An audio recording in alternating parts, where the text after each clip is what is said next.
Here we go. Hi everyone. Last day of Super Week has officially started. Everybody's still grabbing breakfast, but we are here without our friend Jomar. Yes, we miss him. Jomar did a lot of work yesterday. He interviewed, I think, 4 different sessions, maybe even 5. So you got a lot of Jomar yesterday, less of Jomar today. Yes, you will have a lot of us. Yeah, it will be us. So let's start with a review of yesterday. So yesterday was the Thursday. There were a couple of cool talks. Let me see what we had. So we have been to the first one. Yeah, and we both agree. Amazing. Yeah, we already said it was probably going to be amazing, and it was amazing. Really thought-provoking. Like, how will technology continue to make decisions from one-way doors into two-way doors, right? How does it enable us to take more risk, let's say, and perhaps what the impact of AI will be, and how that might even flip everything, like flip the entire script. So it was really, a lot of people were thinking about, okay, this will have a significant impact, but how? Yeah. And I think she does that every year. Yeah, and actually, yes, and I think she take what she said also in the Golden afterwards. Yes, but we will speak about that maybe a bit later. So we had Italians, so we have Tag Manager Italia with Matteo Zambon and Roberto Guiotto, that they spoke about GA4 and BigQuery, and also here we had Matteo that proposed something to the Golden for Jump Eyes. Yes. So luckily it wasn't there, but they told me that it was really interesting. They spoke about the interaction between GA4 and BigQuery, how to manage data and so on. So it would be nice also to review the live stream if ever. Yeah. And then we have... Actually, it will be broadcasted today. Ah, perfect. At 1-ish. Okay, nice. I see that now. Okay, so great. And making data available and useful at scale, we spoke about it, is Daniel from Google. Daniel Westbeck, yeah. And then we have Julia that spoke about GCP tools to advance your marketing data platform. I don't know if you have the opportunity to be there. Yeah, and I think it's we get to wave to Jomar. Bye, Jomar. Oh, there is also Dolly. You need to you need to go down. Well, that was the end of Jomar on the live stream. So Julia of Must had a great presentation. I think she also showed some applications in the Golden Punch Card, and she presented about the same topic sort of last year. So really interesting to see how they are applying their learnings in optimizing. Everybody's building new stuff in GCP, and Google is getting richer from all the queries we're doing, and it's really interesting to see how you can optimize that. So definitely valuable. And then Alexandre closed it off with all the interesting stuff, all the hard stuff, all the challenges. I think Alexandre is he has a combination of he's really in-depth on the technical stuff, but he's really funny in the way to present it and how to bring that across. And it's always really interesting. So. And both Julia and Alexandre participate in the Golden Punch Card. Yeah, so for the people watching, the Golden Punch Card is a yearly returning ritual where people can submit their ID, right? Their proof of concept actually shouldn't be an ID, should be something that is working, preferably a live demo, right? Something that can go wrong. You can win the Golden Punch Card ticket, right? So you can be glorified in the Super Week Hall of Fame, which is, of course, what it's all about. So there have been many super cool technical innovations that got launched at Super Week, sort of, in the Golden Punch Card format, and then, eventually became tools we use. Yeah. For example, David Vallejo, different times he proposed the debug tools that right now a lot of us use every day. Well, and David Vallejo was one of the contestants. I think we had 16 submissions, so it was crazy the amount of people submitting ideas to the Golden Punch Card, but it was very interesting, a very wide range. So there were tools to help you document your implementation. There was an amazing tool by Julius, and I am forgetting the other guy, who basically created a fix to all problems in Google Analytics 4. It was a little bit of a less serious submission, but a very good submission. But yeah, David Vallejo, of course, I think he enters the Golden Punch Card every year. He had some amazing plans for his debugger to unify it all. So there were some really, really interesting things. Yeah. And the winner was... Elena Nesi. Yeah. Finally, a girl and Italian, so we are really proud, and as Italians, as women. I get that. And she proposed something really interesting, and actually she is a team lead, and she wants to, and she has a team of juniors, so mainly people that are learning their path through Google Analytics and so on, and web tracking. So she proposed something that they can use in their daily lives to practice it. And it was kind of nice. And I think she kind of used the concept of synthetic users. That was exactly what I was thinking. Like the first day, the Wednesday, I had a call with Glenn, who you saw speak at Measure Camp, about synthetic data. And she was kind of creating real synthetic data, right? She was using a user agent on her laptop to basically go through a dummy website to generate data. And then the juniors could use that data to actually learn without touching client accounts, right? So and have like data inside also Google Analytics, and it was kind of nice. When I saw the program the first time, because I had the opportunity to see it in advance, I told her, but that this is synthetic data. And she didn't know about that, you know? It's also a brand new concept. So I'm also thinking that maybe next year we are gonna hear more about that. It's funny how these ideas all originate at different places and then move together. Yeah. So it's kind of nice. Well-deserved win out of 16 contenders. So a tough win, right? It wasn't easy, but she did it. So really cool to see that. And after that, I think it was a really a great night. I went to bed a bit early to survive today. Yeah, me too. But I heard it was fun. They had karaoke till 3 in the morning. I don't know. And actually, the video crew and the photographer, I don't really know how they manage it because they are working 24 hours a day. You're amazing. And doing karaoke. Yes. Next year will be. I heard that it will be a thing programmed. A programmed karaoke. Yeah. Okay, maybe we videotape it. So today we have great guests, I think, or great speakers, the best ones. The best ones.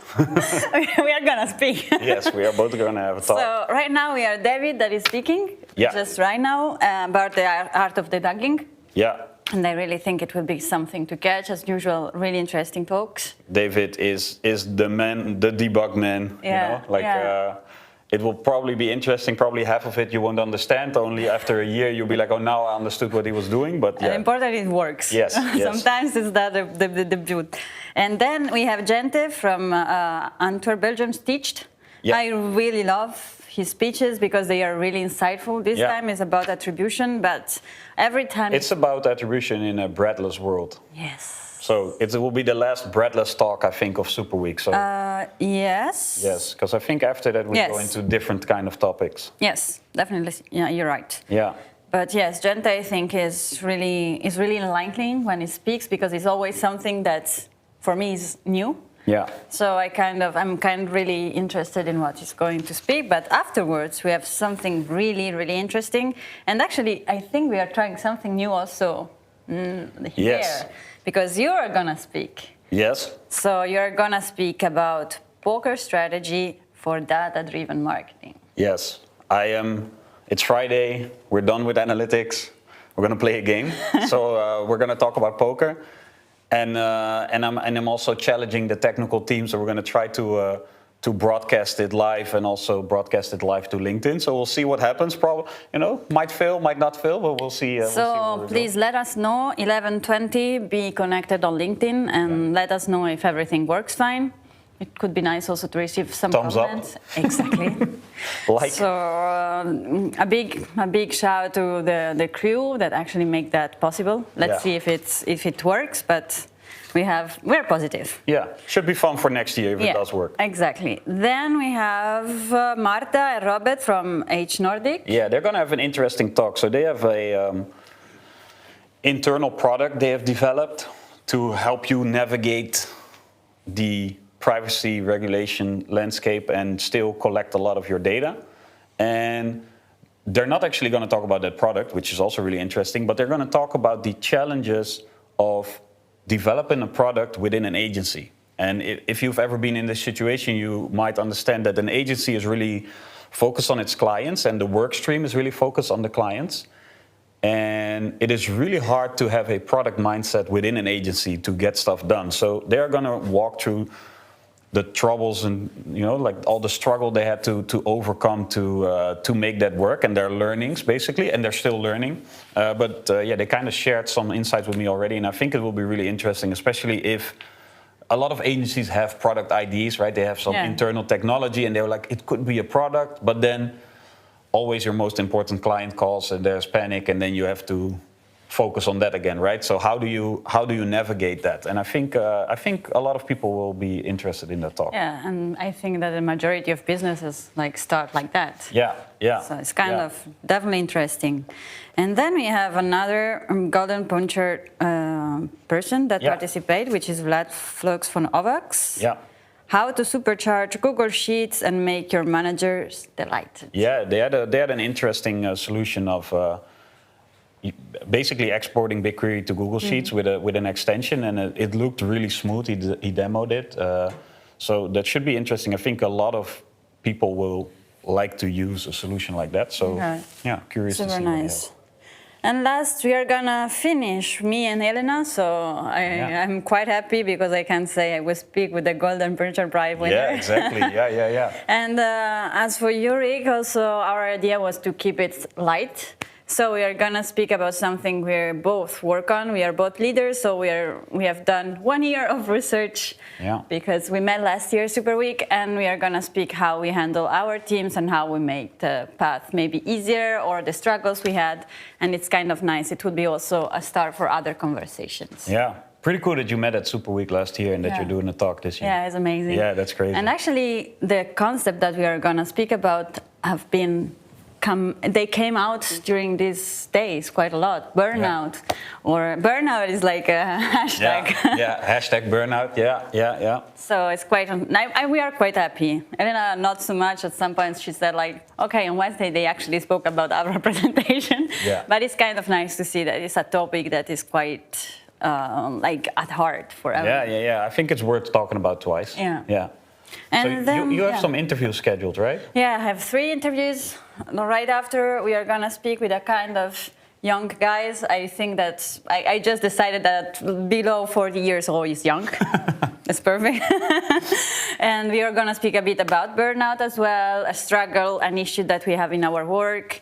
And then I had other 2 talks, really light as well. One with Anu, that spoke on Tuesday, if I'm not wrong. Yes, yeah. We are going to talk about talking. Talk about talking, yeah. So it's kind of nice. And as well, we have the last one will be a little bit like the closing. And then I know that they will stream live our speech as well. Yeah. And I'm going to speak with other 2 Italians, actually 3 Italians, to understand how they see the Super Week from different perspectives. So from the newbie one, so it's a former colleague of mine that came here for the first time. Oh, yeah, cool. And Roberto and Matteo that are like advocate of Superweek. They're furniture at Superweek. Somehow. Yeah. So it's kind of nice. I think it would be kind of interesting. And for you, what have you planned?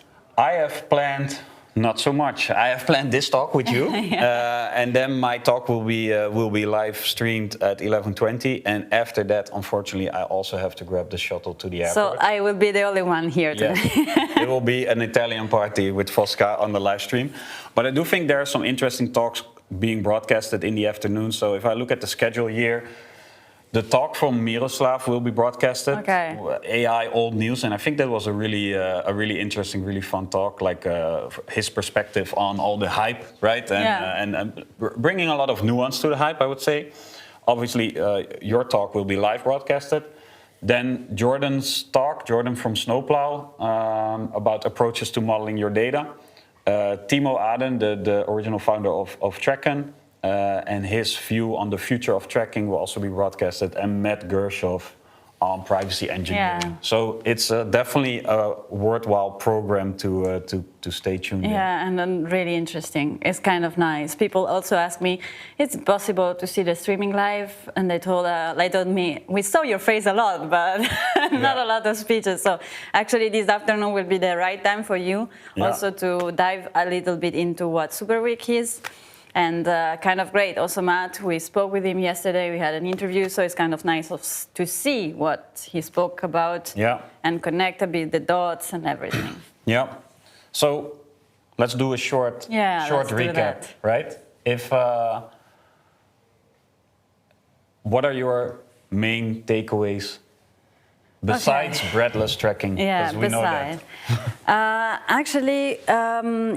I really think that what Astrid said is kind of the base of everything. Is kind of also changed a bit myself. I think my ideas has changed a bit because for me also trainings and learning new things is kind of huge. I love that. But sometimes, as she said, if you learn or try to learn something not in the right moment, is not the best because you're gonna forget it and it's just... She said protect your brain. Exactly. Right? Yeah. So it's kind of nice what she said.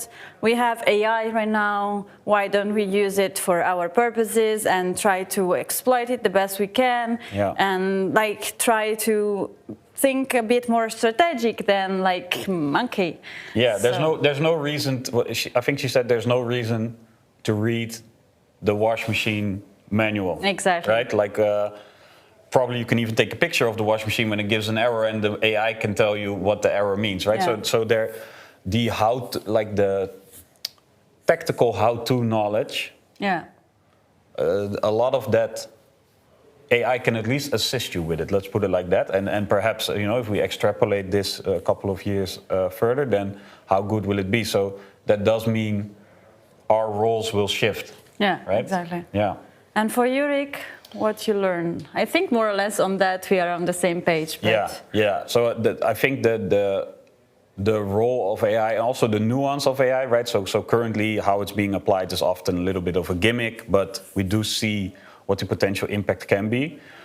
But I think it will also free up more room for personal connection.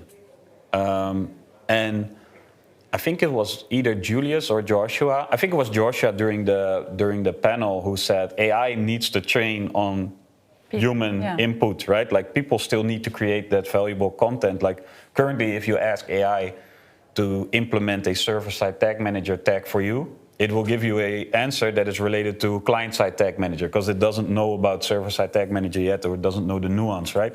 So if you would do that, it would fail. Now, this will probably be solved eventually, right? Like it will learn more, it will become better. But in order to solve it, there needs to be the quality content. So I think there's a big space for this quality content. And there's a big space for the ideation around it and the human connection around it. And I think events like Superweek will have even more value as AI takes away more of the technical heavy lifting, I think it will just make us super developers, right? Like it won't mean there won't be any developers, at least in the short term, but it will make us super developers. But that opens up the opportunity for a lot more human connection and also the value of it and the sharing of ideas at places like this. So I think, that once again, I got reminded about it. Like Superweek, it's intensive. It is a lot of human connection, right? Yeah, so it's now day 5 and my head is full. I need some solitude after this, but it is really, really amazing. Like I'm so full of ideas, so full of inspiration. And I remember that last year it was exactly the same. So that I think that will remain. And hopefully we get to experience that again next year. Yeah. So it was really nice. Thanks for being here with us somehow, for those who follow. Yeah. And we say also goodbye to you, I think. Yes, I will wave during my talk. But I think for me this was it. Good luck rest of the day. And see you next year. Yeah. Bye-bye. Bye.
Hi everyone. My English is done. It's also a rhyme.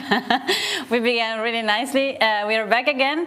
And today we have less known faces with us, but I really think it's important also to show the people that are here at the conference, not just the best known names. And anyhow, what Superweek is also community and know new people and exchange thoughts. And with me I have actually two brand new faces. I already met them last year, and I think that Galya, you have been here for more than 2 years, right? I think this is my fifth. Yeah, fifth time. So we have Galya with us, fifth time here in Superweek, and then we have Alex, that is your... Second time. Second time. Yes. Okay, so today in this half an hour, 20 minutes, half an hour, we will see, we are gonna be speaking about new generations and issues in general, problems that we have in our work. So this is a speech, or I can say a topic that has been brought up different times during the week. Actually, we had the fake simulation on Wednesday that's brought up that, and yesterday I heard the word burnout different times. But maybe we can begin really lightly and said, how about, what do you find in Superweek that is really interesting for you? So if you want to begin first, why is important for you Superweek? Community and community. Okay, so actually that's amazing because we are speaking about community all the week around. So community is important, and for you? I think it's absolutely the same. To be quite honest, like I came here last year, I didn't know anyone, and within a week I had the impression to be part of a bigger family, and that was just very, very enlightening, very nice to just to feel the bond between people. And it's not just a job, it is more than that, and that is great. And do you feel involved even if you're coming here for just 2 years? Like they get you inside the people? Because the first time I was here, my first thought was, there is Simo, oh, there is Julius, oh my God, there are all these names, and I will be in an angle and no one will speak with me because I'm no one. But actually I don't feel that. No. Yesterday we sang with Joshua in the front of everyone. So we didn't have Simo with us, and Joshua had this incredible and nice idea to make us sing a Finnish song. We butchered the lyrics of that. You were so good. No, I'm pretty sure every Finn around will be angry at us, but no, come on, it was nice. At least we tried. At least she knows some words. I did not know anything. But it's nice to see that actually in this kind of conferences, even if there are big names, like people that are not really in this conference for a long time, like not as you, but as us, it's the third year for me. It's kind of nice to see that we are inside a community and everyone try to make you part of it. It's not like, big names and then they are the others. Yeah, absolutely. I think a big shout out to the hosts and the organizing team here. Really great job. But also shout out to the first person to talk to me last year, which was Adam Greco, which is, it's crazy, and you're like, oh wow, I'm just sitting on the table with him, and it's just such an amazing person. So shout out to him. But yeah, I think it's really the spirit, and I think that's what this week lives off. This is what this community lives off, that we're not just individual in a big world, but we are kind of, we have a similar interest in a certain way. And do you think, like, on the title I put new generation, okay, I'm just a bit also, let's say, laughing at it because, of course, I don't feel I'm a new generation anymore, but anyhow, I also put other two keywords that are issue, struggles, and progressive, of what we learn exactly. And do you think, both of you, that actually, if we have the possibility to get in touch with these people, you are more also pushed to do more, or for example to present or to show off and have less pressure on you? I don't know, that is my feeling, but I don't know if you have the same. Less or more pressure? Less pressure if you get in touch with them and you know them. Also presenting, maybe it's like, known faces. For you it's not the same. Okay. For me it's good to have different ideas. So what do you think? Is still complicated for you to present? Yeah, it is. Okay. Although I know these people for a while now, it's still a little bit, I have this internal struggle to go out there and speak. But even if you're like me and you're not brave enough to speak, you still can enjoy the rest of the conference, like speaking to people, not in front of them, but speaking with them during the evenings, and you can benefit a lot from that, exchange ideas. And you think that they make you feel comfortable when you speak? Oh, definitely. People are very welcoming here, and I personally try to invite newcomers to join our groups. That's nice. Because when you come for many years, you tend to stick with the known faces, but then... It's what you were saying yesterday night, I remember that. Yes. What was your suggestion, advice for the new people that come here? Oh, yeah. If you want to come to this conference, come the first time you should come alone. And this will force you to speak with everybody else, because it's a 5-day conference. You cannot be quiet for 5 days. Yes. So, but if you come with a friend, you stick with your friend, and maybe you will not have the opportunity to meet these incredible people. So maybe I know that there are people that do not really love to speak in front of an audience, which is kind of normal, but it's also kind of nice to see that even if you don't want to speak with others, you still learn a lot just speaking one-to-one to the big no names. I don't know if you have also the same feeling. I mean, it's very fortunate to be here, to get to know all those people. And I think what the real realization for me is we're all humans, and we all have our issues, and we all have our lives. And, we on LinkedIn, we're maybe personal brands, or, but there is a person behind that, and that is what makes it special, because people become touchable. It's not just an influencer, or content creator, or whatever you want to call them, but it is actually a person, and it's a person that is actually really interesting. So yeah. That's super nice. Okay, now let's switch subject. No, I won't switch so much, but anyhow, I really also want to concentrate on the word struggle and issues, and what is also nice for this conference is the fact that after all the speeches of the day, we have the time to just decompress a bit, even if we're still speaking about analytics all days, all nights.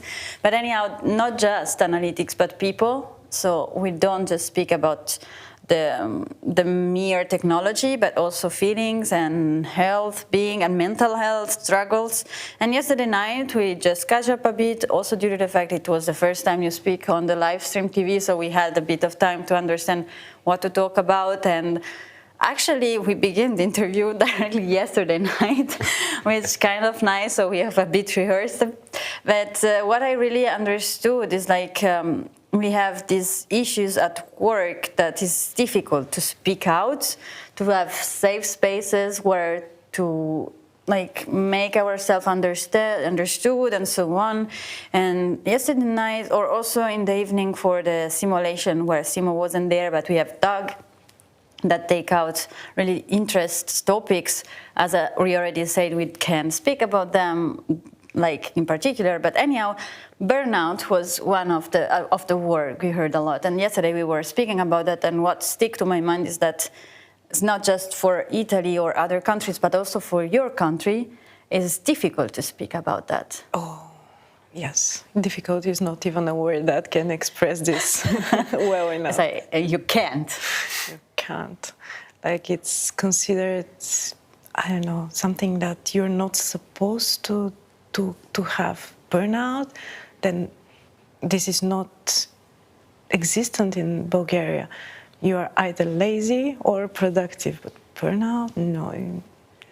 So you can't be lazy. That's a joke, of course. No, but in the recent years, we are starting to recognize this, but the culture and the mentality in Bulgaria, it's not there yet.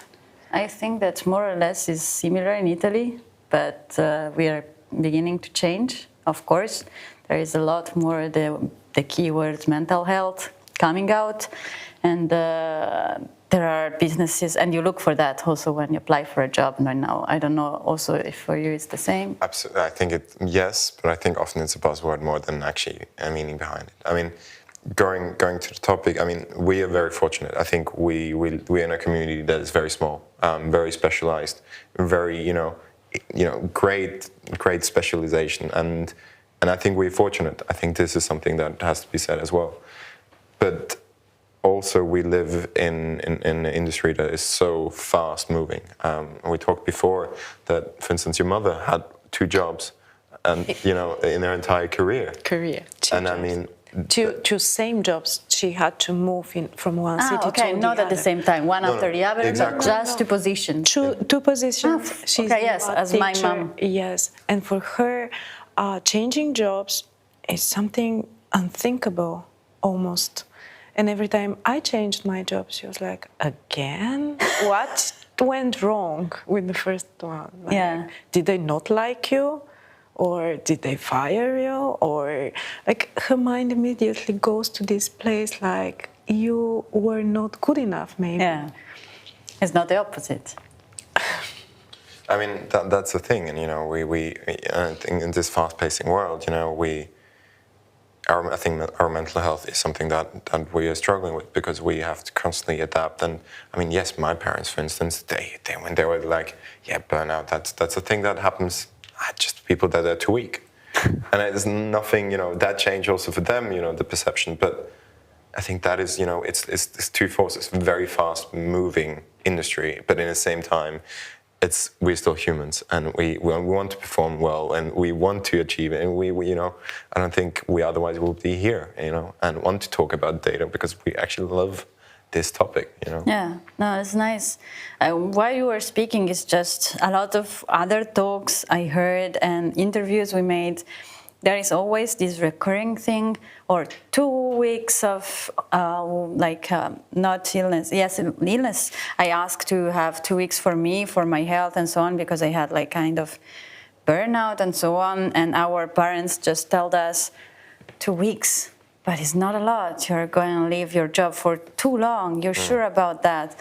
Or, for example, myself as well. Last year, I took 3 months off because I wanted to travel the world, and it was like 3 months, but it's too much. And how you're gonna handle that, and your work and money? Yes, but I have a life, So it's what I wanted to say with new generation is more like that, the kind of change of thoughts in between the generation of our parents and ours, and how we are feeling the new thing. We are able to speak about mental health. We are able to speak about burnout. It's still, I think, difficult to manage that. It's still difficult to find in our business, I think, a safe space where you can speak about, I have a burnout. I need to take time off because I'm not feeling so well in my head. It's not visible outside, but still I have issues and I need time for me, because if not, I will just leave my job.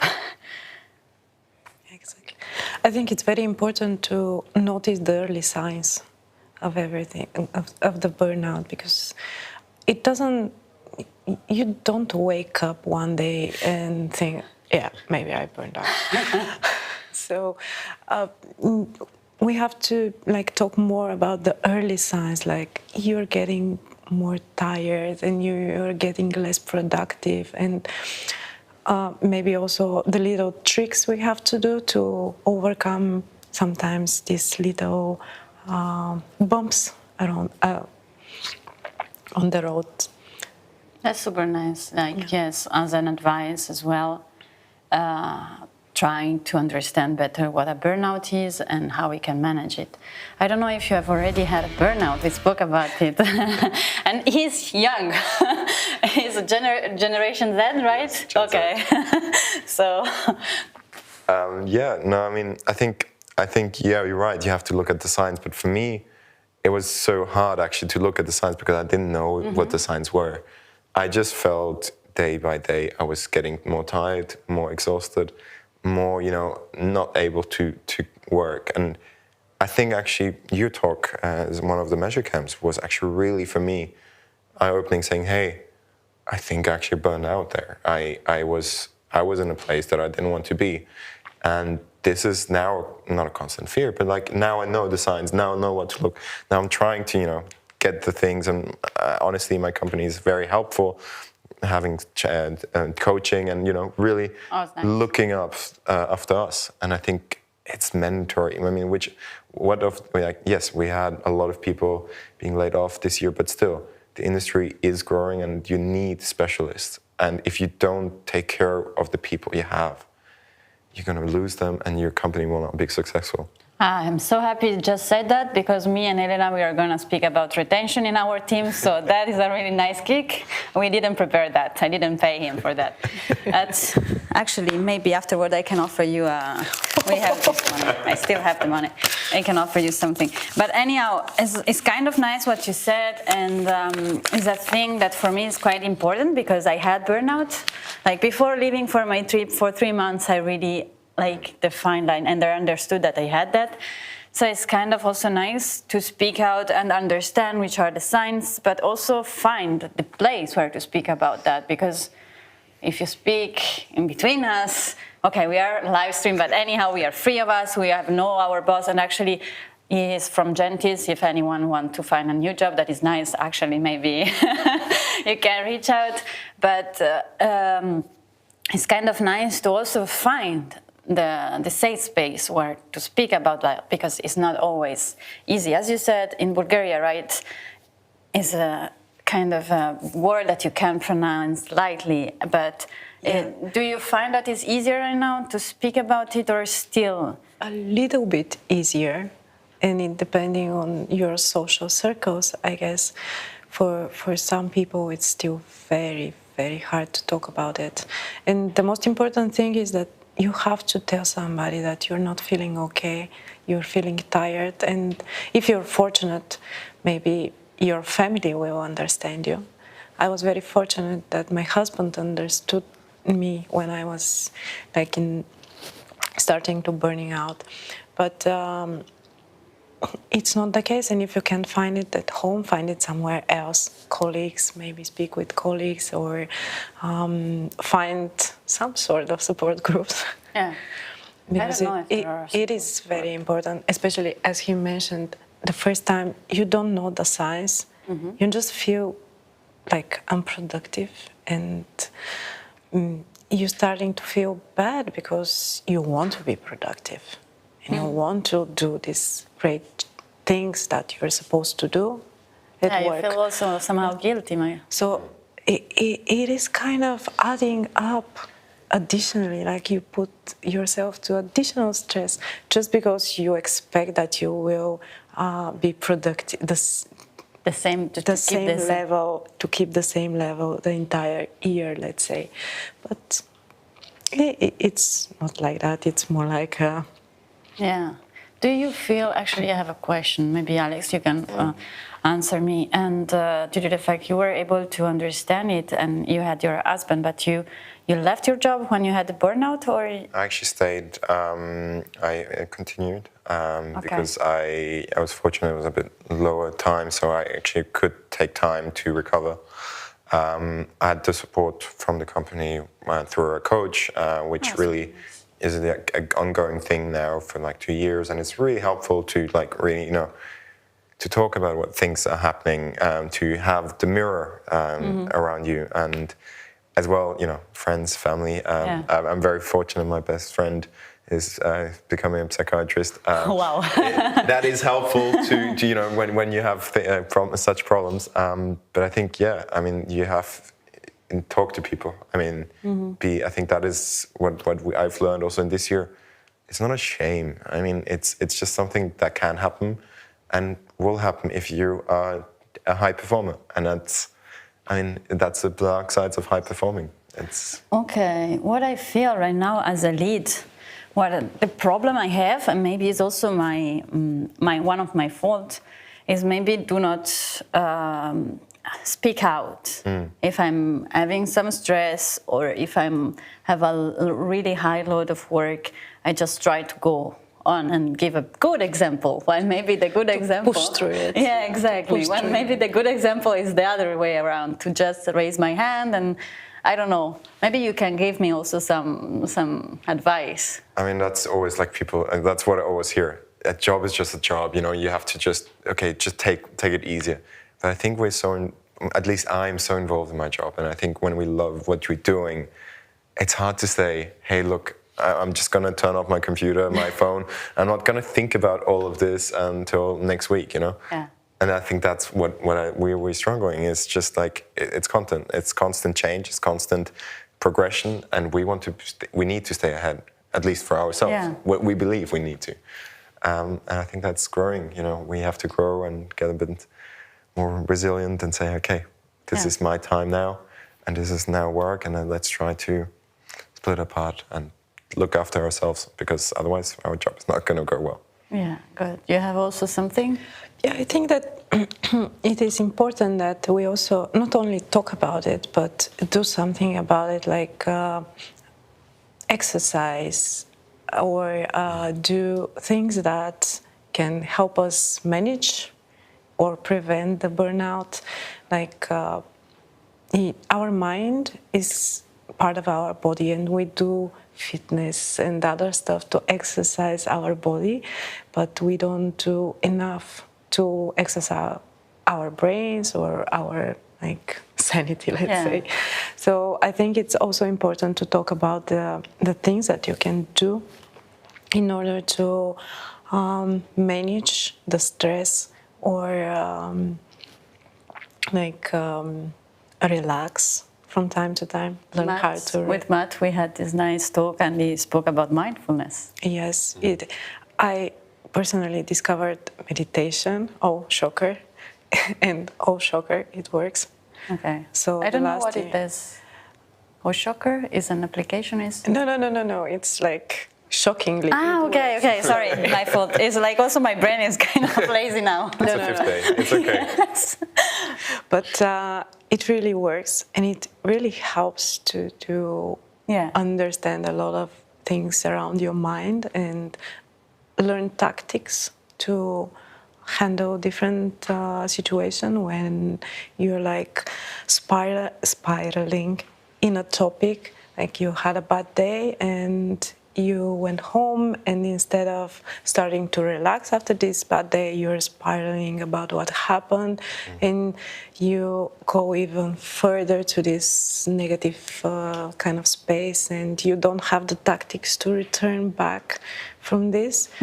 So it is very important to know how to handle these thoughts, acknowledge them. These things will happen, but then they will happen, and you have to be able to continue with them.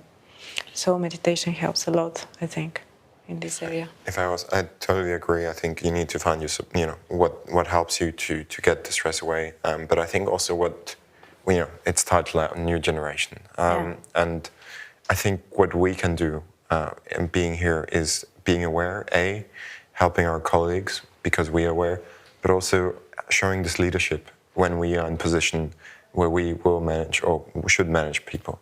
And I think having this already knowledge that this can happen, understanding, I think that's great. And that we need to also always embrace that, we are here to change things.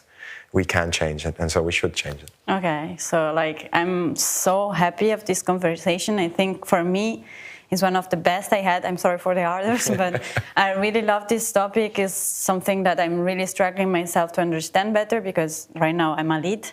So I really want to give an example, and what my job is right now is not really, I need to understand things, technical things, what a server-side implementation is, what other things work, breadless word and so on, but it's also a lot important for me, the people I work with, the people that works on my project. And if one of them has an issue and is not able to speak with me, that is really a big issue for me, because it's what I'm there for.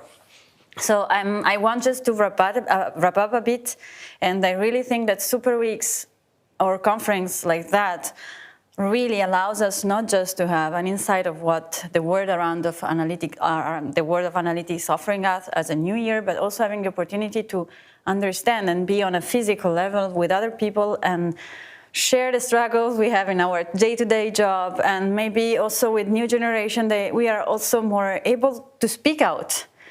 So we are more empathic somehow, and somehow we are more. I don't know. It's just my perspective. So I'm really sorry if I'm offending someone. But anyhow, I think we are a bit more attached to the feelings, and we are trying also to understand a bit better how we work.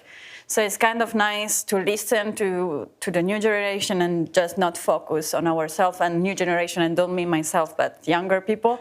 So it's kind of nice to have you here both. It's so nice. Again, I'm just repeating nice, nice, nice. But Superweek and conference like that are amazing for that. Just go to conference, meet people, speak with them. You're not alone outside of this world.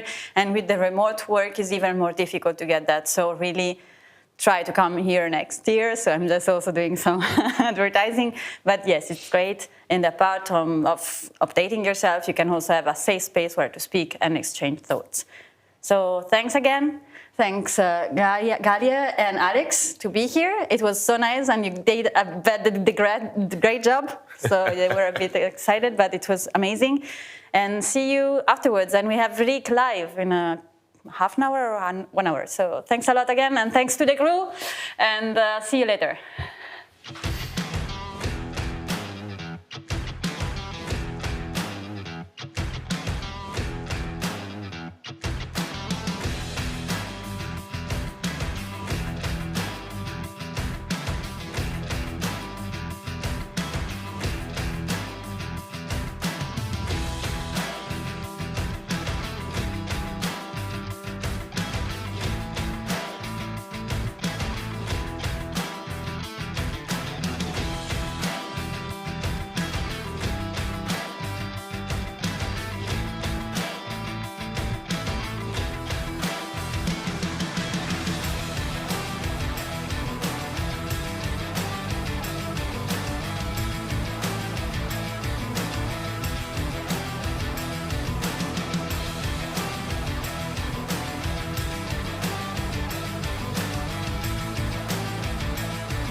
All right, it's great to be here at Superweek.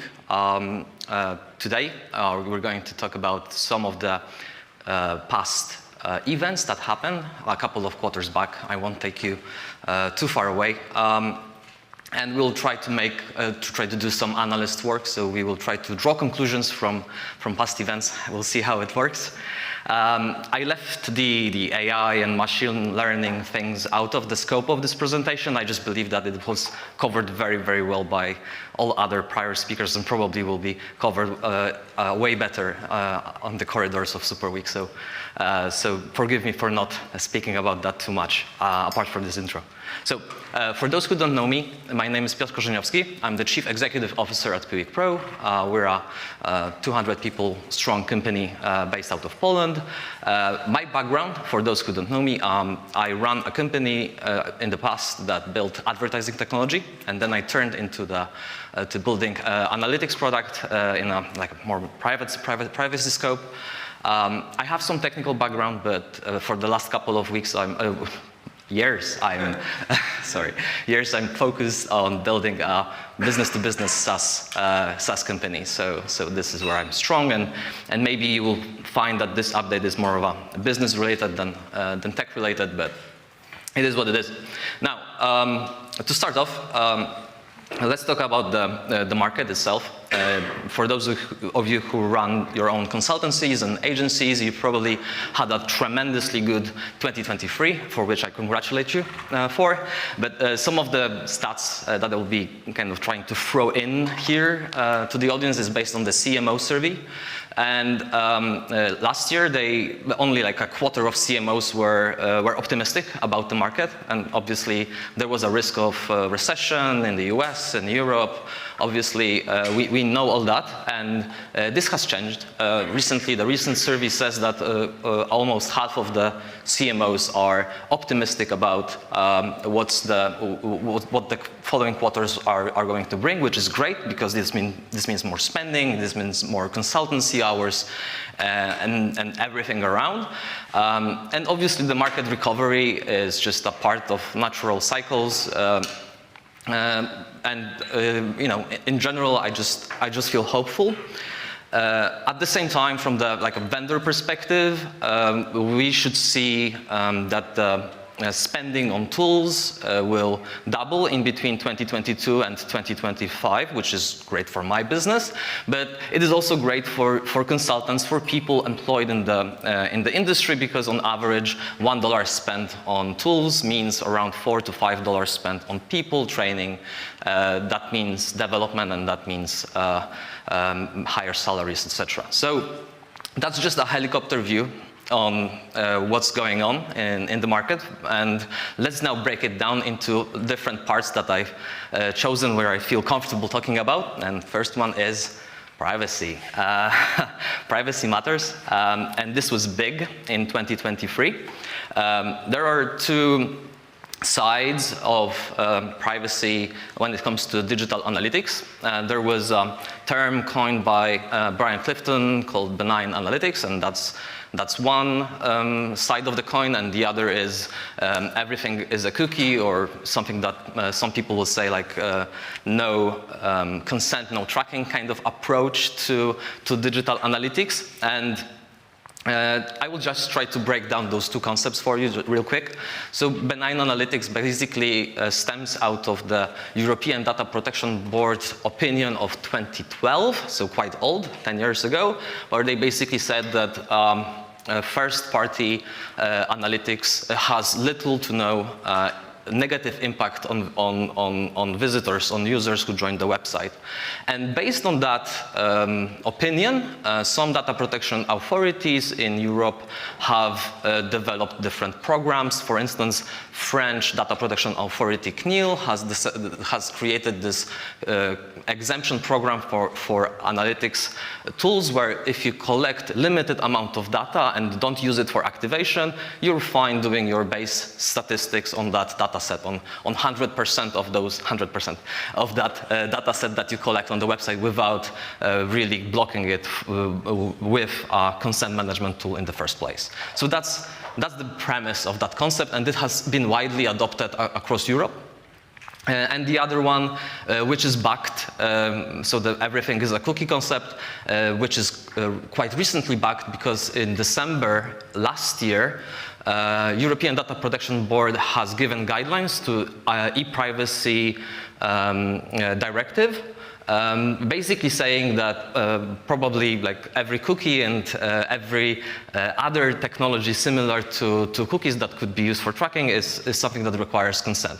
They go so far to even implying that basic link decoration could be considered tracking, even if it only contains campaign parameters, no identifier whatsoever. So this is quite radical. Obviously, from a vendor perspective, I'm leaning more into this benign analytics category, but at the same time, I respect the other approach. Both of them have some backing through the regulators. Obviously, there's also this gray area of everything else that we do as digital analysts and different approaches that we adopt in our companies. But those are the two that have some kind of underlying documentation by the regulators, basically.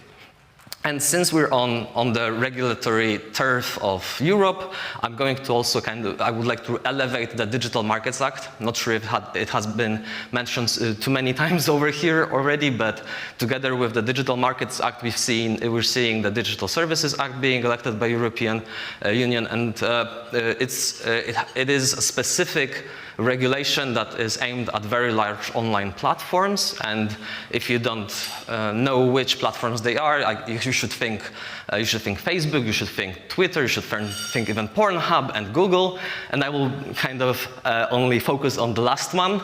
So as an effect of that regulation, Google is serving us with the consent mode V2. So I'm dropping the term, not seeing too many smiling faces, but obviously there's a little bit more implementation now that we need to consider. It comes with two flavors.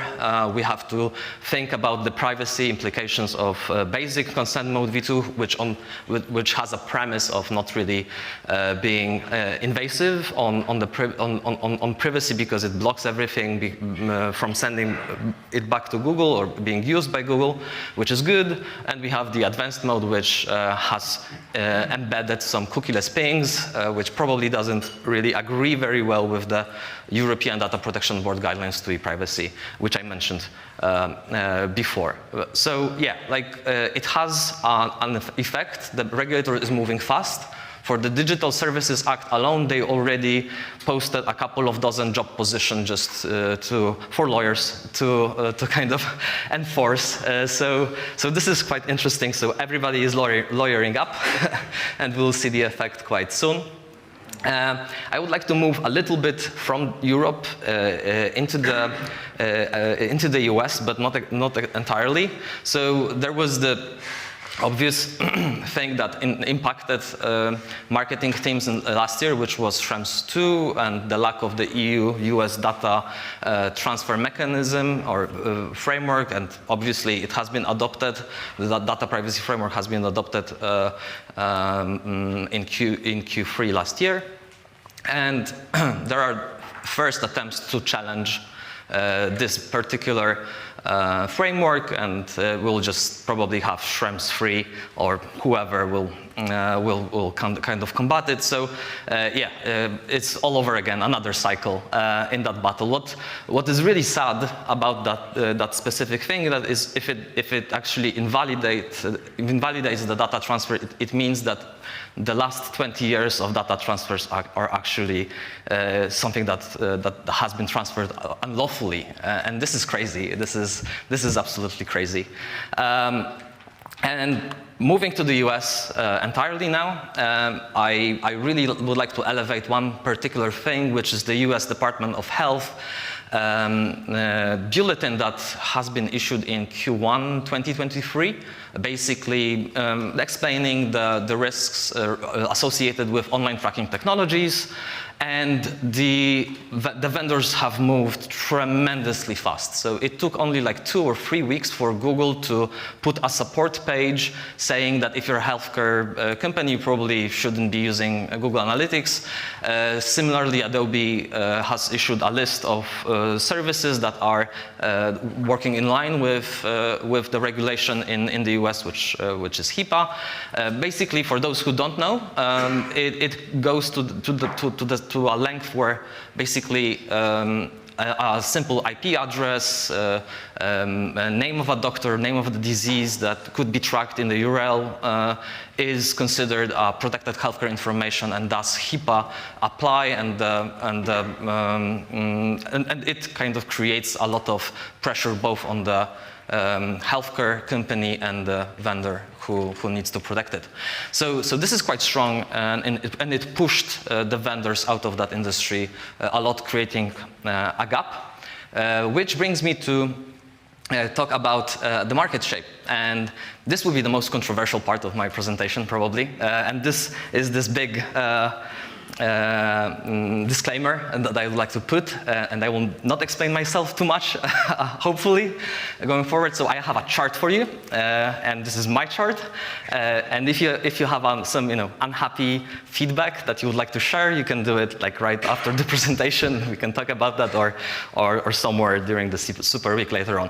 So obviously, we had Google Universal Analytics before July 2023 in the free version, and if you would create a chart where you have like a mature team on the left-hand side and the platform versatility on this axis, basically everything would be Google Analytics. Like if you're a plumber or a blogger, you would use Google Analytics. You don't have a team, you don't need all the features of Google, and you would use it. And if you're a multi-billion-dollar company, you would still use Google Analytics, maybe Adobe Analytics, but mainly Google. So everything was Google. As a vendor, I didn't like that, not one bit. But I believe that the Universal Analytics sunset has created an opportunity for companies that kind of lived in niches to come out to light. And for the lack of better category, let's kind of start putting things on the map. So we have Google Analytics 4 and Adobe Customer Journey Analytics, and I would put it as a category of its own. Those are tools that require quite a mature marketing and data team to be operated properly, that they understand what they're actually doing. But at the same time, the platform gives you a lot of flexibility, and you're able to cover many use cases with them, which is great. On the opposite side is a category that I call Indie Analytics, basically run by a couple of developers that decided to kind of hack the analytics industry and create a dent. There are more than 30 platforms that I counted, at least only in Europe, that advertise themselves as alternatives to Google Analytics or analytics platforms. Their use cases are narrow, but their usage base is quite high. Some of them made it, and by made it I mean crossed like 1 million euros of annual recurring revenue, which is a great feat, and I applaud them. That's absolutely fantastic. There's a category of its own for Snowplow. I would call it composable analytics, and I think that they will at least be happy that they get a category here, and there's only one. Obviously, it requires a very mature team, and it's super flexible tracker, so some people may be not happy that it's low on platform versatility, but at the same time, most of the platforms can do usually more, whereas in the tracker kind of scope, they are like one of the best out there. So that's good, and they are used quite frequently in Europe and in the US, and this is actually fantastic that they made it as well. There are product analytics, and the reason I mentioned them, the use cases are different, but we've seen amplitude, heap, mix panel trying to kind of jump the bandwagon of universal analytics alternatives. So I put them there, not really sure how versatile they are because they are so different, and the use case is so not in line with what usually the marketing teams were doing, but I just want to have them out there just to recognize their place. And at last, finally, we have the web and app analytics category. There's Adobe Analytics, which obviously is for more mature teams and is more versatile. It's just hard to place them on a 2D chart. There's Piano, so a company built in the US plus in France, their analytics piece, which also kind of went to the light, like we're able to acquire more market share. There's obviously us, and there's Matomo in the left bottom corner over here as well, just because of their large market share. Yeah, so this is my chart. We can talk about it. Let's move on. You can tell a lot about where the market is moving by the investments. So we've seen that the Databricks venture arm invested into Snowplow, which is an interesting move. Not really sure what that means for the industry just yet, but it's just something that I wanted to highlight. There's a very, very interesting thing that is happening in France. So Content Square has acquired Heap. Previously, they also acquired Hotjar.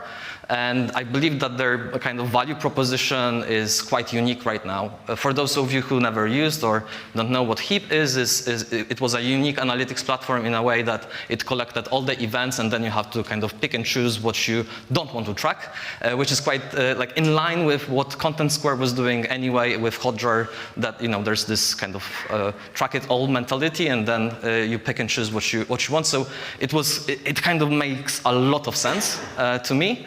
And for big enterprises, it's probably a very interesting value proposition right now.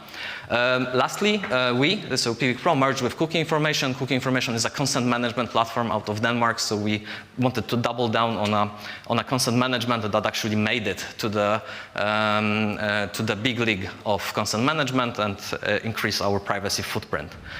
There's in the analytics that I already kind of mentioned, but a separate slide just to kind of talk through the fact that the peak of indie analytics was around 2018, 2019, when the GDPR came into effect, and it kind of made sense to invest in other analytics platforms. And I believe that we're kind of now on the decline in terms of new projects being released and the old ones being shut down. So I believe that they will stabilize at around 30 platforms, more or less, that you can choose from that will have a similar use case. But at the same time, since there were so many acquisitions in web and app analytics space in the past, I would really hope that some of them make it to the big league and actually kind of increase the competition there for the future, basically, so that we don't end up in this really bad time as we have been in when Google Analytics would just rule the world. Now, there are some developments that I've seen on the product analytics end where they added web and app analytics features. Their feature set, it is true for amplitude, it is true for mix panel, heap, and post hog. All of them had to kind of adjust their products to be able to serve more unique, to serve more of a unknown traffic, non-identifiable traffic that we usually as analysts deal with on the marketing pages. So that's that, and at the same time, in the product development for all those vendors, the data activation piece starts to be quite visible. Piano made it to their headline. They're now called Analytics Plus Activation. Amplitude was the first one, I guess, to add a CDP component to their platform. And so we are also we have revamped our CDP last year and added it. So it is not only now that the CRM platforms and marketing automation are adding this activation piece to their stack. It is also the analytics industry. So it kind of makes sense. Like if you have a funnel and you deal with a lot of loads of high volume traffic that you can't really pinpoint to a particular phone number or email address or user ID, it kind of makes sense to do some activation for them based on their interests. It is just that the adoption of these features is quite low, I guess, right now, and we will see more adoption in the future. Quite recently, though, not more than 3 weeks ago, we've seen Snowplow to go closed source, not completely, like you can view their license and the components. It is just that it is now changed in a way that when you run a production environment of Snowplow on your own servers, you should purchase a commercial license. So a super interesting move. Specifically, I'm not trying to shame them. It's just that I've been there. Like a couple of years ago, we also kind of moved away from the open source and built the platform of our own on closed source. And it makes sense. I know that this is a hard business decision, but seeing that the whole industry moves out of those who started as open source, they're just moving into the closed source, is just some kind of a trend for me that I wanted to highlight as well. Lastly, I think, and this is just rumors, there probably are 2 more sunsets ahead of us. So one is certain. Google Universal Analytics 360 is going to be sunsetted this year in July, and seeing that Adobe Analytics already retired some of their features okay, so rumors. Not getting sunset anytime soon. Okay, so it's not, so sorry, then not. But there has been some features. I work for Adobe. Okay. I'd be shocked. Okay, so how do you react to them retiring some of the reporting features out in December last year? Reports and analytics, which had been kind of replaced by Analysis Workspace 6-7 years ago. Okay. So what they retired was already old. Okay. Again, it's as I said, it's rumors. It's the message that they're retiring some of the features, and at the same time, talking to some of the consultants where they kind of want to push you either into the Adobe Analytics or into Adobe Customer Journey Analytics, and kind of this creates this rumor. Yeah. No, a lot of their development and improvements and future is definitely in Customer Journey Analytics. So while they are all about backwards compatibility. They are putting everything into the CJA bucket, it feels like. Yeah, thank you. Now, so that was market. Now, let's go more into the business. So I told you that I will try to, put the shoes of an agency or consultancy. I ran an agency in the past, so I kind of know the pain. Obviously, there's this strong legacy of Universal Analytics and moving customers into GA4 was a struggle. There is still kind of like a sentiment to Universal Analytics with some of the clients. So I don't envy the job of a consultant and agency. Obviously, there's a brighter future with GA4, and you can cover a lot of different use cases, which is fantastic. It is just that moving clients was a struggle, and although 2023 was great for business, it was also painful to convince. But it also was a breath of fresh air. Something finally happened. It was interesting. Many vendors entered the space. Agencies and consultancies had just a different type of engagements, which is also quite interesting. Obviously, as I mentioned, alternatives are gaining ground. We're gaining market share. We're being more visible. It creates good competition. It also means that some of the consultancies decide to train themselves, learn what the offering is, and kind of position it as an alternative to what is the usual in the industry, which is also awesome. And this also brings the cost of running digital analytics up. It's not only that you have now the choice between the free Google and paid alternatives, or nothing like that. It's just that you had to train your people in a new tool. You maybe turn to server side, maybe you run a big operation on GCP by sending the data to BigQuery. It all adds up, and it actually makes something that was entirely free, not free anymore. So the rising costs is something that the brands and customers need to be accustomed to. They need to start budgeting for it.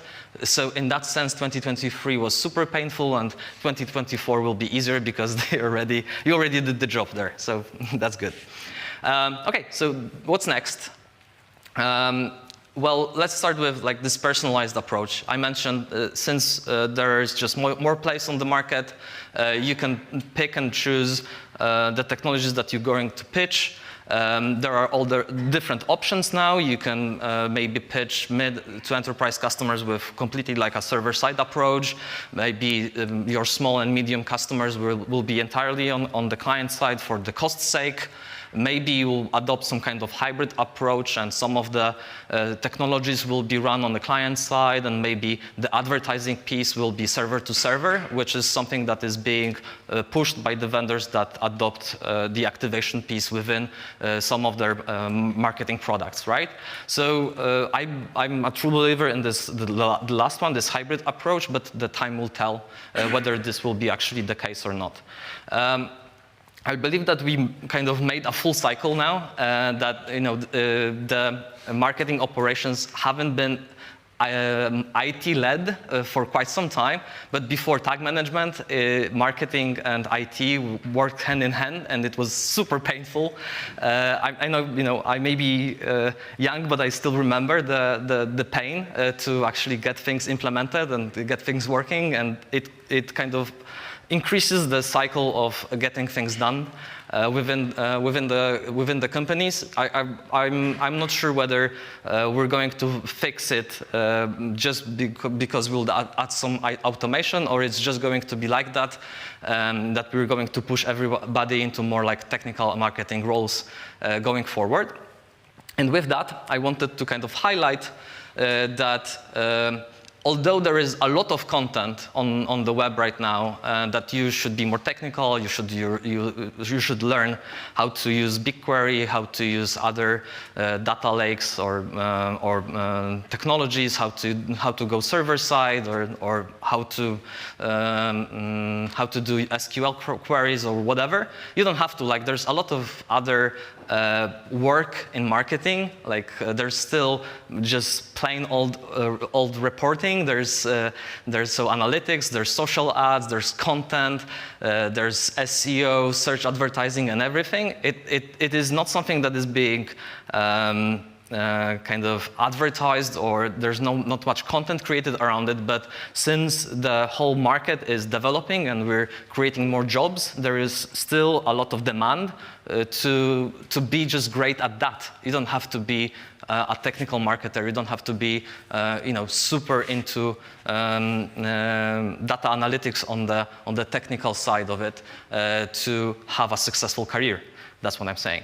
And lastly, which is super, super important, at least personally for me, is that in 2022 and early 2023, at least in the implementation projects that we've seen a very prevalent power struggle between the privacy legal teams and the business, and whoever was stronger in the organization kind of won. But since then, I feel that the dust has settled. At least anecdotally, I think that the buying processes are now kind of more civilized, if I may, and privacy really doesn't surprise anybody. It is what it is, and everyone kind of understands what are the trade-offs and risks to certain technologies and to certain type of approaches in digital analytics. And with that, I would like to thank you. And if you have any questions or feedback to the chart, I welcome you to ask questions.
Give you the opportunity to welcome Anna to introduce Rick.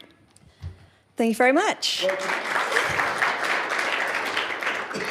Yeah, it's really nice to be able to introduce Rick. I don't know how much of an introduction he needs. He has been in the community for such a long time. Not that I want to date it and age him in any way. We are working to Superweek time. We will still be coming back at 1 o'clock for Marta and Robert. So we're going to give Rick his due time. So as Doug said, our brains are very full. We've had some great content this morning as well. So with his many years experience in agencies, running large teams, big projects, and then moving to a freelance career, and now running his own agency, Data to Value. Rick has so much experience, and I've got a feeling he might not be talking about that side of things. I've had a sneak preview. This looks quite exciting. So I would hand over now to Rick.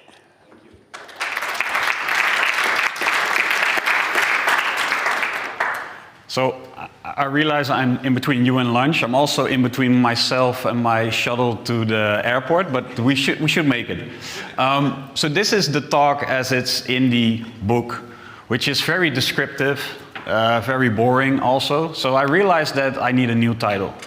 So over the next 30, 40 minutes, I am going to hopefully convince you and Zoli that next year we should go to Las Vegas, Superweek Las Vegas 2025. Yes. Put it in your calendar. So yeah, we're going to talk about poker. So this is actually the only usage of AI I had in my presentation. This is fully, this is not generated by AI, but I asked AI like what popular event happened in 2003. And I needed a bridge to the next topic I want to go to, and it came up with the best sold album, which was Get Rich or Die Trying. He got rich, he didn't die. And this guy also got rich in 2003. So there's my bridge. Thank you, ChatGPT. Does anybody know who this is? We know. Are there Americans in the room? How many Americans we still have? What a name. Only Americans can have this kind of name, right? Chris Moneymaker. And Chris Moneymaker won the World Series of Poker main event in 2003. Talking about amazing names, you guys know this guy? He's in our industry, he's in conversion rate optimization, and his name is Rich Page. I love it. But back to Moneymaker. So in poker, we call this the Moneymaker effect. So Chris Moneymaker won the World Series of Poker, the main event. It cost $10,000 to play in this event, right? And in this chart, you see the amount of entrants in the event. So obviously, something happened, right? And $10,000 to play in a tournament is quite a significant investment. And the reason is not only because of his cool name. I think it did help from a PR perspective, but the reason is Chris Moneymaker won an online tournament of $39, if I'm correct. And that qualified him to play the main event. And then he won that and won $2.5 million, which is in today's terms like $1 billion, I don't know, like 5 million, right? So he risked $39 to win $2.5 million, and he did it via online poker. And he wasn't really a poker professional, he was an enthusiast, right? So use that, including the name Chris Moneymaker. You see the PR boom, right? Like online poker exploded. Poker got really popular. So I was 14 at the time. I started playing poker, I think a year later, 15. Like it took a while to get to me in the Netherlands. We started playing poker at school. It was a little bit frowned upon, but we were enthusiastic about it. We liked it. But I really dove deep into the game over the next, let's say, 10 years. Like these are the poker books. I found them still in my closet, and you can see they have some wear and tear on them. I really studied the game. I really enjoyed it. And that's what I want to talk to you about today. So if you've not really played poker seriously, you might have this kind of vibe with poker, right? James Bondish vibe, whiskey, cigar, high stakes, like that kind of stuff. But a poker professional today, they're probably sitting in a room like this, multi-tabling 24 tables of poker at the same time.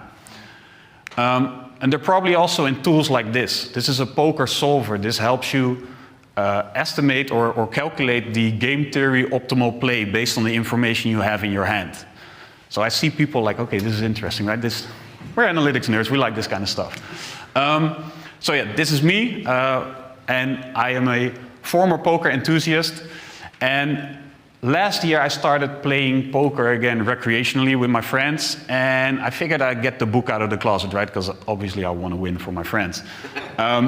And when I went through it, I realized that a lot of the things I learned in those 10 years of playing poker quite seriously, I still apply them to life, but also to work. And I think we can really benefit from a poker player's mindset to data-driven marketing. So this is the only like businessy slide. The rest is just going to be a lot of poker and then referring back to it in some places. So I think we tend to overemphasize the focus on outcomes, right? We're really focused on conversion, the conversion, where I think what you will see is a poker player is not focusing on the outcomes at all. They are only focusing on the process, and I think we can learn from that. I think we often have a lack of situational awareness. We are really focused internally on what we do, and we forget to look outside of our company often. Poor budgeting decisions, those will always be a thing. Also really important in poker to not make poor budgeting decisions. Treating all opportunities as equal, which, you know, if you say it out like this, it doesn't make sense to do that, but I do think in digital marketing we do that. All incoming opportunities, all possibilities to advertise somewhere, we tend to treat them all as equal where they are not. And this should resonate in this room, but I think we often lack a good process for continuous evaluation.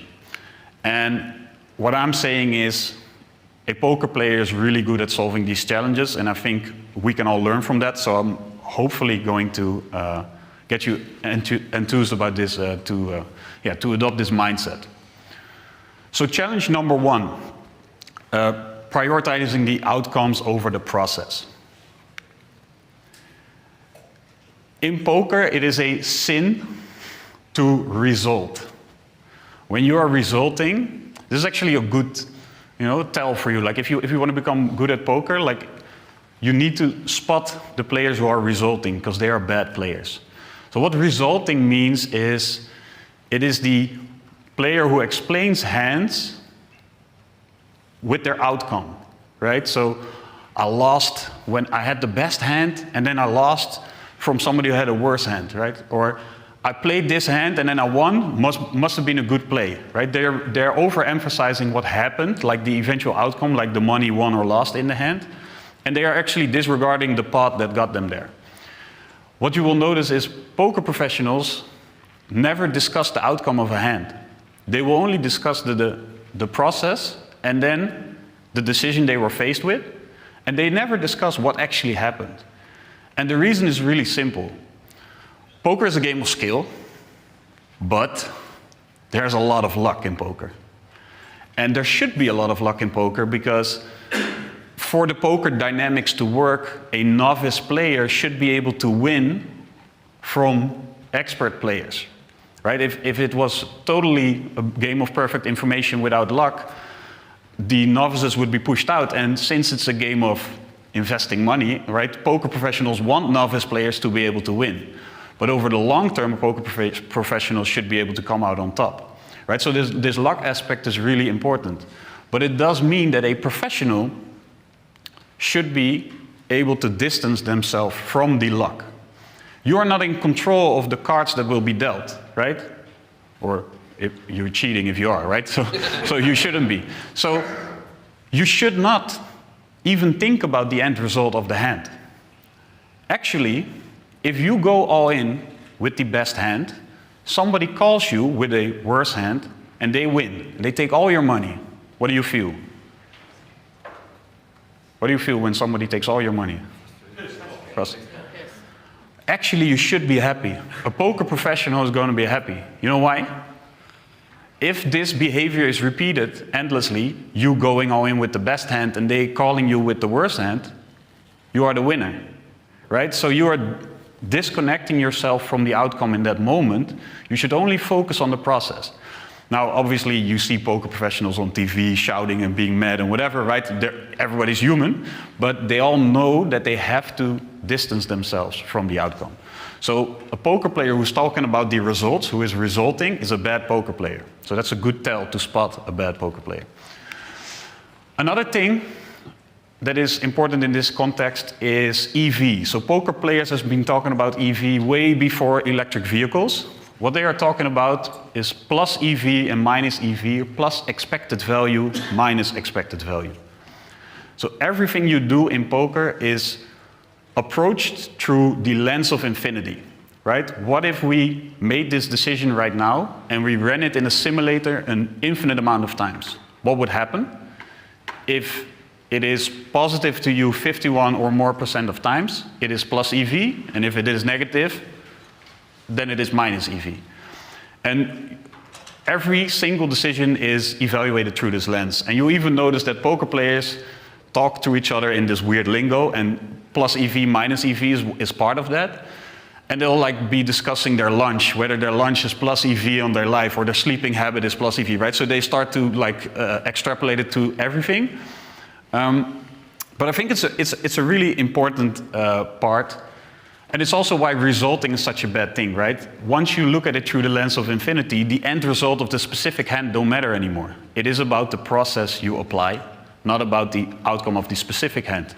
The cards will fall, the luck will even out after a while, if you play long enough, which is also why online poker professionals are playing 24 tables at the same time, right? To even out the luck. So that is a really powerful concept. And I think it is also a really powerful concept for us to keep in mind. So the solution is to focus on the process and disconnect yourself from the outcomes. And in data-driven marketing, we have the same issue, right? The outcomes, let's say you're in the travel business, outcomes are influenced by seasonality, by weather conditions, all sorts of things that are outside of your control.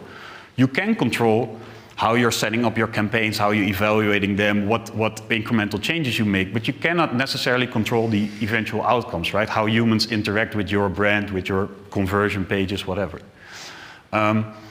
And one other tip, the concept of expected value is really useful to distance people from the actual thing they're doing, right? So language matters, and by talking about actions from the lens of expected value, you can often get a discussion like, okay, if we send this email campaign an infinite amount of times into the future, this type of email campaign, what do we expect will happen, right? Will it be negative to our brand? Will it be minus expected value or plus? And by approaching it that way, you often notice that people can let go of their day-to-day and approach it through another lens, let's say.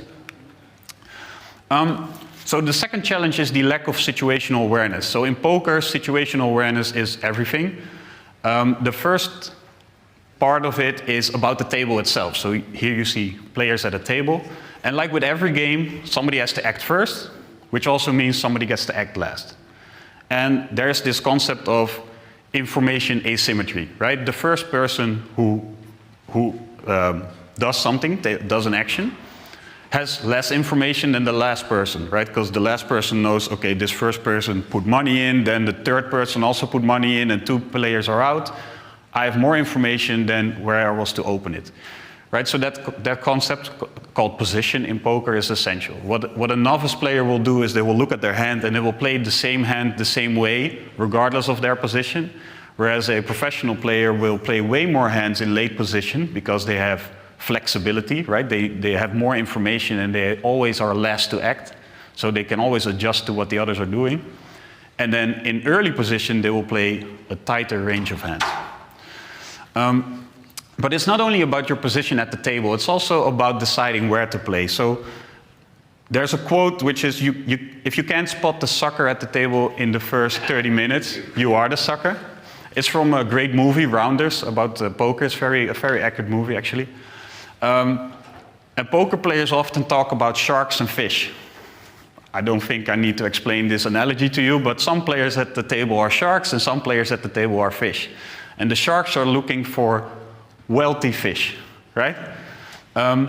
So poker players call this concept table selection, deciding where to play. You don't have to play, right? It is up to you to play. So if you're playing with your friends, obviously you're going to play, and if one friend is really good, then, you know, they're the shark, right? But if you're going to play professionally online or in a casino, you have the ability to step away from the table, right? If a table is filled with sharks, if you're playing to win money, you know, in online marketing, if you're going to advertise and you're in the insurance business and you're gonna do CPC on car insurance, you're playing with sharks, right? Like the CPCs are above $100, right? That's shark territory. So if you're going to play there, make sure you are a shark as well. So using situational awareness as a strategic advantage instead of, you know, just being focused on your own cards, right? Being aware of where you are playing. I think that is really important. Challenge number 3, poor money management. If you ask a poker professional what they need to learn besides actual poker, right, to become a professional, probably they will tell you bankroll management. So your bankroll is the money you allocate to play poker. And you have to be really tight about that, right? You have to have strong rules around this concept because, you know, otherwise you become a gambler, basically. And you know, that's not the goal as a professional player. So what a poker player will often do is, let's say they have a $1,000 bankroll. That means they will only play at tables of a $50 buy-in. That means they have 20 times the buy-in. So the reason is, you're going to run into bad luck, right? Like I said, bad luck is part of the game, and it should be part of the game, otherwise the game dynamics don't work. You're going to distance yourself from it, right? You're going to try to not get upset when you run into bad luck. But you also need the money to sustain bad luck, right? Because if you only have $50 and you're playing with $50 at the table, and you're going all in with the best hand and somebody else goes all in with the worst hand, they can get lucky and your money is gone, right? So you need to be prepared for bad luck or bad play, right? You're also going to have a shitty day sometimes. So bankroll management is essential.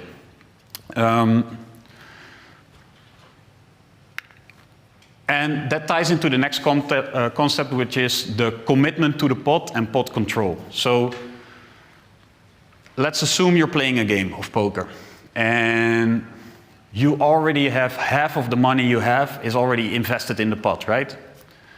And the other person put so much money in the pot that you have to put everything that's left in there. And now you're, this is all my money, right? You're playing with your entire bankroll, no bankroll management. But maybe they're bluffing. If you lay it away right now, you lose what you already invested, right? Sunk cost fallacy, you already invested half of what you have. So you're going to be thinking about all these invalid reasons why to call or not call them. And this is actually what a poker professional is looking to do. They're looking to put you in a position where you make a negative expected value decision, right? They're looking to make you invest the money you shouldn't invest just because you can't lay away your hand, right? Whereas a poker professional will be playing in a way that if they know they have a hand that has a chance but is not likely to be the winner just yet, they will apply pot control. They will keep it as small as possible, right? And then when they know that they are likely to have the upper hand, they will try to get you committed, right? They will try to make you have this sunk cost fallacy feeling, basically. And this is why it ties into bankroll management. If you are playing with all the money you have, then you cannot distance yourself from the money, right? You will be like, I already put half of it in there. If I stop now, I'm going to lose that half. Whereas if you have proper bankroll management, you don't see it as money, you see it as playing chips. And you will just be thinking, am I making the plus expected value decision, yes or no? And based on that, you're going to either lay away the hand or not lay away the hand without emotion, right? Focused on the end result. But you can only do that with proper bankroll management. So the solution is you have to play within your means, right? In order to make a plus expected value decision, you have to play within your means. And I think this is really, this ties into what I see a lot of clients do when they're testing out new channels, right? They are doing a Hail Mary shot at TikTok and going all in with the budget on the first hand, right? Like, you have to understand, like, if you're going to play in a new world, on a new table, right? You probably want to apply pot control until you understand what's going on, right? Because likely you are a fish among sharks, and likely your first hand is not going to be the one that gets you there, right? So you want to have this situational awareness and have this like budget control of how you're going to explore new opportunities. And for challenge number 4, we're going to dive into a real hand. And it's about not treating all opportunities as equal. So in poker, you continuously get hands, and obviously not all hands are equal. But before I do that, can I see a show of hands who has played at least one hand of poker in their life? Okay, keep them up, please. Who has played more than an hour of poker? More than 100 hours of poker? Okay. 1,000 hours of poker? Okay, we're good. I got some things in there that probably won't make sense to a real professional, so you know, like I had to cut some corners to make the presentation work. So just a quick recap: you play each other, not the house, right? Which makes poker different from all other casino games. In all other casino games, the house wins at least 51% of the time, and in this case, you play other people, right? You get 2 cards face down. There's a round of betting called pre-flop betting. There are then 3 cards dealt open, community cards to be used by everybody, called the flop. Another round of betting called post-flop betting. Then there's a 4th card dealt, which is the turn. Another round of betting. 5th card, which is the river. And then another round of betting, the last round. You can win either if you make everybody else fold, right? So if I go all in and everybody's like, Rick, that's too much, I'm out, then I win whatever's in the pot. However, if I do that really early on when there's not a lot of money in the pot, I won't win a lot, right? So there's a downside to that. Or you could complete all rounds of betting and then at the end show the best hand. And your hand are a combination of 5 cards, which can include the 2 in your hand and the 5 on the board, right? So that's how you can combine the best hand. And then the very, very best is a royal flush, which is the same suit, so a suit being hearts in this case, and then 10 to ace. And then straight flush, 4 of a kind, full house, flush, straight, 3 of a kind, 2 pair, pair. And then technically also high card, right? So if you have an ace and nothing else. So I think this is really similar to other games, right? And you know, poker, relatively simple game, but a lot of nuance to it. So in order to evaluate your opportunities as a poker player, you need 3 core concepts. The first one is hand equity. Equity, just like equity in a company, you own a percentage of the pot. But you don't own it based on how much money you've put in the pot, because that, you know, then you could just buy it. You own it based on what's the likeliness your hand is going to win if you would run it an infinite amount of times from that moment forward, right? So there's obviously an estimate in there. Then there's your opponent's hand, which you should not know. If you do, you're cheating again. So opponents think about this, you think about this concept of a hand range for your opponents. And this is how you visualize that. So I think most players just do this, visualize this in their head. So the blue cards are all combinations of pocket pairs, so aces, 2 kings, all the way to 2 twos. Then the red ones are all the unsuited hands, so a combination of 2 cards of not the same suit, so let's say a heart and a club, right? So ace king unsuited being the highest ranked, and then 3-2 offsuited here. And then the yellow ones are the suited hands, so ace king of hearts, ace king of clubs. And the reason it doesn't really matter if you have, like, there's no difference between hearts and clubs or diamonds from a strength perspective, right? So these are all combinations that are possible, right? Because it doesn't really matter what kind of combination of suited or unsuited you have. So, hand range. With the information you get about your opponent, both in the game and outside of the game, you're going to tighten and widen the hand range based on what they're doing, right? So we'll go through this in an example. And then the last concept, so we have the hand equity, the hand range, and now we have the pot odds. And the pot odds are basically what reward am I being propositioned and what risk is tied to that, right? So what do I need to pay to play, basically. So if the pot is $100 and your opponent bets 50, that means that you will have to pay 50 to potentially win 150. Does that make sense? Because the pot was 100, they put 50 in a bet, and you need to at least match that bet of 50. So you pay 50 to potentially win 150. So that makes pot odds of 2 to 1 or 1/3 of the pot, right? You have to pay 1/3 of the pot to risk winning that. So we're gonna tie this together in an example. We are player number 1, and we have 2 aces, of course, right? There's player number 2 and 3, they don't really matter for the example. They have the small blind and the big blind. This is a little bit of money you have to pay before you get your cards. Doesn't really matter for the example as well. Player number 4 is our opponent, is the villain, as poker players call this. And they raise to $2. So we are definitely gonna play, right? We got 2 aces. But first we're gonna put the villain on a hand range. So this happens in the head of the poker player, right? And in this case, we're putting them on a roughly 22% of hands, right? So the green cards, the green combinations, that's what we estimate their hand range.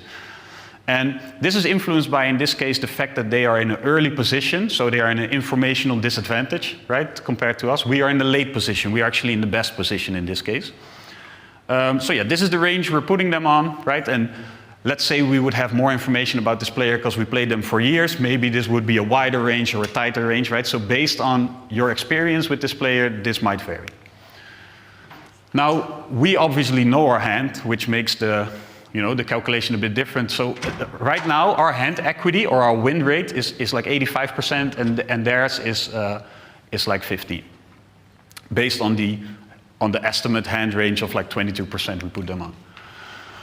So we are going to re-raise. Now, there's a lot of reasons why we would want to do this, but basically, if you have a high value hand, you want to get more money in the pot, right? So instead of just calling, which could have been an option, we're going to re-raise him, which puts the action back to him. Player 2 and 3 are out of the hand, so we don't need to worry about them anymore. And player number 4 calls. So after calling, we are tightening the hand range, right? So remember the hand range we had for him was 22%, 21%. We're now tightening it to 5.5%, 6%. And the reason is they are in the worst position, right? They will have to act first every other aspect of betting, every other round of betting. We are in the best position, they know that, right? So we don't expect them to do this with a really wide range of hands because, that would be really hard to play. So we are tightening the range to these cards.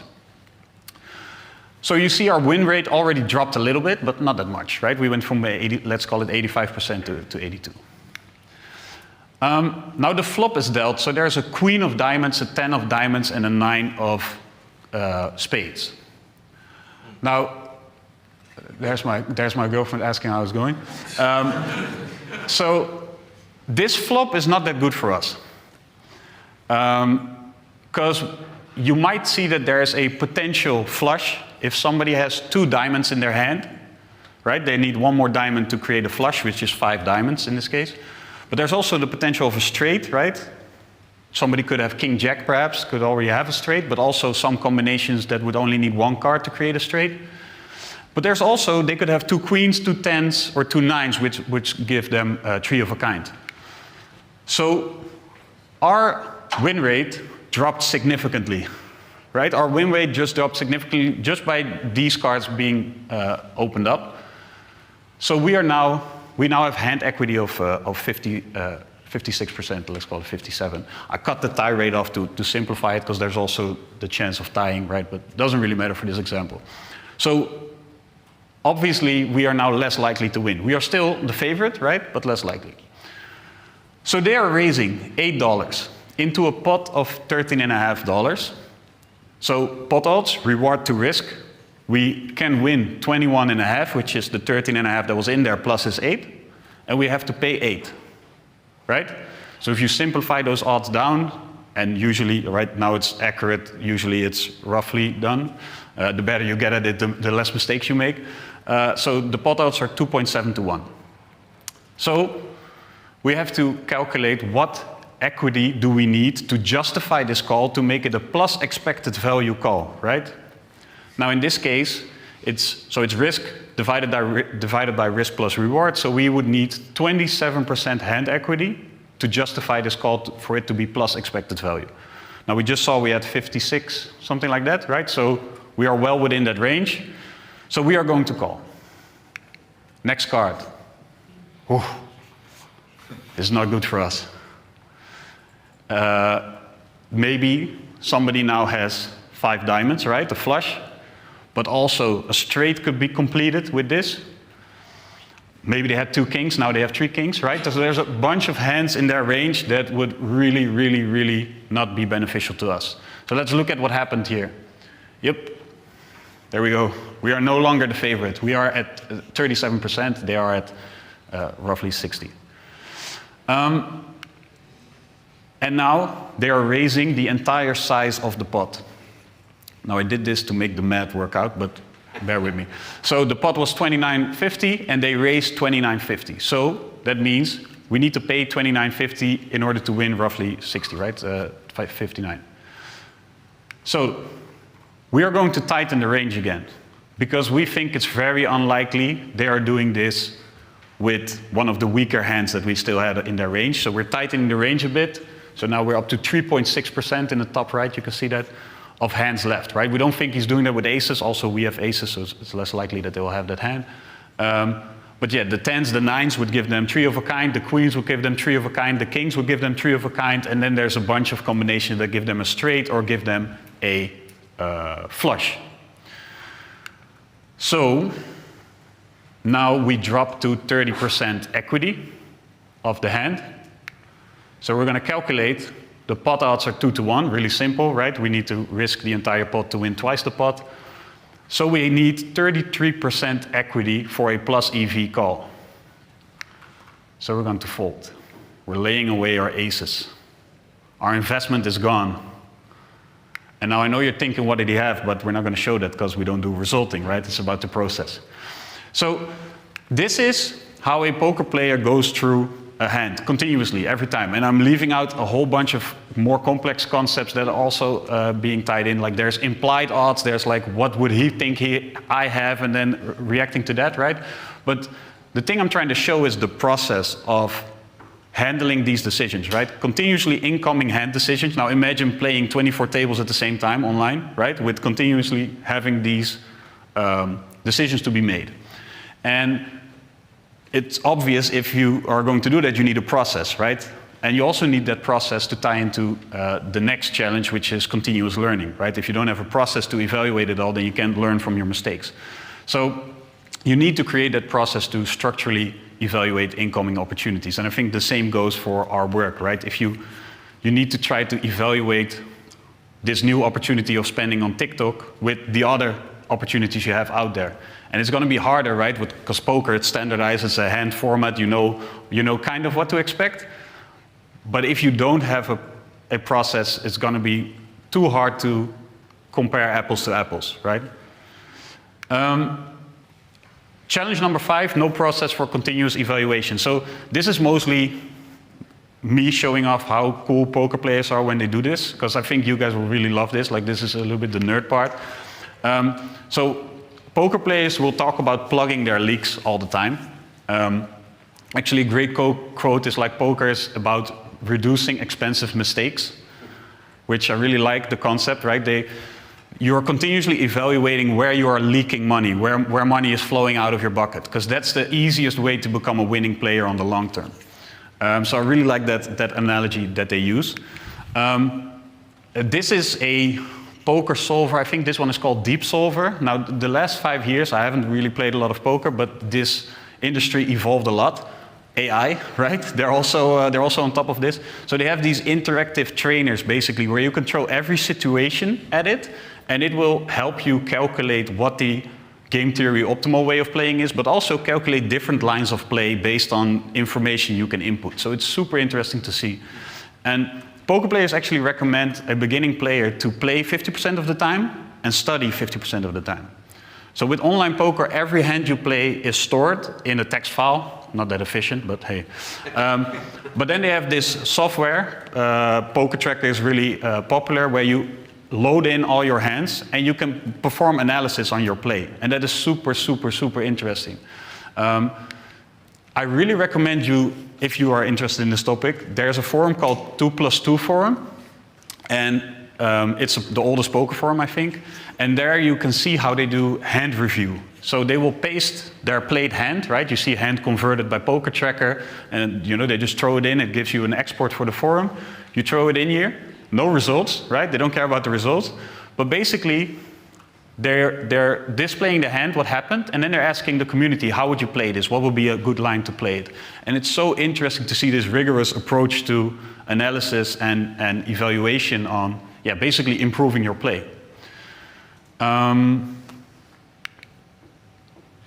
So, solution, right? You need to develop a repeatable process to tackle analysis and development. And I think it's, like I said, it's easier for poker than for unstructured incoming questions, right, as analysts. But I do think we can learn from this community. Like, I think the fact that you can do it so continuously on all the incoming information makes that you can learn quicker. So if we can even standardize or create a format that allows us to do more iterations on analysis, I think we could learn quicker as a team, right, by applying the same kind of logic. If you're interested in this topic, I brought 4 books, new books. The left one, Thinking in Bets, is more about decision making in general, and it's written by a former poker pro. The other 2 are really about poker, right? They are here, they're free for you to take if you're interested, and otherwise, they're for Zoli, so that we can go to Superweek Las Vegas next year. That was my talk, thank you. Thank you very much. Brilliant. Thank you, Rick. That was super interesting. There was so much to take away. And 2 questions. Firstly, one, why have we not been playing poker all week? Right. And secondly, how do we sign up for Vegas? I'm on board. But serious questions, do we have some? Robert, brilliant. Does it really need to be a serious one? Yeah, yes. Oh, no. Thanks. An eye-opening. It's great. I can see my clients when I tell them, no, it's not about the outcome. It's about the fun and learning things. No, forget about conversions. But it was great running this campaign. Regarding that, on a, let's say, a yearly budget, what do you recommend for, especially us on smaller markets? Was the limit or lower limit of some campaign, was the percentage of budget we can take to use such approach to learn? Forget the outcomes. Is it like 100,000 euros a year campaign? So let's use 10% and play a game. Do you have some practical tips on that? Because I cannot spend all the budget of my clients. No, 100%. And I think you don't. I think it's less about the budget you spend. I think it's more about the time you allocate as a team, right? So. Okay. So eventually, the time is money. But I think it's more about the mindset of, okay, we have the conversion tracking. We should keep the conversion tracking, right? And obviously, it feeds into the algorithm, so it serves a purpose. But I don't think we as a team get very good just from staring at the end conversion, right? Because it misses so much of the details that happen in between. So wherever you can, try to think of the steps that get you to, let's say, an email marketing campaign, right? Because that's an example with more steps, right? There's thinking about the copywriting, there's the structure of the article, there's the images, there's the opening headline, there's all these in-between steps that you can focus on, which are the process, which you can control, which you can experiment with, and then there's the eventual open rate of the email and the conversion rate. But those, if you send at the wrong moment, or people are all watching football, soccer, whatever, right? There's so many things you cannot control about that part, but you do have control about those things in the process. And I think it's more about that shift in, like, we need to create something we do weekly, preferably, right? Like something on a regular schedule, which will allow us to get better, and not only look back weekly on what happened with an outcome we didn't control, and then try to guesstimate or justify it with numbers. Like that's I think the main shift. Yeah. Interesting. Brilliant. We've got another question over here. Thank you for a very, very interesting presentation, and I have a lot of takeaways. So one reflection that I wanted to share with the question is that while this applies, of course, to our area of analytics, I think it's got a wider potential area. It could be relevant So all of, for instance, DevOps and all of development teams in Agile is something this could be applied to. Yeah. And one of the critical elements of Scrum teams is also that if you optimize for the outcome, right? If you begin assessing the efficiency only based on that, so the lagging indicators in a sense, you risk doing suboptimal processes. So I think that whole mindset of saying we're not going to do resulting when we're assessing our processes, we're going to do something that abstracts from those contingencies that, you know, that are what businesses care about, right? Yeah. But I'm curious, how would you want to do analysis on your processes that somehow figures out what's a contingent element of a project and what's an essential effect of your process? Yeah, so ideally for us, right, we would be able to measure it, but I don't think that's feasible for every process. Yeah, technically, you could measure everything, right? But in a lot of cases, it's not going to be feasible. I think one other thing about Polka that I didn't put in here, but it's also about accepting that your approach is never perfect, but it will get better. So one of the things I skipped was that for me the hardest thing was the hand ranges, so estimating what the opponent has, because it feels like you're always wrong. Well, actually you are always wrong, right? You're estimating a range. Per definition you're wrong. And I had a really hard time applying that in practice until I switched to, okay, I only need to get better at it. That's the only thing I need to focus on. And it's, you know, it seems like just words, but it really switched my mindset, because before I couldn't accept it. Like my analyst brain was like, no, perfect number. It's like Google Analytics and then having imperfect data, right? Or frustration, you need the plugging of Julius.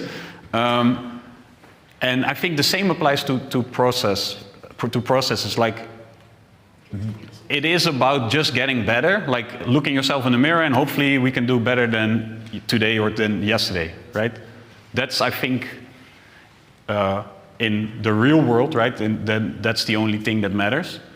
So yeah, not getting hung up on that. Like, if we can't quantify it, we often tend not to do it in our industry, right?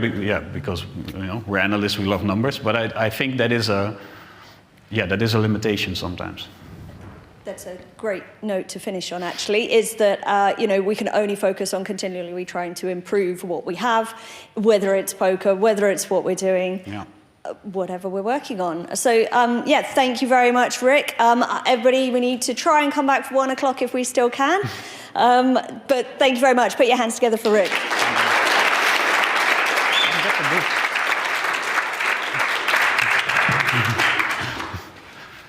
Please don't.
Hi everyone, back again for the last day of Superweek. We are here at the TV live stream. We have just shown the presentation of Rick about data, but actually not data, more poker and data. It was quite interesting. And I have here with me the girl that take the mic around, but it's not just that. She's a person that in the last days also took a speech, quite interesting for me. It's about communication. So we are gonna speak about speaking. And I'm so happy to present you Anne Lewis, right? Anna Lewis, yeah. Perfect. So we are here with you today to speak about communication. This week for me was quite busy, but I was so happy to just at least saw a bit of your presentation, and I really love that. And one of the things that stick to my mind was the example of the email. Yes. So the first email you sent and the last email you sent. And it's quite nice because as well for me that was kind of an issue when I first began working. I remember one of the girls that were my supervisor that just saw my email and said to me, well, it's not really clear. I don't understand anything. It's not clear and the client won't understand whatever. So I really think that, okay, data are important, but communication. Absolutely. Like I said, if you could have the best brain in the world, but unless you can communicate all of your ideas and everything like that, then it's useless in there. So all of those email examples, building it out from here's what I want or here's what is the issue, all the way through to, oh, actually, here's how you could do it properly. This is when I need it by. This is why you want to do it, and including all of those extra pieces, and then adding in, hello, how are you? Yeah. Which I always, that example was built on all of the mistakes that I've made and how I write emails still. I'll still start an email and go, here's the issue, right? Stop, let's think about it. I need to think, right, what is the problem, and then the benefit, what can they get out of it, what are we going to be able to ask them to do with timelines, how can I make sure that they're happy with this, as well as doing what I want. We both need to be happy. So that's one of the feedback that I've had from a lot of people is that they have done the same thing and had to restructure how they email people and how they communicate to make sure it works. And it's just so important, but we don't often talk about it. Yeah, and one thing that was coming to my mind is like some kind of time. It's nice because I have this thing that came up to my mind because my brother once told me, yes, you just write what you think, but it's never how are you in the phrase. Right.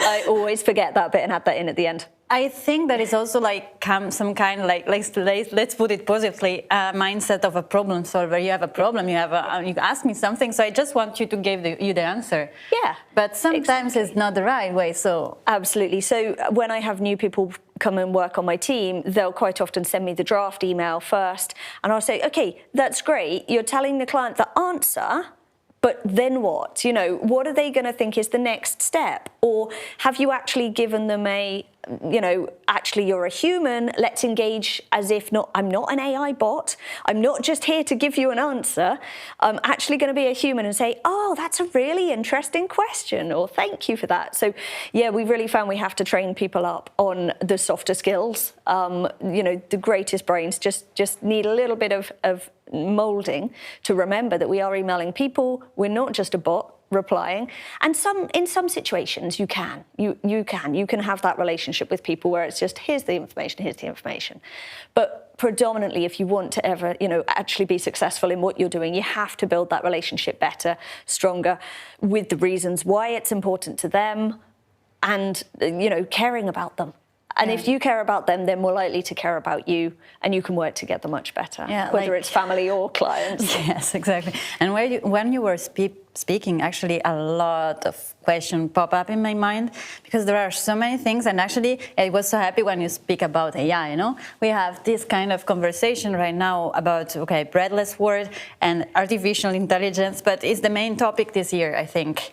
And what differentiates us from a bot is exactly that, the fact that we have some kind of emotional intelligence, the fact that we are able to do something different and is not tech stuff, because right now the Golden Puncher Prize showed that if you ask ChatGPT to build it up an app, okay, of course it won't be the best app, but at least it will work. But the fact that what differentiates the bot from us? Absolutely. Yeah, that's exactly where it is. And especially with so much prevalence now of bots doing so many things, I think it's even more important that we show how human we are and we make sure we keep that relationship with people. But the other thing that you mentioned, emotional intelligence, it doesn't come naturally to everybody. Yeah. And that's why I think it's really important to say, well, yes, you have to learn analytics, you have to learn code if necessary, but you also have to be able to think about the emotional skills that you need to be able to get those and make them work, make it effective through using the emotional side to your communication. And yeah, we're not natural. We're a bunch of geeks who just like to talk straight. Exactly. Yeah, so we have to learn it.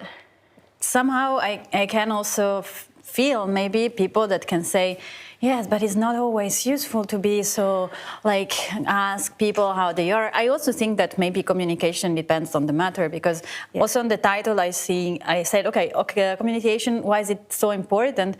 But it's also in between maybe the team and the clients, because of course, if we think about developers that need to speak with us, well, like I'm a strategist, I'm a web analyst, and I need to speak directly with them, what you need to do, of course, I don't go there and said, hey, how are you? I need to do that, that, and that. And I also think it's kind of related to communication and emotional intelligence. You need a bit to understand when you use things. And I want to understand a bit what you think, your experience, which are the difficulties that you have made and issues you have faced.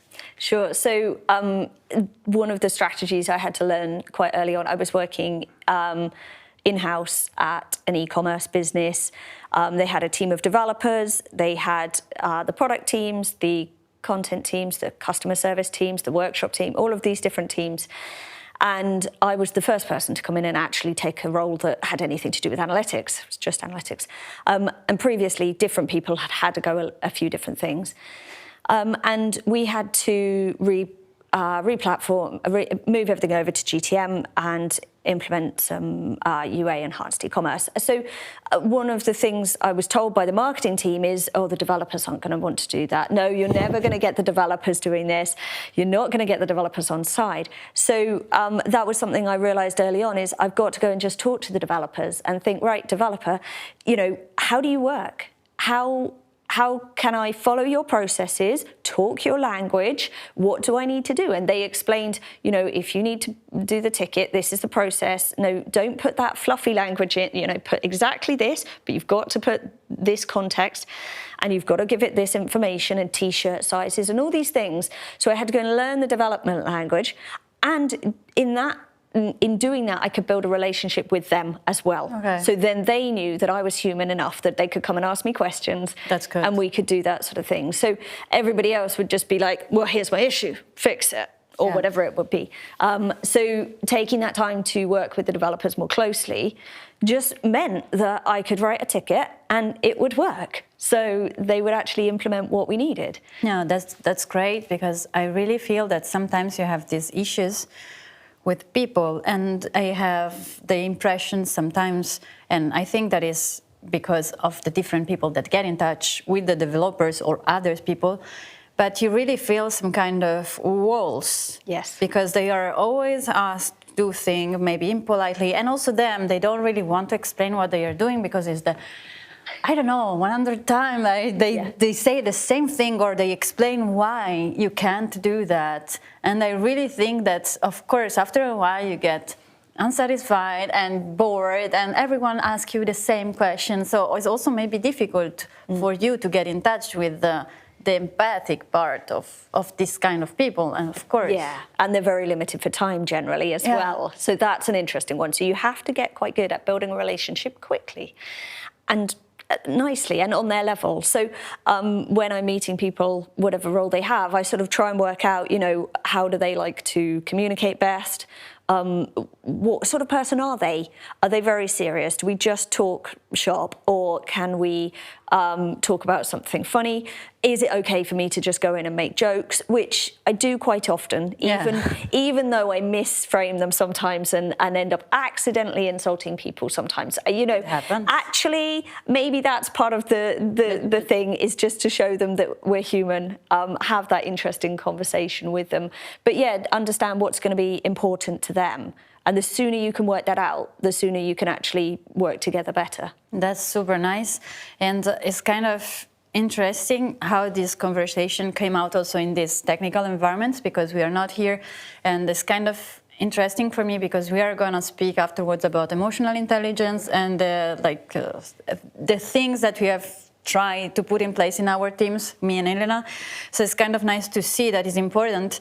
It's still, I have this voice in my head that repeats me, yes, you're saying that, but you have, I just see, I'm sorry, an old man or an old woman that is managing a business and just tell me that is bullshit. If you have to do the work, you have to do the work. I don't care about communication, you know? Mm-hmm. And how we can make them, or maybe not, well, neither older. There are also young people that have the same mentality. So I'm sorry about, maybe I also create generalizing, yeah. Yeah, so it's like, how we can make them understand that actually communication and having a nice relationship with the person you're working with is good, because, okay, maybe sometimes you feel, oh, I'm the boss, so I'm the best one here, and I need to, you need just to do what I ask you to do, you know, but it's not true. We are all humans. We are all on the same level. We have struggles. We are managing our lives, and work is just one little part of it, even if it takes up the majority of our time.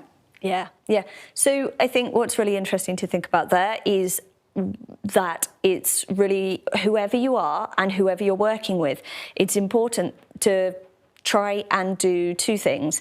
So it's highlight positives and really praise things and say, actually, that was a really good email there. That structure of that email that you put together, I really like the way you explained it to them.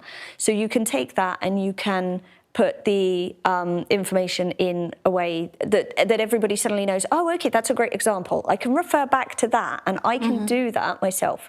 And then the other one, which, if I word it wrong, sounds bad, but criticize quickly, in that you can fix the problem sooner as well. And when I say criticize, do it delicately, but do it quickly and say, oh, you know, there was that issue in that Zoom call we just had, and the client asked about this. You said blah-de-blah, but you can change it up and you can turn it into a really great learning opportunity, my favourite word, to replace the word mistake. But we'll say to them, and if you'd actually done it this way, and if next time you could say this, then that would have a better impact and you would be able to be more successful. So we can give that criticism relatively quickly. Don't stew on it. Don't go away and overthink it. Don't leave them stewing on it. Say, look, I just want to address that little thing. We can actually improve that. We can take that and we can make that better. So next time you do this, is it okay if we do it differently? Okay. So there's a couple of phrases there, like, is it okay if you say it this way? Or that was okay, and if we can think about doing it this way, instead of but, if you do it this way, then you can sort of word your criticism in a really supportive way. And that stops somebody getting overwhelmed. It stops them getting, dysregulated with the rejection that they might feel from that. So it keeps their emotional stability a bit better. Yeah. And it just really helps you be able to just go, okay, we're going to work on things. And we're just going to keep working, whether it's, corrections or praise, and we're just going to do that. So yeah, quick feedback is really, really beneficial. Okay, one thing about that.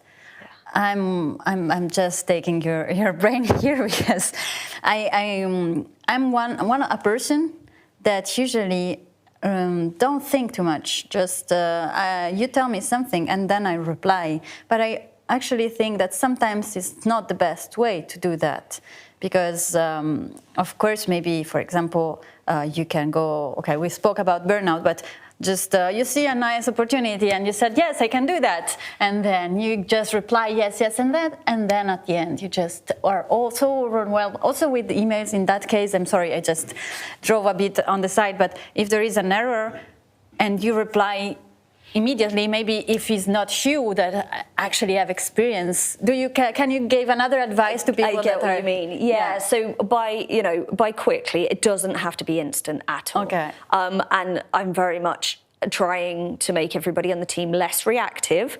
So, do schedule those times in the day when you're going to do your emails and your communications. Okay. So do it, first thing in the morning, do it straight after lunch, and then just check it at the end of the day, so that you can do it in those gaps. So by do it quickly, I'm not saying you have to do it by the time they finish their sentence or straight after the meeting straight away. But don't leave it till your next one-to-one meeting with somebody.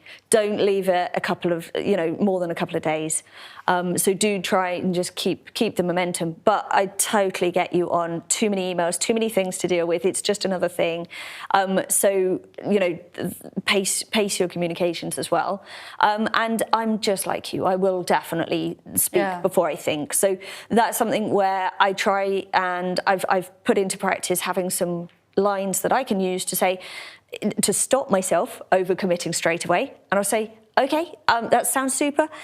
I'll get back to you when I can, or I'll get back to you soon. Or, you know what, I would love to say yes, but I'm going to just think about it, and then I can make sure it's the right thing for everybody. Yeah. So there's a couple of things to try and just learn so that you block yourself from just jumping straight into I really think that this session is kind of a place for me to learn a lot of things, because, technical-wise, right now we think there is. I really love ChatGPT. I've began to do my own site using ChatGPT, so it helps a lot. Localhost, so really easy. But anyhow, it allows me to get the technical knowledge I didn't have. So somehow it kind of helped me to practice, but on a soft skill level, it's so hard, so difficult. And there are people that, of course, they say, yes, but I'm not good at it, and maybe I will never be able to do it. But maybe if we have some kind of little tips, for example, for me, I'm not a person that wait. So that the idea, I will do that right after our speech. I will put slots in my calendar to reply the emails just in the morning, after lunch. That is amazing. So if you have other advices that came up during I think you're a lead right now, if I understood. You're leading a team. It's my own company. So even better, sorry. I am the boss, yeah. So even better. So what are you doing? What are the things that for you helped a lot? Yeah. I saw the incredible thing that you do with the bowling thing. The escape room was. Yeah. The escape room is something that can, because also another topic, I'm sorry, I'm putting everything inside, but there are so many ideas. And also the fact that we are all working a lot remotely right now. Yeah.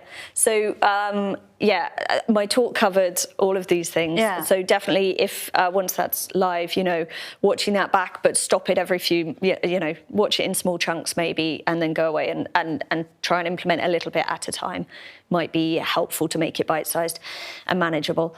I really have learned from mistakes. So that's the thing to just be okay with. It's okay to just keep knowing that you've still got to make improvements, and that's okay. Remember to step back and be reflective occasionally. I've actually now scheduled downtime in my calendar. A lot of us here, we're impulsive. We want to just get stuff done, but it's so important to schedule time to step back, think about things. But other things in the business that we've done to improve the communication, we've created templates, we have created, we've done my talk that I did here, I actually ran as a bit of an internal training course as well recently. And then we share tips with each other regularly. But yeah, we'll leave Zoom open. If anybody needs it, you can just message somebody all day and you can just work on Zoom together, whether it's on the same problem or a different problem. We then have, scheduled catch-ups so that we can actually just have a coffee over Zoom. And we make sure that we try and do that every other week at least, and we'll go off on different topics and things like that. And then working remotely, we do try and meet up the whole team once a quarter and do that sort of thing. So we make sure that we remember we're humans. We make sure to treat each other like people, as well as just all of the techie stuff that we have to talk about. Okay, a question right away. How many people in your business right now? We peaked at 8 last year. We're down to 6 at the moment, but yeah. But actually, it's kind of easier maybe to have this kind of communication because 6 people... It's true, yeah.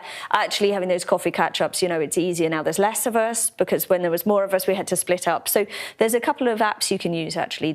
I can't remember the name of it, but there was a Slack app we introduced. Donuts, that's the one. They told me that yesterday. Yeah, I got irritated at the notifications and turned it off in the end. But potentially, if you have a much bigger team, it might work, where it can then split you off in groups to have the coffee, in small groups instead of together. But I mean, I just think actually, these people are going to, maybe want to have a conversation about their children. So actually they could go and talk about that. Other people, somebody's just bought a new Lego set. Maybe we want to go talk about that. So actually we'll just have different rooms on Zoom and we'll jump in and out. Super nice. And I'll leave them to it sometimes as well. As the boss, I'll quite often be like, you guys just talk without me. Sometimes there's things you want to talk about when I'm not around. Yeah, but I think it's kind of, I really have a open mind about that, because the majority of businesses, mainly also the big ones, is always about work.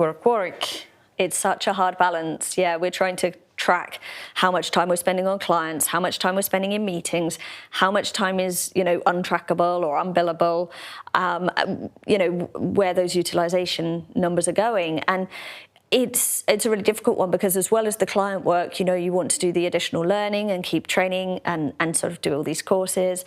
Then you've got to fit in the catch-ups, the project management work. So yeah, I think we have to set realistic expectations on billable hours.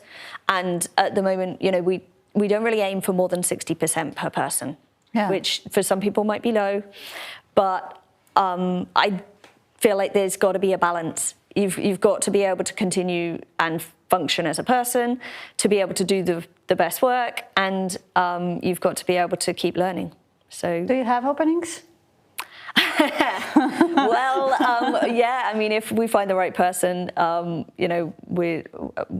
always happy to talk. But it's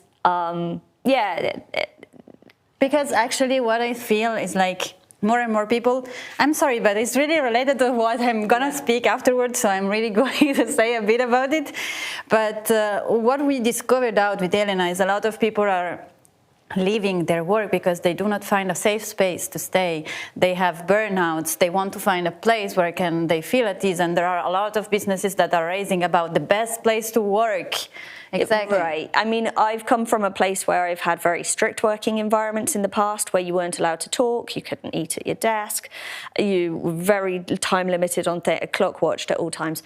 And I've also come from having burnouts for multiple reasons and needing to, balance my own life, look after myself, my team. So sometimes I think I'm a bit too much of a pushover. And, most of my team are part-time. Because I want to work part-time. I do only do a 4-day week if I can get away with it. Doesn't always work. Sometimes it's longer. But, that's the idea is, that we're trying to work to live. That's good. As well as, not just living to work, but, we try and find that balance. So, I do have to get a little better at saying no to things sometimes. But, I'm really open, and it does work. It has worked for us for a number of years to have quite a dynamic schedule. Okay, thanks a lot. I think that we are quite on time, but anyhow, I want to sum up a bit, because we said a lot of things, but the most important things are that I really feel with you that I'm in a safe space. I can speak. I gave you a feedback right away about the way you can reply, and you accepted it, which is kind of great. And I want that in my place of work. I want to be heard. I don't want to be scared of speaking. Yeah, we need to respect each other, don't we? Exactly. So also is that reason why I think that is important for for big businesses to really concentrate not just on people that have the expertise, but people, or if they do not have it, but try ways to improve the way they are speaking with others. And also as a manager, take care of your people, because if not, the market is so broad, there are so many opportunities that the best people will go away. Absolutely. Yeah, you've So, just got to be nice. If you want, I think that you have a LinkedIn page. Yeah. If you want to connect, I think that Anne would be happy. Yeah, absolutely. Yeah, feel And free. if you have any openings, I think that people would be also really love to get in touch. Yeah. But I'm really thankful for this conversation. This today is it's really giving kicks to my presentation of this afternoon. And I really thank you all. Thank you, Anne, as well. Thank you very much for having me. I'm looking forward to your talk. Yeah, and we will say goodbye as well because you're leaving. I am. Yeah, I've got an hour left or so, maybe 2. But yeah. Okay. Thank you very much. Thanks, and see you in a while.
insomma il caffè.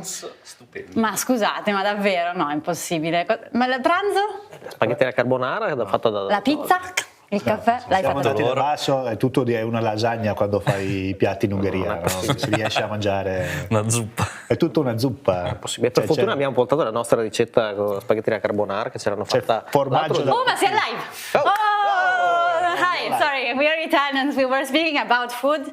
It's the last day, the last interview, so we were really tired. I didn't eat, and actually I wasn't understanding what they were eating. I'm here with just Italians. So I will present them in Italian and then you will understand what I will say. And ok, abbiamo Luca, Roberto, Matteo, that's so easy, web ranking at Tag Manager Italia. And we are gonna finish all together. Due to the fact that I'm one of the speakers, I decided to finish with Italian people because I cannot do that. But the most important and nice thing I wanted to have here is different perspective, because I've tried to ask and convince Luca to come here for the past years, and finally I have him here. And it's his first time. We were former colleague in web ranking, and we want to say hi to Federico Fuzzi because it was our head. And I'm so thankful that we were working together. So thanks a lot to made us known each other. And then we have our advocate of Superweek. Thank you. They won the Golden Punch card 2 years ago. Yeah. Yes. They present every year. They are the VIPs of Italy, I can say that. And we have Matteo and Roberto already said, and they are the fifth year here. So, okay, first question, really easy. Maybe we can start with you, Luca. Which is the best speech of the best speech? One of the most interesting one you had, because it's the hardest question. I think I'll go with the Alexandre speech of yesterday. It's very interesting because it's another point of view, and in the past years we track everything, and maybe it's not the best things. And we try to explain this to our clients that it's not a strategy, but it's kind of difficult. Yeah, always. Okay. It's a pinpoint. But I really love Alexandre as well. Yeah. And for you, Roberto and then Matteo? Well, yes, it's a tough choice, definitely. And I think Dennis Golubowski of Stape, because I mean the breadless solution. Oh my God! Yeah, it's a joke about cookieless. Yes, and we are trying to say breadless all the time. Some people, someone bought breadless.com. Yeah. They bought the domain. When breadless buzzword, I just checked the domain was free, but now it's gone. But we have a suspect here, undercover. That's a good idea. Maybe Joshua.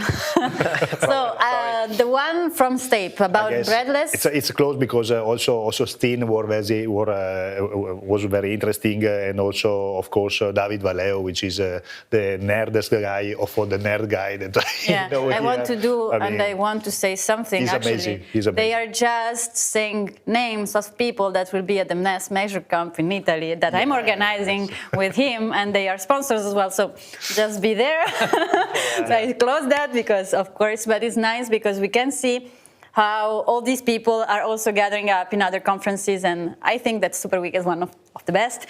Okay, but it's nice because you can meet people and have also this kind of conversation and have them at your own in your own countries. It's kind of nice.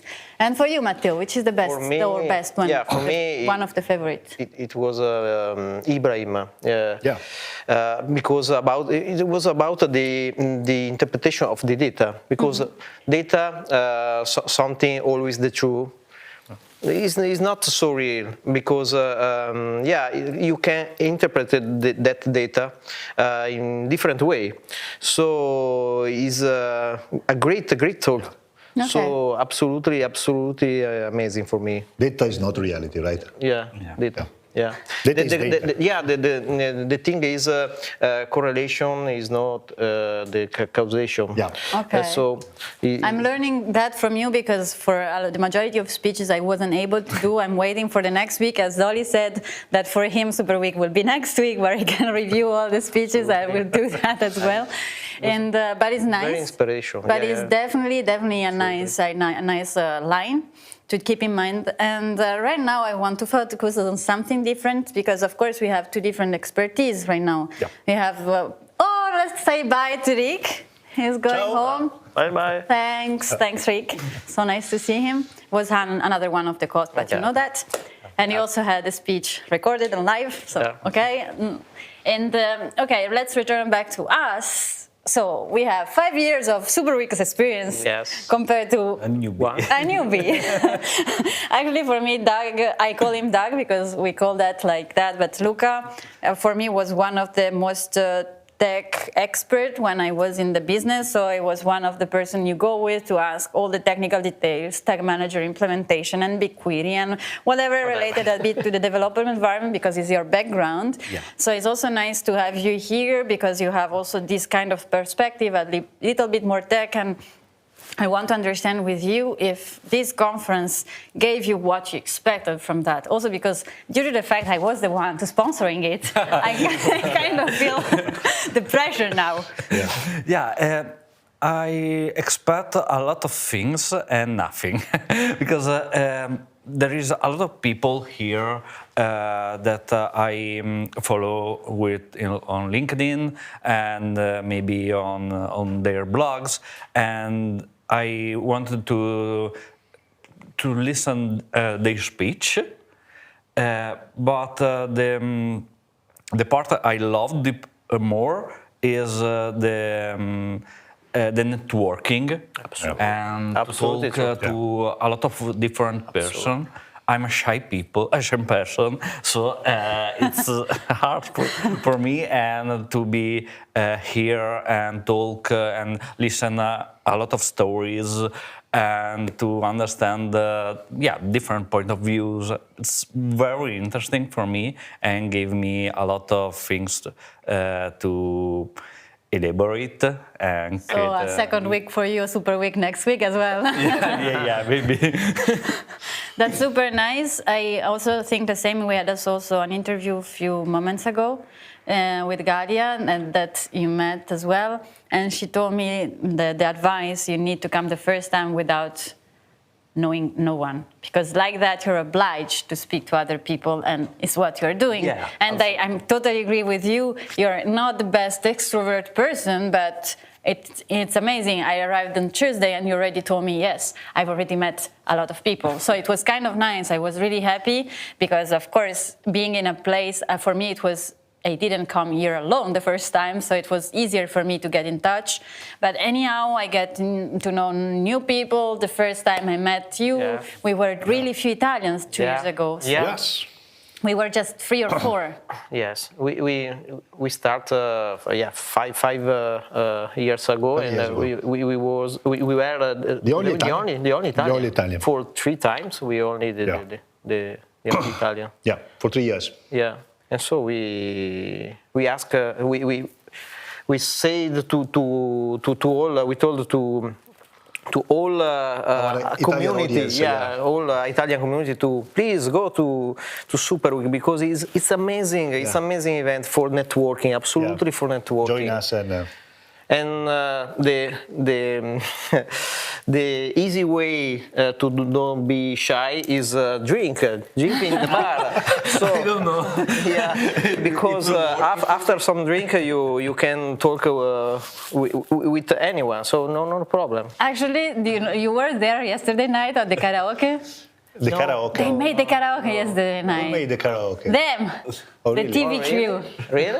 Why you didn't call me? I am a black belt of karaoke. At 2 a.m. until 2 a.m. in the morning, I want to propose Dori next time karaoke first thing, so we can get each other. So yes, so it's definitely incredible, amazing, and that we see also the number of Italians growing. Yeah. And it's super nice because I remember that you were telling me like, yes, you are the third Italian here, the fourth. So it's kind of nice to see that right now the community grew. Italy won 2 times the Golden Punch Card, so wow. Yes, the Golden Punch Card, we had Elena, I already said, and they are all interesting projects. You also proposed one this year. We were absolutely waiting for Doug next year, because I know that... It's your turn. But they have something already, and it's incredible. So it's one of the, like, when you propose your Gold Punch Card, I really loved it, and I tried it, definitely. And I also think the product that they are also trying to promote is interesting. So it's also really a place where you can come, promote your products to the Gold Puncher card price, and then you can return back with this shirt. I don't know if you can, you can see it. So a really nice golden shirt and also a plaque. It's kind of nice. And you will have your photo right outside this room. So it's kind of super nice. And the most important thing is usually it's free. For a period, not always, because of course it's a product, after a while it needs to be charged, but anyhow you can take it and use for your own personal use, which is amazing. So apart from talks and networking and Gold Punch Card, can you please, okay, you already have done that, but which is your advice for people to return back here from a new perspective, an old perspective, etc.? So if you want, Matteo and then Roberto. So we in the last years we saw that Google team explained for the first time a new feature release, and so it's amazing to understand what will come in the next month about new features, new Google features. I remember the first in 2020, we talked with the product manager and the head of engineering of Google Tag Manager team, Brian Scott, and they... Brian and Scott, Brian Scott, and they... Brian Scott is the SCHREMS singer. Brian and Scott, we are Italians. Brian and Scott. Yeah, my English is not so good, so forgive me. And they presented for the first time the server-side, GTM server-side. And in August will be published. So this is a thing that you can see before what happened in our business. I remember Krista that told us a lot of updates, and I also made a mistake because she asked me not to tell that on LinkedIn, and I was there. So sorry, Krista, again. Sorry. And hi, Krista, we miss you. And actually, yes, it was, as you said, I completely agree. You have updates for the next year to come. It's one of the reasons why I think you have Superweek right in January, because you were updated on the next year's things. It's not because the mountain, the snow. There is no snow. Here. But there are the spa. And for you, Roberto? I totally agree with Matteo. I mean, being here is like being in the Davos of digital analytics for me, because it's like not only you have the chance to learn some new stuff and some new high-level stuff, not the usual stuff that you can find on a free YouTube video made by a newbie. And but of course also the networking is an important part. I was really amazed this year to see that unlike the previous years, there were something like 16 participants to the punch card. To the punch card. So this means that, of course, the maybe Zoli and Petra needs to rehold the schedule for because the next year you have 50 participants. 25. Or maybe put in a selection, I don't know. But anyway, it was amazing because the overall level of all the punch card entries was really high. Special mention, of course, for Julius Fedorovicius, which is great feature. Wow. Yes, we are waiting for the plugin. I am in touch. But apart from Jose, it was really challenging this year, and I'm so happy for the winning of Elena, the first woman to win the Italian and second Italian. And we remain game changer. That is the hashtag. If you want to understand what it means, I think you need to ask Julius. And for you? For me, it's very important to be here because like I said before, for me, create new idea is to quote, copying is a good part. And the treats method. Yeah, principles, yeah. And it's not a bad thing. You have to feed your brain with a lot of other ideas, other point of views, and so you can create something new. And this is the right place to do that. Yeah, it gave you also some fuel, you know? Yeah. It was in the, okay, I didn't have a lot of time, but each time I enter in the room, I was like, wow. I remember that from last year, I didn't do that. So maybe that year I can practice on that. Or maybe just few things, you just concentrate on your task every day and you don't think apart, like on the side. Yeah. Or out of the box, like our speech. Yes, it's nice. And there are a lot of things shared with free software, and it's amazing. I love free software. So We love it. it's a good, very good discover. Yeah, you discover new players as well in the market. Stape, for example, or I discovered Jentis 2 years ago. Yeah. So it's kind of nice also to see that it's not just Tag Manager, just JF4 and BigQuery, all like separated, but there are people thinking also how to manage all the things. Yeah. With not just maybe a head into money, but also on strategy and how to make people and user also happy about the situation. So it's kind of nice. Okay, I don't know, if you want to say something else, we are gonna close. If not, we can say goodbye in Italian to everyone and invite everyone to come here next year for the Super Week. Yeah, absolutely. More Italian next year, please. Yeah, absolutely. Vogliamo più italiani. Più italiani, per favore. Okay. Gesto. Like that. So, everyone. Everyone. Ok, quindi salutiamo tutti, vi vogliamo qui l'anno prossimo, un grande ciao da Fosca, Luca, Roberto e Matteo. Ciao a tutti. Ciao, alla prossima.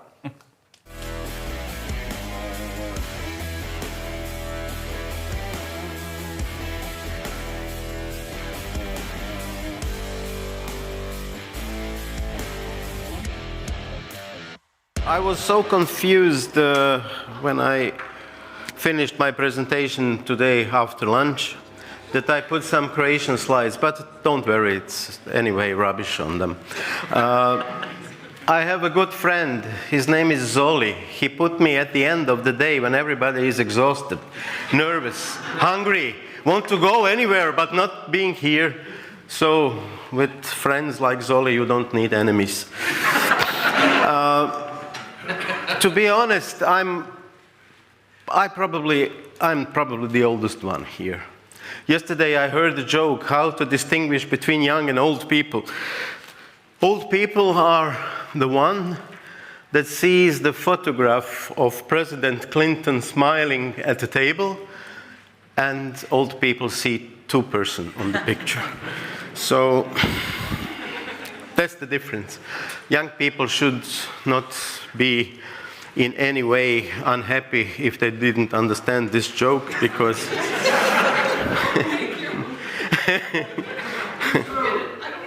so let me just introduce myself. This is my company. We have won all the rewards in the world. Actually, to be honest, all the rewards that were important to us. We didn't win the Nobel Prize, but it's not important to us. Whatever was on the market, and we thought we should compete, we won. We have even some nice Google certifications. Yay! Younger people here don't know about Avinash Kaushik. When Avinash was listening to one of my lectures, he was, he's usually not a polite person.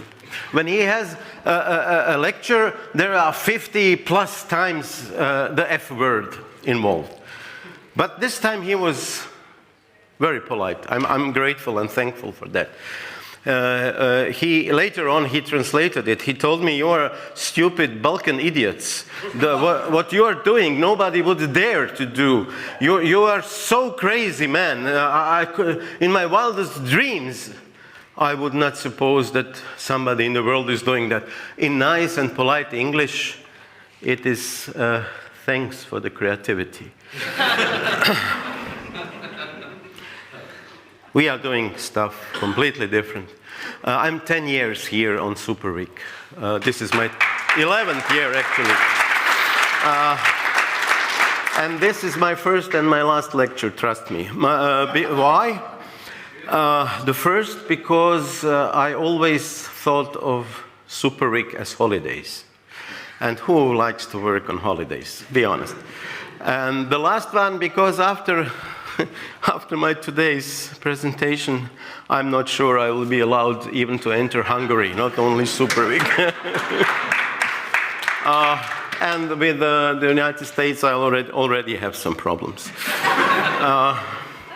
You will see why. I work in I have a long working history, 40 years. I'm 40 years working. That was in last October. I'm very old. I'm a six-fold grandfather, 6.5. So don't let me fool you with my good looks and youth. It's not. It's just a joke. But I always had the same problem. I didn't understand people. I still don't understand people. But the problem in my business is that you have data points. You try to analyze the data, and the data shows you this is the direction you should go. What is the problem with people? That is not, there is not only one direction. Okay, this one can be right. But there is another one, and another one, and another one. People tend to have more solutions than our data can provide, can show us. The other problem is we work for and we work with people, and that is a big problem sometimes, most of the times.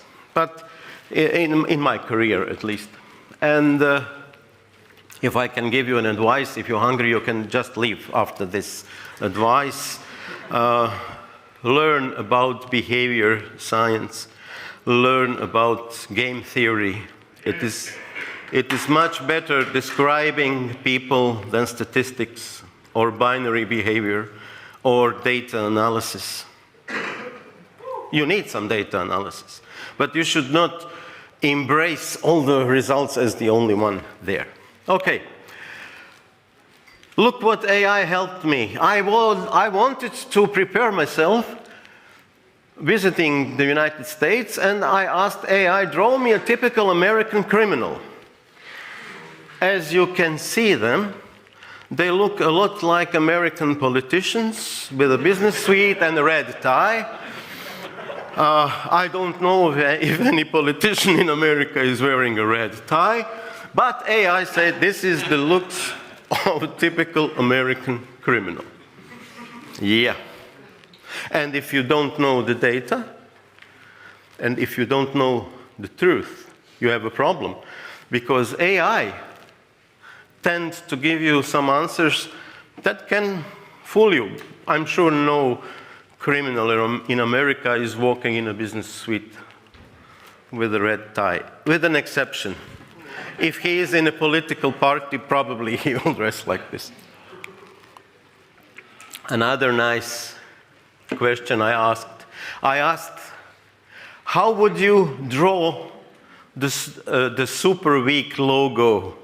As you can see, much better logos. Zoli is not here now, but I would change the logos. This is the logo AI suggests to be. Or this is almost the Superweek logo with the two Trägers, with Hosenträgers, yes, the black stripes on top and on the bottom. It can be sometimes inspiring. It can be sometimes very boring, but I still think that we have to be much more creative than just expecting AI to give us the answer we are looking for. Let me show you a case. I presented this case at the fireside in the old venue when we had the Super Week. There were two guys, Rob Walker and Joshua Glenn. What have they done? They wanted to measure the subjective value of a product. The subjective, the added value to some items. What have they done? They have bought more than 200, about 205, 210 items on eBay. These are the items. Then they have asked their friends, short storytellers, short story purpose writers, actually, agency advertising writers, to describe every and each of these items. They have both. They paid for these items about $250 for this 205, 210 items. And then, after their friends have written a description of each item, they put it back on eBay. And then they sold it. The most valued item was this little mouse without the left ear. This mouse was bought for $1 and sold for $162.5. That is a ROI of 162.5. Just to prove that I have some math skills also. On average, all those items were paid $250 and sold for $8,000. And they proved that the subjective value of a product is much more important and is much more in value than the actual product value. So, and what we are doing, we are measuring data, and this has nothing to do with data. This has to do with feelings, with perception, with context, with whatever, but not with statistics. Be aware of that. And what have we done? A colleague of mine and we had a dream to get rich, to become rich as nobody ever. Using AI, what we have done, we have decided to buy 200 items again and ask AI to write a description, and then we will sell them on eBay. We have managed so far to sell these 7 items. We have earned for every invested euro, 2.31 euro back. That is better than during the same times at the stock market. So it's not a bad result. Our plan is to sell all the 200 garbage stuff items we have bought, and we hope we will manage it. And this 7-1 so far had good results.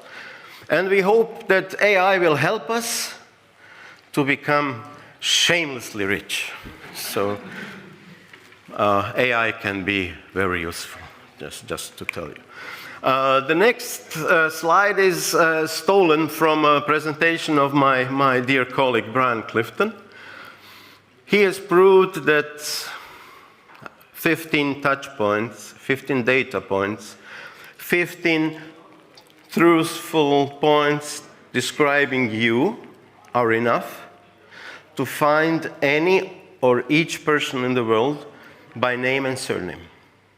15 data points are enough to identify any person, anyone in the world. 15.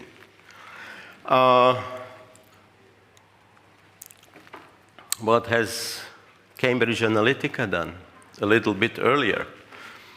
It was tested on 86,220 people. Facebook, if you want, here are the links for everything I'm talking about. You will find the links on the slides. Facebook has sold, of course, 80 million profiles to Cambridge Analytica. They have made some personalized advertisements, and based on this paper, where they proved that the machine can better predict your personality based on 10 likes you have gave to someone on Facebook. 10 likes. And the machine can predict your personality better than your work colleague, than the person you are working with 8 hours, day in, day out. 70 likes are enough that the machine knows more about you than your mother, than your roommate, but not the person you are involved with, but a person you are living with. 150 likes is enough to know more about you than your mother, your father, your sister, brother, or other very close relative. And with 300 likes, the machine knows more about you than your spouse, than the person you are involved with emotionally, romantically. 300. So I check 10 of your likes, and I'm almost your colleague at the work. But it's proven on 86,000 people. AI can hurt us. There's 11 options, functionalities in Google Ads. Some of them are almost 10 years in Google Ads, and all of them are based on AI. Tomorrow, my boss and Doug is the nice guy in this tandem, will have a presentation about value-based bidding. But these 11 functionalities are already there. If you use them, is here anyone that has started a Google Ads campaign ever? No one? Oh, so you are extensive users of AI. Congratulations. Okay, AI is here, and AI can be very useful, but it can be also very ugly. Very, very ugly. Let me show you some examples that we used with Google Cloud Natural Language Processor. Have you ever tried to use the sentiment analysis? So if you measure an ad by the sentiment of Google Cloud Language Processor, you can see the top ad has a 3 times better sentiment score. What does it mean in sales? In sales, it's almost 4 times more sales at almost the same price, a little bit cheaper. 4 times more sales if your sentiment score is 3 times better. It's crazy. Try it. Test it. Maybe your results will not be like this, but it would be foolish not to try it. I have put all the descriptions of all the lectures today in a document and asked Google, what is your sentiment score of our analytics colleague sentences they describe their lectures? Oh, as you can see, it's hateful. You write shitty sentences. Everyone. Of course, some of you, usually the girls, write some positive sentences. And altogether, when you put the girls and guys together, we are at 0.11. Almost indifferent. Almost. 0 is the indifferent. So as you can see, we can measure a lot of stuff, and let me show you now some examples. My lecture has finished 3 minutes ago, but I will still go on. On this list, there are 5 Nobel Prize winners. John Harshanyi, a Hungarian Jew that went to the United States, he invented the game theory classic that is called the ultimatum. What is ultimatum? If I would have 50 euros, 20 euros, never mind, and would give it to my friend Petko, he would say, oh, thank you, Miroslav, very nice of you. No strings attached. Here's 20 euros, do with them what you want. But if Ahmad would come in front of Robert, giving me, Miroslav, here is another 100 euros, and you can split it with Robert as you wish. But if Robert rejects the present, nobody gets any money. And now I don't dare to give him 20 euros anymore, because I'm afraid he will reject. And he has heard that the last time the experiment was also under difficult conditions. So now I have to give him 50, maybe 60, maybe 70 euros. Oh, I forgot the last time. And he will, okay, now we are talking. If I would give him again 20 euros, he would say, probably go to hell. And we will not give any. The problem with people is we are so irrational that we don't want to get any gift if we think it's not fair. If we think that only the context. The next one is a very interesting guy. He wrote a paper, 13 pages. In Croatia, when somebody is graduating, he has to write a paper of 120 pages. And this guy has written only 13 pages and get the Nobel Prize for this 13 pages. So in Croatia, every graduate paper is about 10 Nobel Prizes heavy. What has George Akerlof found out? He has found out there is never an equilibrium, never a symmetry in information. There is always information asymmetry. The buyer and the seller doesn't know the same facts about the product. And if the buyer is using this information asymmetry and explore it for his benefit, probably the company will go under bankruptcy, under Chapter 11.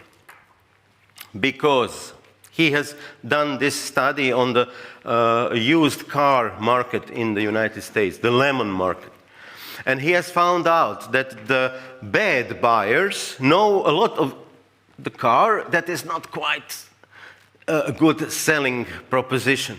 The car was hit, it was not regularly maintained, it was 3 times having some big problems, whatever.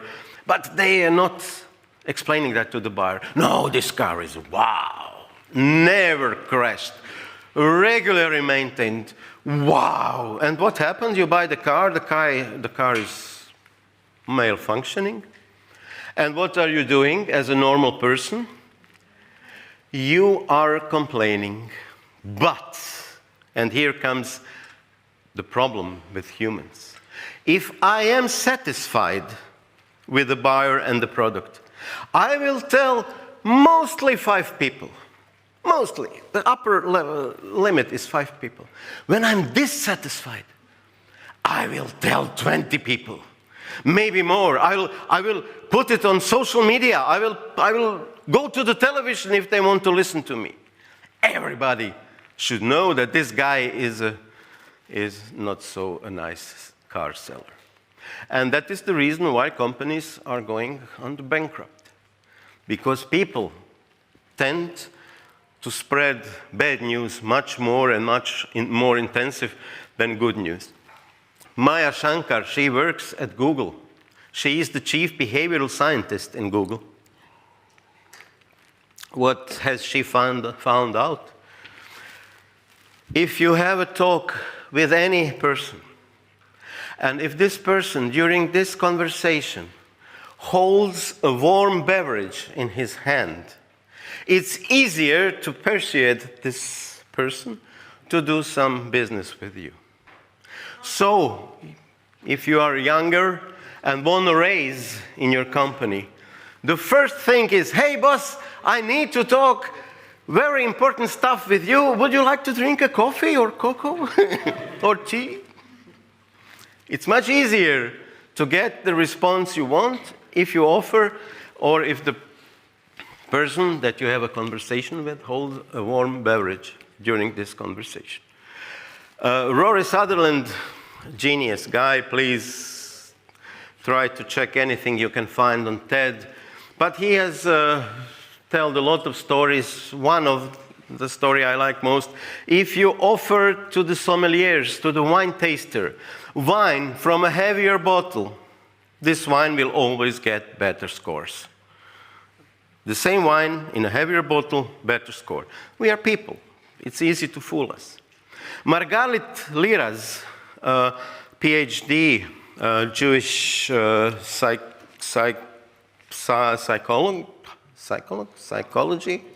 psychologist. She has investigated why she started with women, so I will start with women also. Why women are buying very expensive dresses, 10,000 euros plus, online, more if there is no description near the dress. There is just a picture of the dress. And what has she found out? When some girl or wife or anybody see this beautiful dress, without any description, she is just imagining herself in this dress. If there is a thorough description, you know, you have to wash it at 30 degrees, it's cotton and elastan, it's made by children in Malaysia, whatever. If you read the description, you start to rationalize. And when you start to rationalize, your conclusion, oh, it's a little bit expensive, I will sleep it over, my decision, and usually I don't buy. You should not put people in the process of rationalizing. Joshua Bell, a famous violin player, played the Stradivari violin, $3.5 million in the metro, and earned $30, more or less. The next day he earned $30,000 playing the violin in a concert hall. What is the message of this story? If you feel underestimated, if you feel that nobody is recognizing how worthy you are, you should change the company. You are in the wrong context. You are playing the violin in a metro station, and you will never earn more than $30. Change the context. Very, very nice cases here.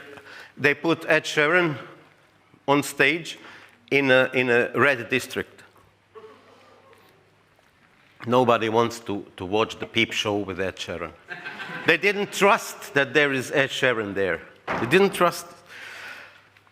Schlenker and Lurie proved that people like and trust you more, even knowing that you're lying in their eyes, in their faces. They put an actor as a car maintenance expert, and somebody drove the car, and the actor told the customer, don't worry, I know exactly what's wrong with your car. When I put my hands on your car and when I'm finished, you will fly in the sky. And you know your car can't fly. He's lying. But everybody scored this guy more professional, more knowledgeable, more as a better mechanic, because the other one talked to the customer, oh, you know, I'm not sure, but we will put all the instruments there and we will see what is wrong. Then I will call you to see what should be changed, and if you agree, we will blah, blah, blah, blah. This guy was not so certain, not such an expert like this one, lying to me. Harry Beckwith, very nice cases. If you have a choice that includes more than 3 options, you will not choose anything, because you have something that is called decidophobia.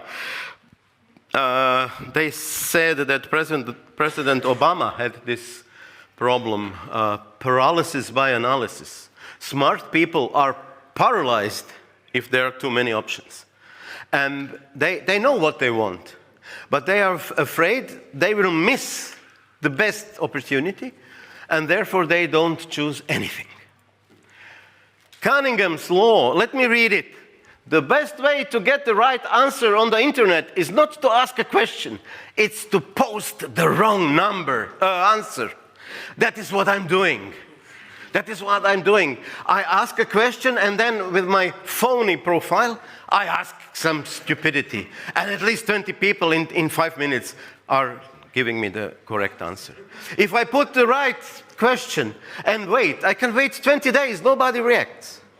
But if there is the wrong answer, at least several people will come. Robert Sapolsky, you should read his very controversial book.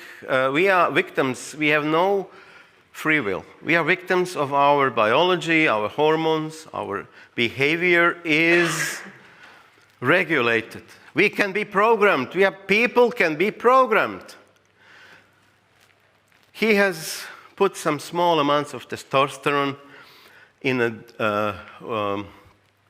auction where he invited businessmen and told his students, please bid at the auction enormous amounts.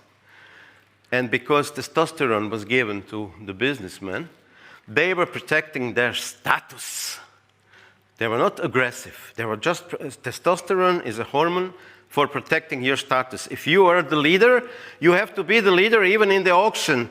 And if some student is giving some crazy amount of money, you have to overbid him. And he has proven this on several occasions.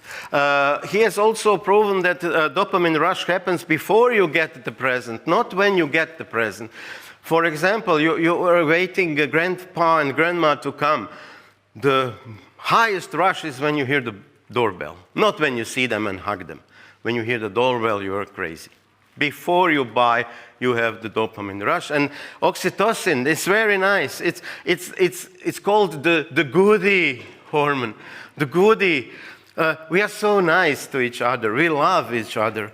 We communicate. We work together. We are the best team ever if he gave people in the team oxytocin. But what happened? The other team, we will destroy them. That are our enemies. We are so good together. We love each other. But the other team, they are screwing us and we will fight back. And I will show you the last example. It's also a Nobel Prize, Solomon Asch. You can also you can see a very lot of his papers and work. I will show you how normal human beings can be reprogrammed in 2 minutes. More than 80% of people sitting here can be reprogrammed in 2 minutes without telling them anything, without any words. Let me show you this nice case. So, you walk into an elevator and naturally you turn and face the door, right? It's just what we do, without even thinking. All right, in the blue t-shirt, that is Nadia. She is an innocent passerby. Has nothing to do with this. Everybody else in that elevator, they all work for Would You Fall For That. They are all in on the experiment. They are all purposefully facing the wrong way. Nadia is facing the front. You can just see the back of her head, wearing the blue t-shirt, that's Nadia. She is facing the front of the elevator like a normal human being. Everybody else is facing the back. We're playing this to you in real time, no editing, as it actually happened. Okay, floor 2. Rebecca gets off, Emily gets on, she also works for us. We're swapping people in and out to reinforce the behavior. Emily's acting like it's the most normal. Oh, Nadia's turned. Nadia, okay, her bag is slipping off her shoulder. She's nervously playing with it.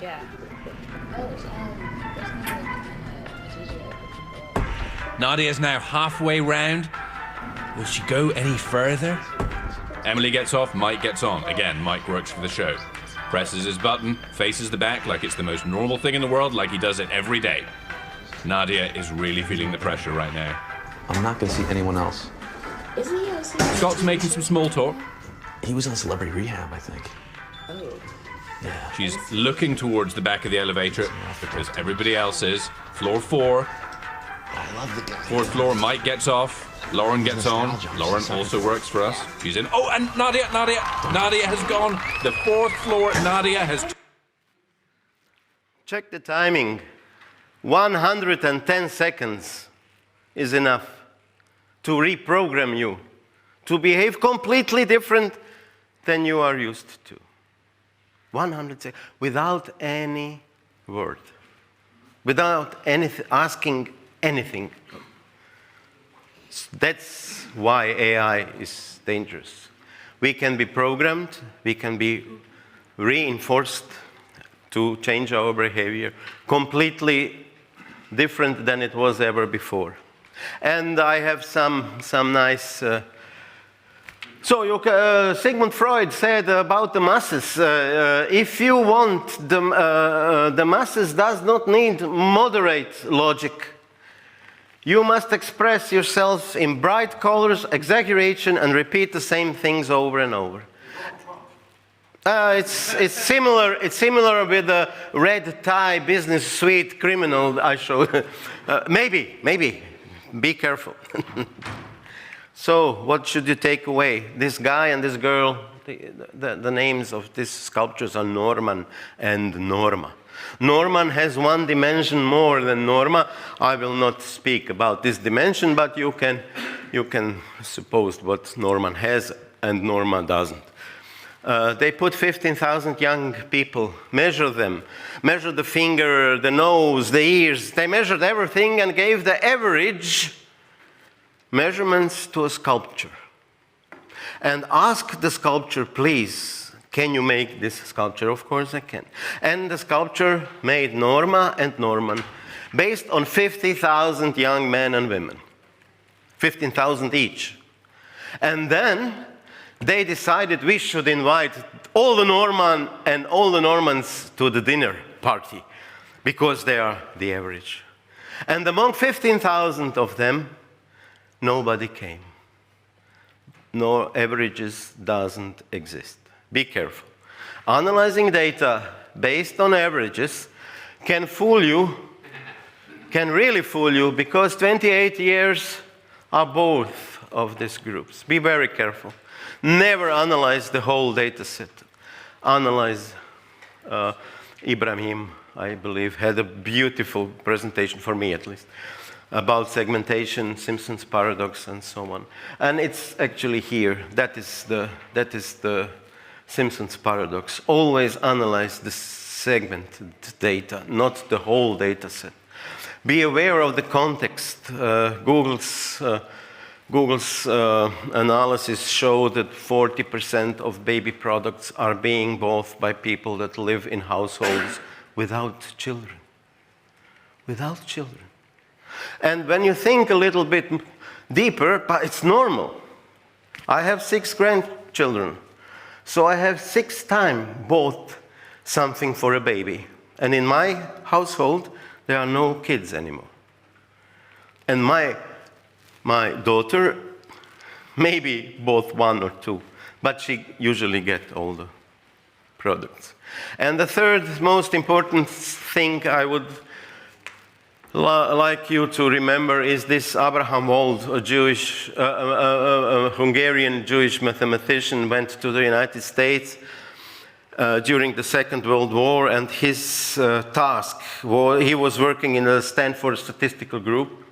His task was to find a solution to prevent airplanes being destroyed after being in combat. And the generals had a brilliant idea. Let's mark all the places where the planes will be hit, and we will reinforce those places. And Abraham Wold, he is the founder of sequential analysis and something else, told them, no, this is wrong. Math can prove that you're wrong. You should reinforce all the places where the planes that returned were not hit, because they returned being not hit in very, very dangerous parts of the plane. And that is very important in your business also. You should not focus on optimizing your conversion rate. It's good to optimize the conversion rate. But the conversion rate is 10%, 15%. If you are extremely successful, like Amazon, maybe 18%. And you increase your conversion rate for 10% and get to 20%. Wow. What should you do? You should analyze existing data to find why people didn't buy on my website. And that is 80%. And when you increase or decrease this 80% for only 10%, it's 8% gain. You should, I'm not telling you not to analyze the conversion rate. I'm just telling you, analyze why people are not buying. Thank you very much.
If it hasn't been said yesterday, Elena is the first ever female winner of the Golden Punch card ever since the contest is open in 2012. So that's one hell of a first, and not the last. So please get ladies to participate and win. Thank you. So if you don't know her already, so Elena is a stellar member of my team of analysts and architects at Media Monks. I couldn't be more proud. Fosca is almost technically a rocket scientist because she has a background in physics. She is an unstoppable force of nature, and she will beat you up if you get in her way. So without further ado, and hopefully she finds the right button, these two power ladies of analytics are going to talk to us about what it takes to build a team, keep a team, and maybe not too quickly weed out the chaff. All right, ladies, take it away. Okay, I'm sorry. Yes, I need, okay, we will do that. It's better. Cool. Okay, I have the light changer. I will help you. Okay, perfect. Okay, hi everyone. My name I will tell you afterwards, but anyhow, we are here with Elena to present something more light, because it's Friday, we want to finish, we want to relax a bit, we don't want to use our brains anymore, but it's something that for us is really important, so we want to focus on us people and not maybe data somehow. We are still speaking about data, but we would like to also have some kind of different view on our work. So we are both team leaders, and I let Elena present herself. Thank you, Fosca. So I'm Elena. Julian made already a great introduction. Thank you so much. I am a computer engineer. I've been working for about 10 years on digital analytics, data analysis, data visualization, data stuff. And this year, my main challenges as a team lead were to upskill a junior team and to foster collaboration between people who worked completely remotely and from different parts of the world with pretty important differences in time zones. And Fosca? So, main thing about me, I'm here with her. So actually, that's already an issue. That's not an issue, but actually I'm quite proud of it. I'm a former physicist. It can be seen by my socks, actually. Now this is chemic, and that is physics. And it's mainly the only thing I remember, more or less, about physics right now. I have 8 years of experience in web analytics, data analysis, CRO, data visualization. And now I'm a team lead in Merkle, Italy, both analytics and CRO. I built a team from scratch, so that is one of the issues I've been through. I'm also leading a team with different expertise, which is kind of difficult as well. Last but not least, I'm a team lead of project instead of people, which is also kind of difficult because you also need to take care of your people. But let's dive into why we're here. We met last year, me and Elena, so it's 1 year we know each other. I think it's my mic that gives problems. Don't touch. Yes, I won't touch anything anymore. So we met last year, his 1 year work. So we met up every month to catch up on what we were dealing with, which is kind of great. We saw each other again 1 month ago, and we definitely have some time. We had some wine and we work about our presentation. But if we go to the next slide, okay. What is the problem here? We are both team leads.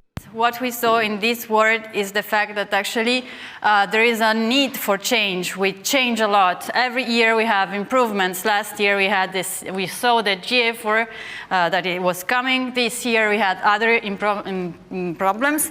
And of course that lead to a high turnover rate because we are leading, we are searching for, I will do that maybe, but we search for people that knows the business and know what to do and how to do it. And of course, is not something that you can get from a junior. And so it leads to burnouts, people leaving our job, and we don't want that. We want to keep our people, and we would love to understand how.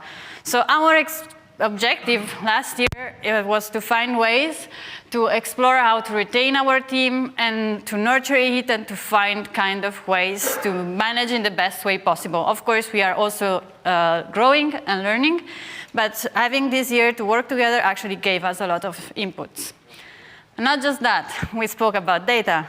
So we had made also our research, it's not just speaking in between us. We saw that actually in the US, the most and biggest reason for leaving one's job, of course it was the pay, but it's too low. But as we can see, it's also feel disrespected at work. There are child issues for those as a family, so also the work and family problems. There are benefits that are not good, but of course we live in a world that has known COVID. And COVID has taken also its problems. From a study from Microsoft, what we saw is that people like us are trying, I'm really sorry, I'm doing nothing. And it's like 53% of people are prioritizing their health. So we want to feel good, we want that people take care of us, and of course it's something that is important. And another nice information is that 51% of people that are hybrid want to move full remote. There are still people that love to go to the physical workplace, but being at home, taking care of our kids, or maybe washing machine more is kind of nice, or just I'm tired, I don't want to take my car, I just get up at 8:30 and then go straight directly on my work is kind of nice. And of course, also for us, leads, and also I think that the majority of us as leader, managers, and so on, also dealt with the fact how I can create a safe space for other people to speak with me, get in touch with me, and learn if there is a problem. I really want to tackle that. But we're marketers, we're analysts, we deal with money, we deal with clients, so it's just not people, of course. We also need to take care of that. And the 32% of workers in our business went through a burnout, and it's kind of an issue because if you lose people, you lose also money. A study from UK showed us that the 700,000 millions a year were lost due to the fact that people left their job because of burnouts, because they don't feel loved, let's say, by their business. So it's kind of a lose also for us. We need to train other people, we need to train new people, because we want seniors, because the world is changing, because if you don't know what that tag is a problem. And I just want to underline this concept. People leave their job for burnout. They don't want to stay in a place that don't care for their mental health. But how we can deal with that? We are managers, we are leaders, and of course we want people to speak with us, and it's always difficult because of course I have a hard time, burnout is not seen as the best thing, I don't want to speak about that, so I just go through that and I have enough, and I decide to leave the business without speaking with my manager or my lead. Of course, we didn't, as we are analysts, so we also try to have some kind of analytics approach and not just going online and taping stuff, and we made our survey. And we want us also to involve you, involve you in this kind of things, because of course last day, let's get in touch, so take out your phones, good Matteo, and also thanks Jentis that also did that. So if you can scan the QR code, we want to ask you, what are you looking for in a job?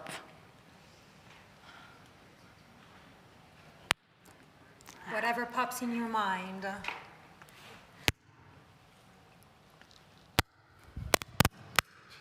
I'm trying to find another position. Trying word language, maybe like sign language. Yes.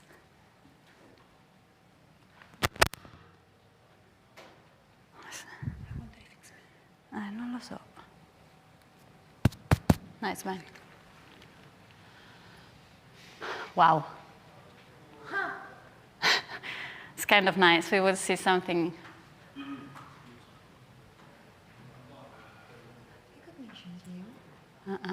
But it's kind of similar. Yeah. Okay, we will leave a few more seconds.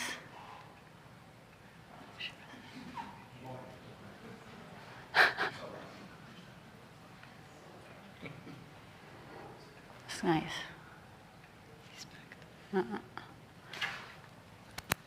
So it's kind of really nice. What we are seeing is like quite a long, like, nice. We can go on.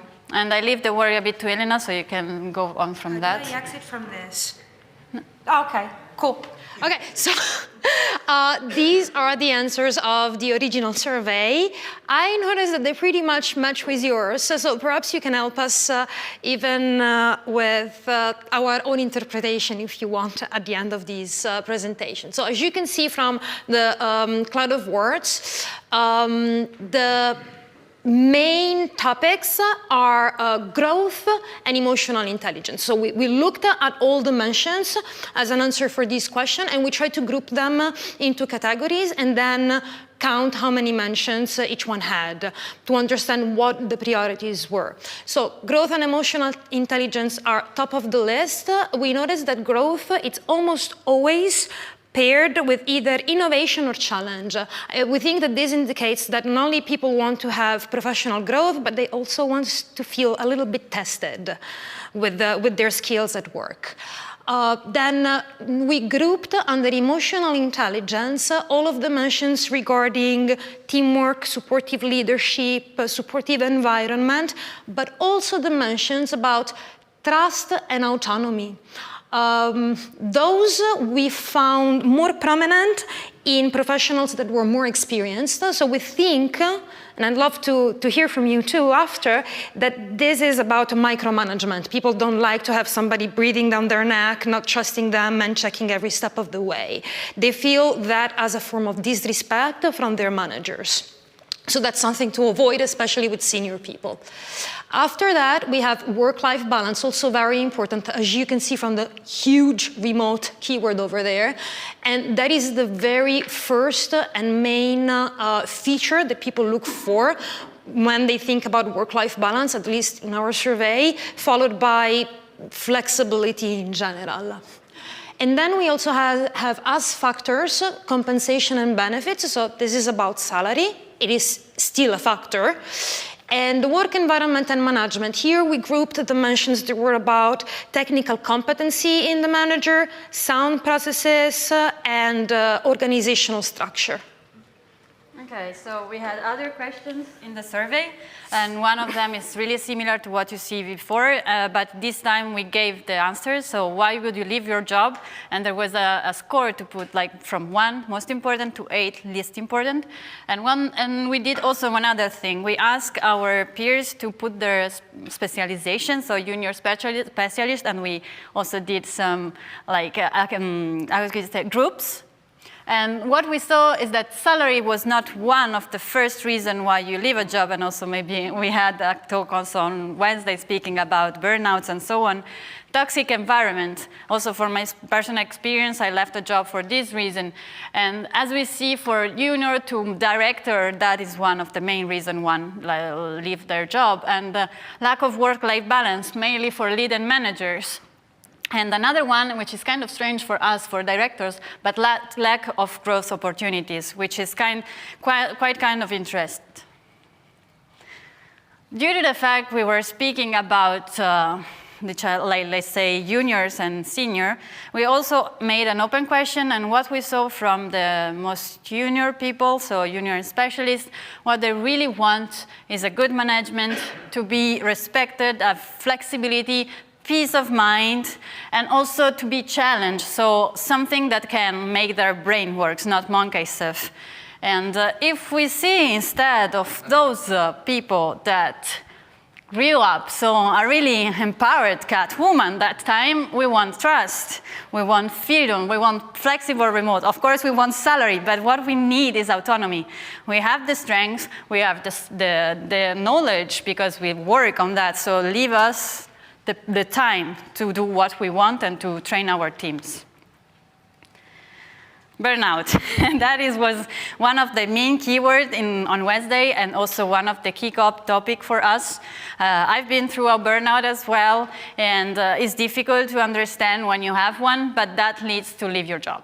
That leads to leave your business if you're not able to speak with your manager, if you are not in a safe space. And what we saw, and I want really to underline that, 82% of workers went through a burnout after COVID. So it's kind of important. It's not just data, it's not just we need to make money, but the people inside your business needs the good attention for that. From our survey, actually, it also came out that 62% of people went through a burnout. And that is incredible. 10% do not really even know if they had one, because we are not really able to understand what a burnout is, because no one talks about that. No one. So from all of that we see with me right now, so data, what we saw on the net, what we saw from survey, we try to put all the keywords inside, the major ones said, and what we saw is that growth, good, team, trust, flexibility, those are really important words. And me and Elena tried in the last year to tackle and to find ways to address these things and work with our team and see how they turn out. And so I will leave the word to Elena to show you what we have done in this year.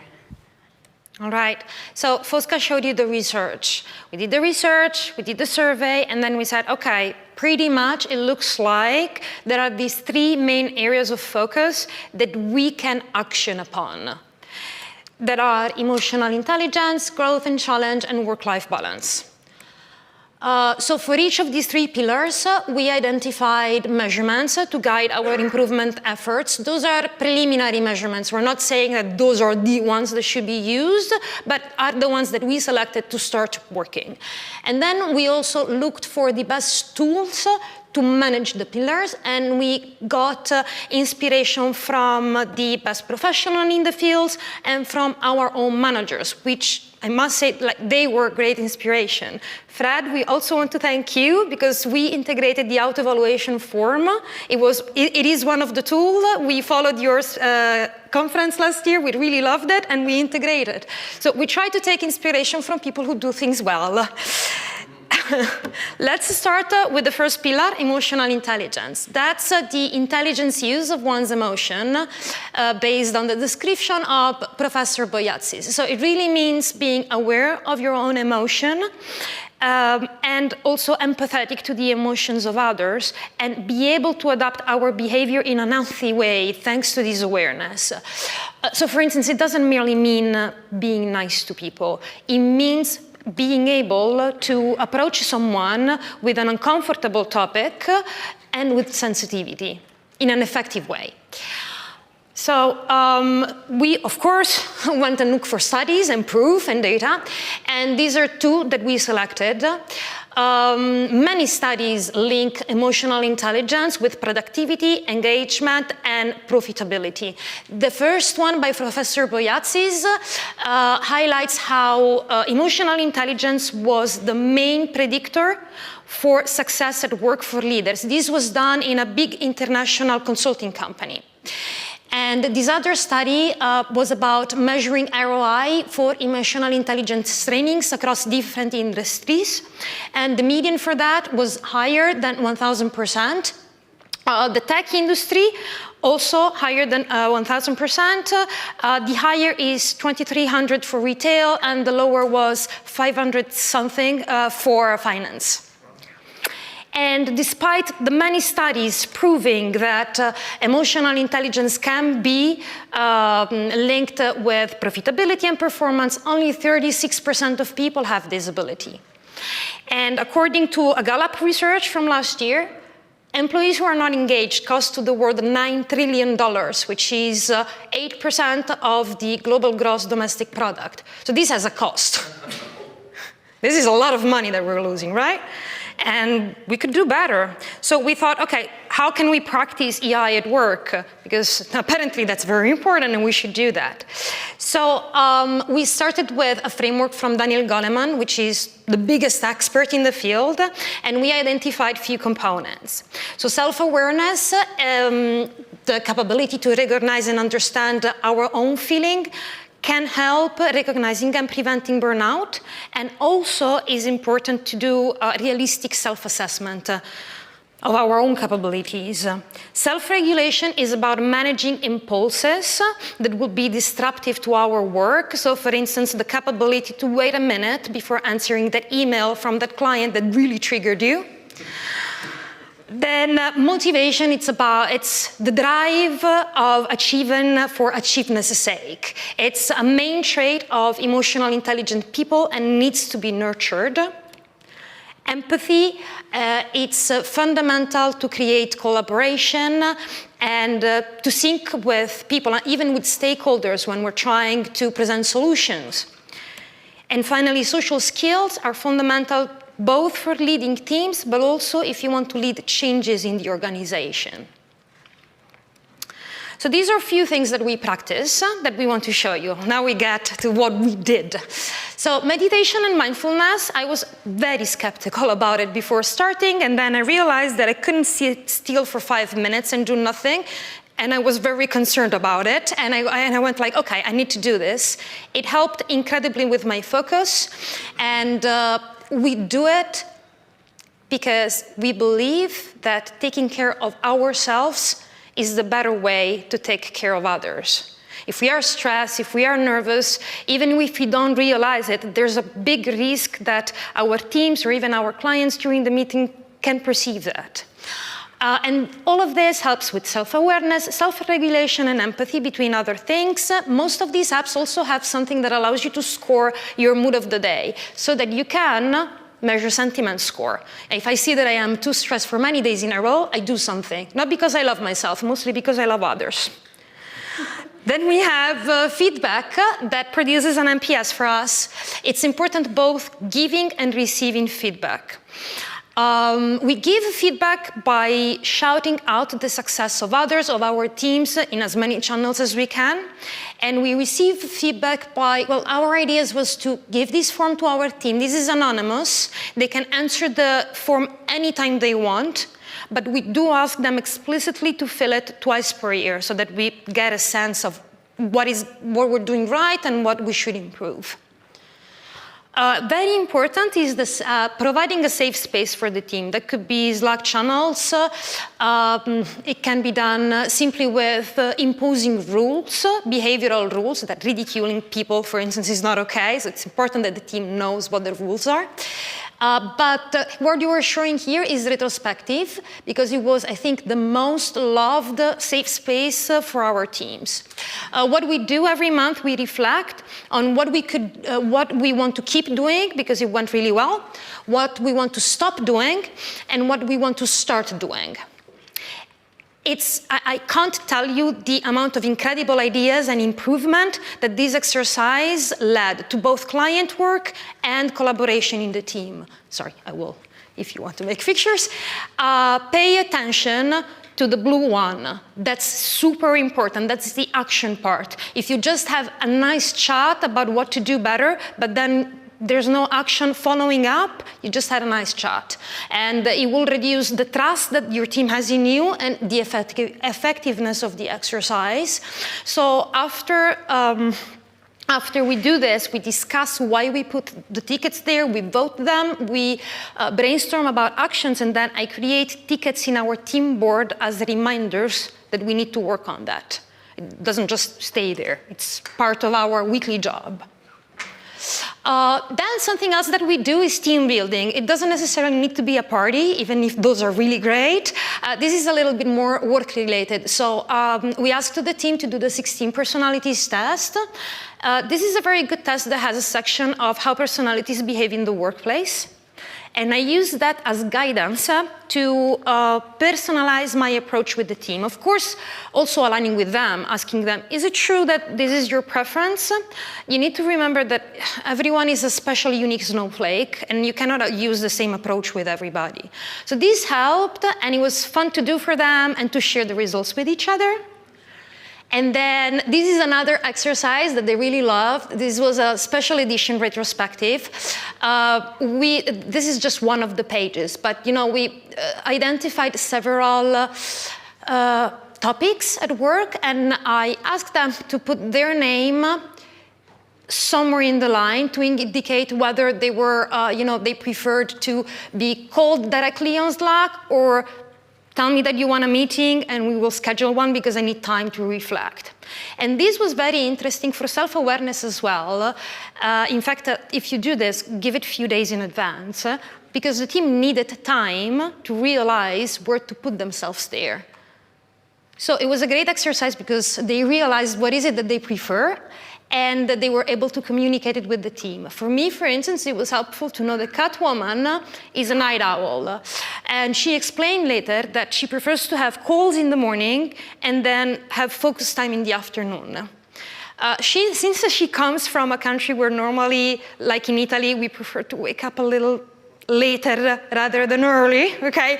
Up until that moment, I avoided to put calls in the morning for her because I was afraid that that wasn't really convenient. But then after the exercise, I knew that actually calls in the morning were her preference. And they really love this exercise also, so I recommend it if you want to try it out. So let's move to the next pillar, growth and challenge. This one is here, what we're trying to do is to help them get to a position in which they deserve a salary raise. And also, we want to keep them challenged and motivated. We want to keep the emotion and fun at work. So it's both about growth and challenge. So the pillars that we identified here, the components, are strategy to provide aim, habit to ensure improvement, innovation to keep the fun, and sharing knowledge to invite them to be a contributor and help others. So for this strategy, as measurement, we have skill score and innovation score. The innovation score is a work in progress because to us it's really subjective. It's something that the team gives to themselves, both of them. And innovation score, it means how much out of your comfort zone you feel you're going. We have yearly and quarterly goals. You see how they are time-bound, they're very specific. To provide aim, and then we are using the auto-evaluation form to implement the strategy, to make sure that they do follow up. Habit ensures that the improvement happens and it's continuous. And what we do, that auto-evaluation form, we discuss at every sync so that they feel committed to it. They know that in 2 weeks, I will ask, okay, you said that you would have done this, did you? And you know, the first time and the second time they will say, oh, I forgot. But then the third time they will be too ashamed to say that again and they will work on it. So I also put tickets in the team board so they remember that they have to work on it, and we identify the smallest next steps that they could do till the next sync. They are perfectly allowed to exceed expectations, but I make the step very small because it needs to be achievable, and I don't want to hinder the motivation that they have, because they could feel bad if they don't get there, right? Another topic, innovation. This is also correlated and impactful towards the skill and innovation score. And we enable this through R&D projects, trainings, and so on. What you see here is the team forecast. So it's mostly hidden to protect the identities of clients and them. These are all closed, and this one is one team member expanded. So the green one is internal work. If I don't see green, I'm concerned because it means they're not doing any training. It's fine for 1 week or 2. It's not fine for 4 weeks for me. If I see the blue and light blue, they are client work. If I see only one big blue thing over many weeks, I'm also concerned. I want them to work on different projects so that they get an idea of, they get as much knowledge as they can. So this is important, yes, to expose them to many different ways of working so they can also pick and choose what is it that they like best. Oh, and sharing knowledge. This, we encourage them a lot to sharing knowledge through mentoring and presentations, no matter how small. If they're very junior, I don't put them in the situation that they have to speak in front of the whole team. I even tell them, you know, pick 2 of your junior colleagues and present to them. It's completely fine. Just dip your toes in the water, right? And well, of course, that needs to be done like by leading by example. So even if it scared the hell out of us, we are here presenting for the very reason that we can't go to the team and ask them to present if we don't do it ourselves. And thank you. The community for us is important. We are here also to meet each other. And one of the things that happened for me last year, it was I get in touch with Tim Wilson and Alex. So I'm really happy because they gave us the possibility to introduce things to the team, even if we didn't have the money. Because of course, our businesses do not really have the money sometimes to send you to conferences or to make trainings. So I asked Tim Wilson, and he has been a mentor for one of my team co-workers. And actually, Alex gave us a lesson for 1 hour and a half, more or less, of server-side tracking. So thanks a lot for you, and reach out as well if you need support. Last pillar that we think we can impact, work-life balance. This is about helping the team manage the time in such a way they can fulfill both their personal and professional lives. And the two components that we can impact on are providing a balanced workload and provide them with the ability to delegate and get support. So for the balanced workload, again, I looked at the forecast and their timesheets, and we have weekly team meetings. If in the timesheets I see too much billable time, which means time working on client, I'm very suspicious because, like, where is it? The second person over here, 39 hours billable time, that's false. They overworked, I know, because they need more internal time for emails, for even only for the team meetings, that's too little. So I know they are hiding something there and they're overworking, that's not okay. If I see red, I get immediately concerned, and same for the forecast. The forecast is helpful because if I see somebody red, but then you can't really read, but there is another person who has several hours free, so what I do when I see this in the planning, I go, guys, let's reshuffle work. Who will help Catwoman to get her job done? Let's not let her do that alone. And then delegate and receive support, it's also extremely important. The team will not want to do it. They rather continue chopping wood rather than make the blade sharper to cut faster. So you need to really encourage them to learn to delegate. And it's funny, sad for me, because Julian has to do that like every month. Like it's very difficult for me to do so. So I shouldn't talk, but I still try to help them. And the way that I do that, I enforce a buddy system and peer reviews. I didn't at the very beginning, but I am doing that now. So there's always one person who is at least informed about the situation, who is listening in meetings, so that if there is any emergency, the other person doesn't feel like, oh, now I have to explain everything from the beginning, it's going to take forever. At least they know. Maybe they're not capable of help, but they're capable of asking for support to seniors around them. So to wrap up, these are our conclusions. Not only salary is important for people, if you can, a positive work environment, growth and innovation, and work-life balance are crucial factors for people's happiness at work, especially in the post-COVID era. Emotional intelligence is an important skill to drive success at work. And often people don't take the time to do self-awareness and think about their strengths and weaknesses. So it's important to encourage them to do so and find creative ways to make them think about it. One other keyword that we say a lot is safe spaces. If you're able to create a safe space, people will get back to you and tell if there is something that is not working, and maybe you will retain the people that really are important for your business. Full team collaboration. I know it's difficult, we are full remotes, but there are always ways to find a way through that. But it's important if the team work well and they help each other, as Elena said, is the best way to go. And action. So if someone tells you something, do something. So just do not hear what they said to you and just postpone it because, yeah, I don't have money, I don't have time, whatever. But your people are the most important asset of your team.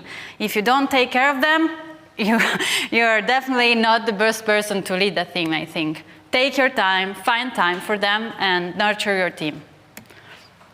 Thank you.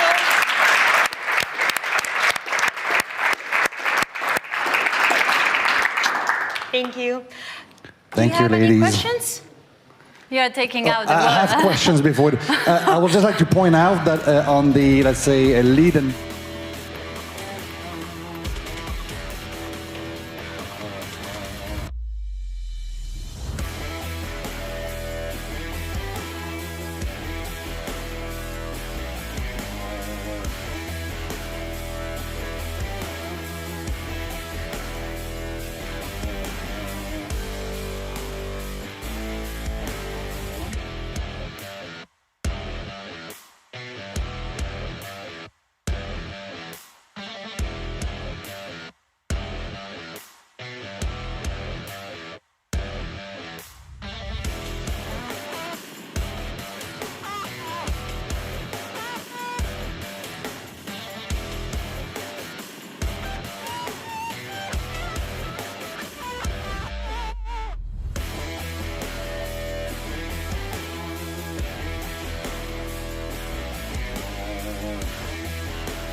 thank you everyone today. I'm super excited. I've actually mentioned to a couple of people, I've watched Superweek Talks since about 2015. I think the first one was one of Joshua's on enhanced e-commerce in like 2015 when I first became a digital analyst, and now I get to be here and be in the room with all these people and talking to you about stuff is kind of crazy, but yeah, thanks for having me.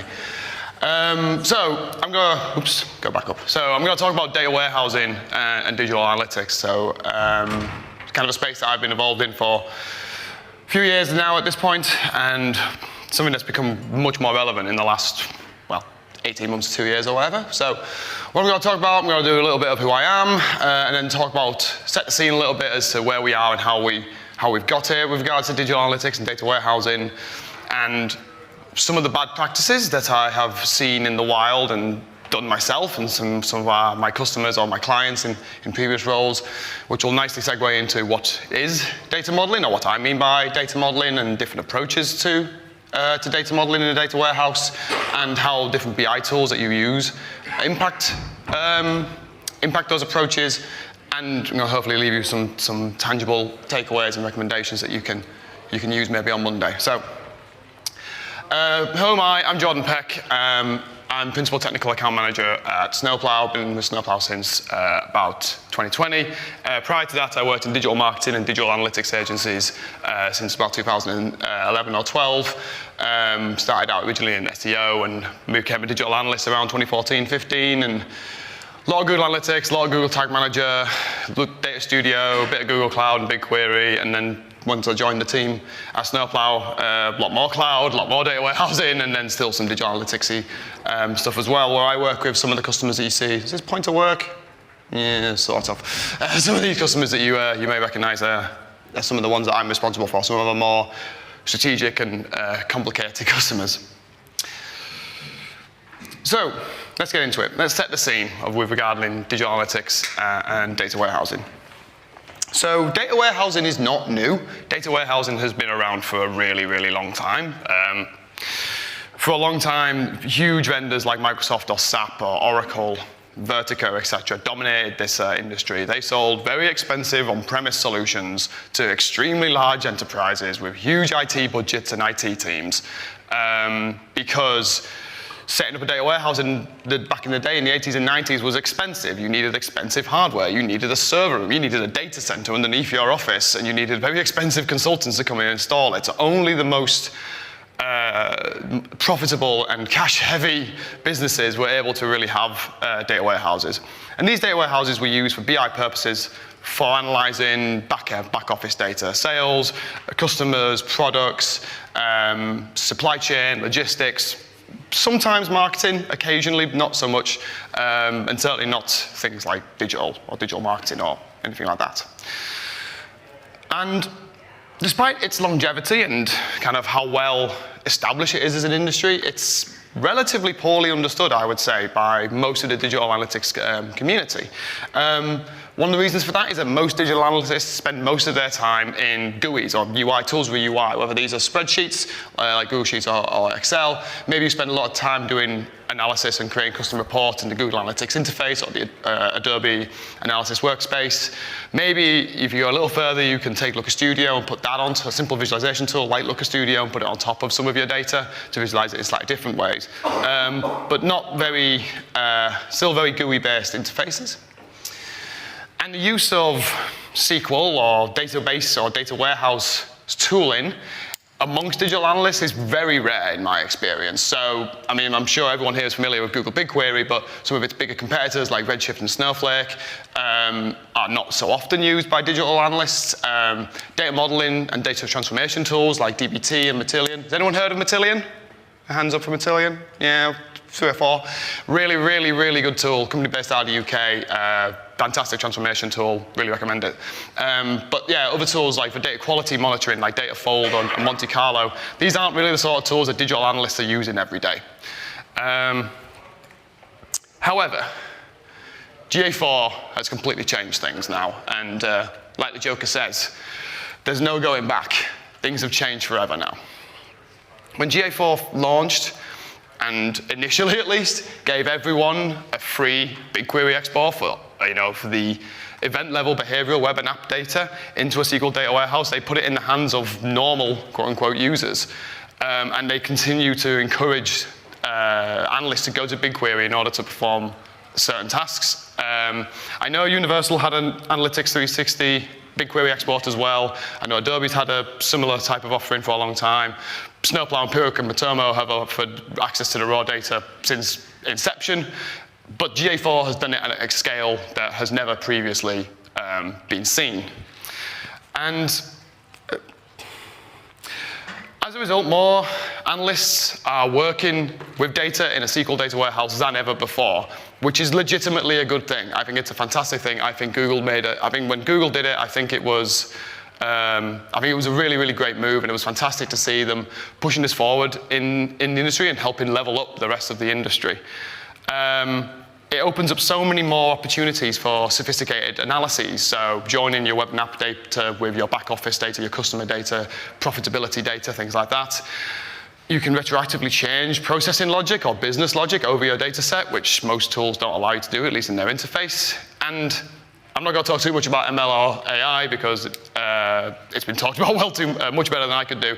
But most modern data warehousing platforms offer really nice ML or AI functionality. BigQuery ML is very, very accessible. Snowpark and Snowflake is really, really good. You can even do like LLM-style functions inside those warehouses.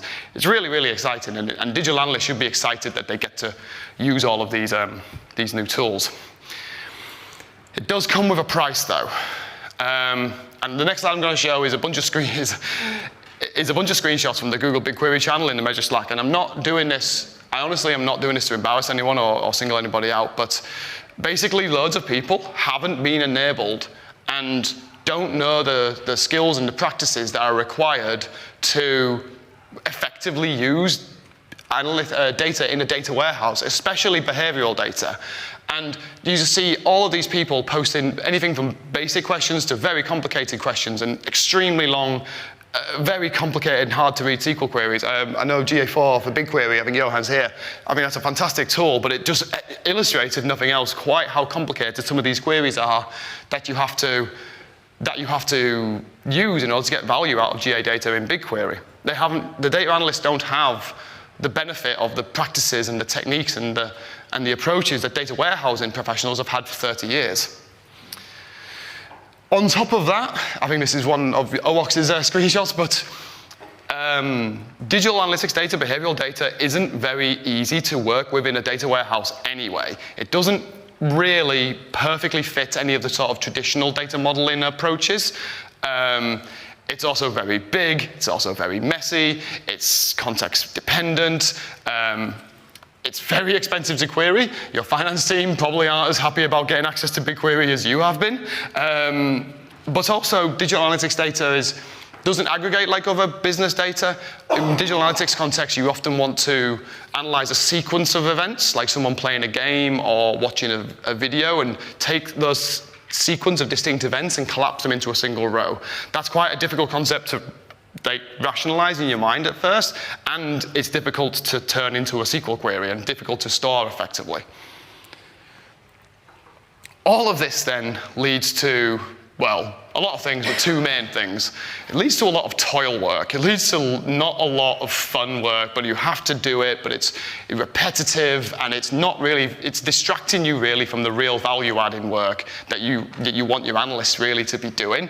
So it's really demoralizing, and you can't really get away from it.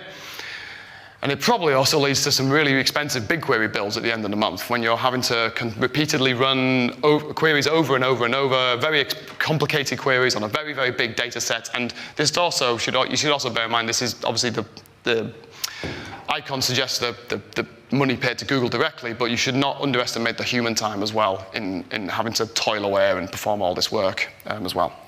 So loads of analysts now have access to GA data in BigQuery. They have been offered absolutely zero amount of enablement from Google. I know there's like a GA4 for GA4 like DBT package, which is like quite good, but it's not official. It's just, I think it's just one guy who maintains it. There's nothing that Google have provided us. So people have had to work through trial and error and discover as they go. So that kind of leads on to some common bad practices that I see, people do when working with behavioral data in a data warehouse. Disclaimer, again, I'm not, shouting at anyone or lambasting anyone. I've made all of these mistakes myself several times in lots of different contexts, but this is just some of the things I've seen, and hopefully maybe you can spot some of these yourself.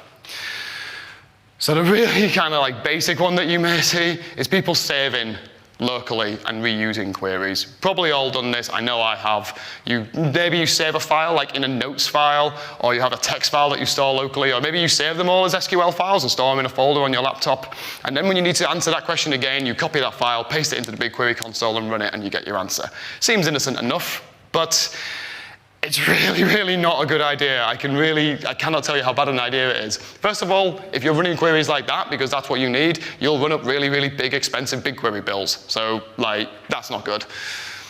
There's no enforceable consistency. So one day to the next, when you copy and paste the query from your local text file, maybe one day you'll spot a bug and you'll make a change in the BigQuery console, and then you'll forget to save it back, and then you won't remember to do it the next time. It's a mess. And this is the real big thing for me. It makes collaboration basically impossible. It basically makes it so that you and other teammates can't effectively collaborate. Yeah, of course you can copy the query and send it over to your colleague, but then they make a change to it, or they add something extra to do it for their particular use case, and now you've got two different queries that are meant to give the same answer, and they obviously won't, and neither of you know about it. And just one thing as a tag onto this as well, if you're serious about becoming a better SQL analyst and data warehouse analyst or whatever using digital data, this probably will not help you get better. You'll be using it like a crutch, and just because this query you may have found of Stack Overflow or ChatGPT or GA4 for BigQuery or whatever, and then you're just amending it once, and every certain time you need a new metric or something like that. The way you get better at doing this kind of work is by being able to rationally think through the problem and convert your business problem into table definitions and table processes and relational algebra. Go speak to Matt Gershoff about relational algebra, not editing a query you copied off Stack Overflow. So maybe you figured out that that's a bad idea and you don't want to keep queries stored locally on your laptop. So maybe you think, well, if I have this really, really, really long query here that's really complicated and takes a long time to run and is expensive, what if I run it as a query, save the results as a table, and then all I have to do is just read the results of that table? That query is going to be so much quicker and so much cheaper, and maybe I can even get it so that it'll run on a schedule, so it's up to date every day. Google give you a tool for this. It's called Schedule Queries. It's in the BigQuery interface. You write a select statement, you click Schedule, and you give it a bunch of config options when it's going to run and a bunch of other things. Seems great, right? Seems really good. They're easy to use, but they miss some features that lead, in my opinion, to further bad practices. There's no dependency management, so if you have anything longer than, say, 2 queries, so one query creates a table and another query reads off that table for your result, scheduled BigQuery queries have no concept of dependence. They have no idea of one query is dependent on another query. So, that sucks. They're all time-based, so they're all basically cron-based schedules, so midnight every day or 8 a.m. every day. So you can't trigger them on an event-driven basis. For instance, when my GA4 data has loaded successfully every morning, then run these queries. You can do that other ways through using Cloud Scheduler or something like that, but you can't do it through scheduled queries. There's no way of running multiple in one go. So in that example where I had one query create a table and then another query read that table, let's say there's an error or I've made a mistake and it fails one day and I go in and I fix it. I can't then tell BigQuery to run both of those queries in order because they're all individual queries. I have to manually go to the first one, rerun it, wait for it to finish, then manually rerun the second one. You can't group of these, based on the last one, similar to the last one, you can't group them into projects or collections. So you get, these are all my queries for my AdWords data, these are all my queries for my content analysis or anything like that. You basically then have to start using weird naming conventions and hoping everyone else in your organization uses the same naming conventions. And this is a small one, but it's really painful. Scheduled queries are usually attached to a user. So if that user ever leaves, the query disappears and you have no alerting as to why that query stopped working or now can't be edited. So for all but the most basic use cases where you have one query creating one table and it's no dependents or dependencies, I would really recommend you stay away from them. They're really, I don't find very useful. Do you like them? No. Not handling semi-additive and non-additive metrics correctly. So I'm going to start this by an example of what a semi-additive metric is. You've probably heard of this example, but it illustrates it quite well, I think. So we're tracking users visiting our site. We've got a user visiting on Monday, another user visiting on Tuesday, both visit on Wednesday, etc. We want to count up daily unique visitors, so we create a simple table, or a simple query that results a table. We got one visitor on Monday, one visitor on Tuesday, 2 on Wednesday, etc. So that's our daily visitors. Now we want to calculate weekly visitors. Well, that should just be sum of the daily visitors column, which is 5, right? Right? No, it is not. This is because users are a semi-additive metric. They can be summed up across certain dimensions, but not summed up across other dimensions. And these occur everywhere. So users, as we've just seen, new and returning users, you can't add new and returning users together and get total users. So you can't sum across type. Scroll depth within a page, so if you've got 25%, 50%, 75%, you can't sum all of those up inside the same event. You'll obviously overcount scrolls. Sales, so if you've got a transaction that has a product in a pair of shoes and a jacket, and you've got one sale for apparel, one sale for footwear, you can't then add them up and say you've got 2 sales. So you can't aggregate sales across categories or subcategories. And account balances or point balances, so like anyone plays fantasy football, you've got weekly point totals, or if you've got like an account balance, you can't say, this was my account balance in month 1, this was my account balance in month 2, add them together. You'll clearly be aggregating incorrectly, so you can't aggregate those across time. Depending on your use case, there's ways around these. Have longer time windows, aggregate at weekly count distincts for users, for instance. Running calculations or window calculations, so things like running maxes, running mins work well, or last value and first value window functions as well. So if anyone's ever looked at doing like stock trading, you'll know opening price and close price. That's basically your windowing over a day. And most data warehouses also support approximate functions, so approx count distinct, for instance. So if you have a lot of users and you're concerned about not handling semi-additive metrics like users correctly, you can use approx count distinct and similar functions to get around that. Non-additive metrics are basically ratios, percentages, so ROAS, conversion rates, bounce rates. They pretty much should never be aggregated because you've probably come across this if you're doing things like conversion rates. You should know you shouldn't aggregate those in a certain way. So don't average your conversion rate, or don't take a conversion rate every day and average it. Don't take a scroll depth across a lot of pages and average it. Like, don't do that. Calculate the numerator and the denominator at the grain you want, and then divide. Not creating what we've referred to as staging tables. Forgive me, I talk really fast, so I'm consciously trying to slow down. So if I'm talking too fast for anyone, please say. What do I mean by staging tables? So, let's say you've got 5 source tables, and you want to merge them all together into one table for a particular report. You might think that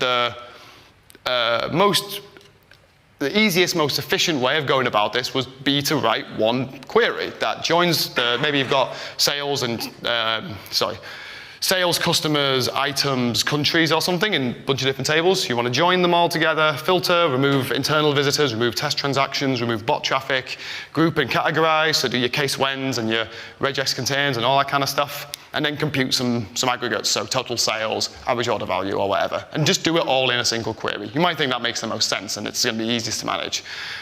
I can assure you it is not the easiest way, and it will be much harder to manage. What's probably a more appropriate way of handling it is with stages. So you create what is sometimes referred to as a staging layer or a staging area, where each one of these queries performs specific tasks, and then only at the end do you perform your final merge, join, union, whatever. This is preferable for a bunch of reasons, mainly because it makes debugging and troubleshooting loads easier. Go back.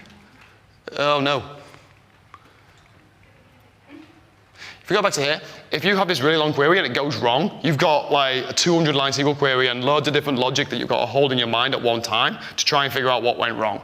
If you have multiple tables and one of these queries goes wrong, all you have to do is debug that query and be certain that everything before it has already run successfully. So it makes troubleshooting loads easier. It creates logical separation for your logic as well. So joining here, removing duplicates here, filtering here, aggregating here.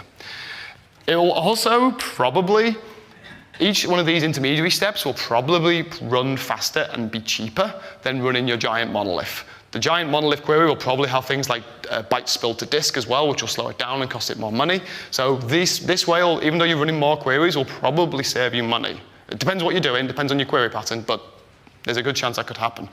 Pro tip, these staging tables, make them what we call drop and recompute. So drop table if exists, my table, create table, my table, as select whatever, so that they get destroyed and rebuilt every time, whereas this table is actually incrementally added to, appended to only. It will make your debugging thing loads easier because these staging tables will persist. So if something has gone wrong in your output data, you can go back to the latest run of your temporary tables and see what it was. So all of that sort of brings us to the topic of what is data modeling. We've kind of been gradually moving towards that through the talk. So I asked ChatGPT, but it didn't do a very good job, so I decided to create my own. Data modeling is a process of having raw business data and then performing transformations to it, mostly in this case in SQL, so that the data is ready for valuable use cases for the business, contains the appropriate business logic that the business understands, while making sure it's easy to maintain and manage into the future. So value-adding use cases aren't just reports or reporting tables. Maybe it's free-form tables to allow for new form analysis or machine learning or data science use cases. Maybe you're using a tool like HighTouch or Census and you want to send some of the data in your warehouse to Salesforce or to Google Ads. You want to sync audiences that way. So you may have to create a set of tables in a particular format for that. So now we're going to touch on some different approaches to data modeling. There are lots of approaches. We're not going to go into too many, thankfully. One of the approaches is known as dimensional modeling or star schemas, sometimes called Kimball modeling, popularized by Dr. Ralph Kimball in the 80s and 90s. Data Vault, popularized by Bill Inman. Denormalization, or one big table, this has been colloquially referred to in the last few years, and activity schema. Russell actually touched on activity schema a little bit in his talk yesterday. We're going to focus on the two on the left, because these are the ones that are probably more likely to be used by most businesses and for most use cases that you come across. So star schemas have been around for a very long time. Like I said, Dr. Ralph Kimball and his company and his book, The Data Warehouse Toolkit, popularized the idea of star schema. Star schema has this idea that in the middle you have a fact table, and then around the outside you have these dimension tables or dim tables that all join on various keys. So the fact table contains all of your business events. So these might be a sale or a payment or a transfer or an invoice or a visit or whatever, and it contains associated metrics for that fact. So if it's a sales fact table, in this example, you'll have total amount, total discount, tax, and also a bunch of keys out to the dimension tables or dim tables. So these are your business entities, so your products, in this case, employee, customer, and they contain all the metadata about those entities. So if it's a customer dim table, it'll be maybe things like, depending on your privacy posture, first name, last name, email, date we acquired them, total lifetime value, where they're located, etc.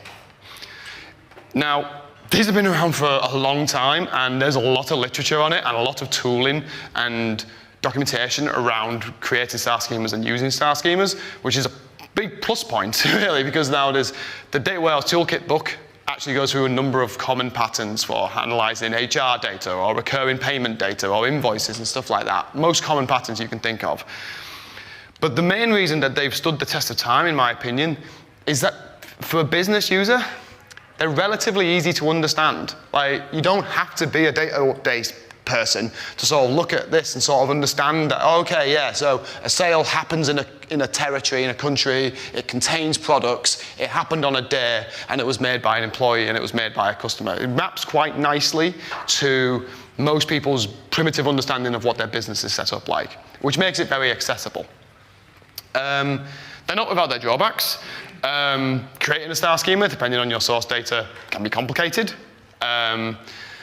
But the big one is that really, because there are multiple tables in this setup, your users will have to perform a join. Now that can be extracted away by the BI tool that's actually sitting on top of the star schema, so they may not actually have to write left join to whatever. But it does mean that these relationships of these tables have to be understood. So the one-to-manys, the none-to-many relationships, they have to be instinctively understood, otherwise you can get unexpected results. So denormalization, if anyone's familiar with database parlance or one big table approaches, as it becomes sort of more commonly referred to nowadays, is kind of the reverse idea, where basically you just create a few or fewer, very wide, very fat tables with lots of columns that contain all of your dimensions and all of your metrics. It's become much more popular in recent years because the modern data warehouses are better suited for them than they ever were, than like legacy data warehouses, because of the fact that they are column store data warehouses. So if you've got a 200 column table, but you only select 3, the warehouse won't even scan the other 197. It won't bother, which is very, very efficient. And things like partition storage, compression technologies makes this type of approach much more possible than it ever was. Now, they are good for some cases. They're great for static reporting use cases, and they can be simpler to build, but they're not perfect. Main reason that I've seen why these, like, sort of going in with this approach isn't great is what will probably happen is you'll end up with several OBTs, all at slightly different grains, all at slightly different granularity.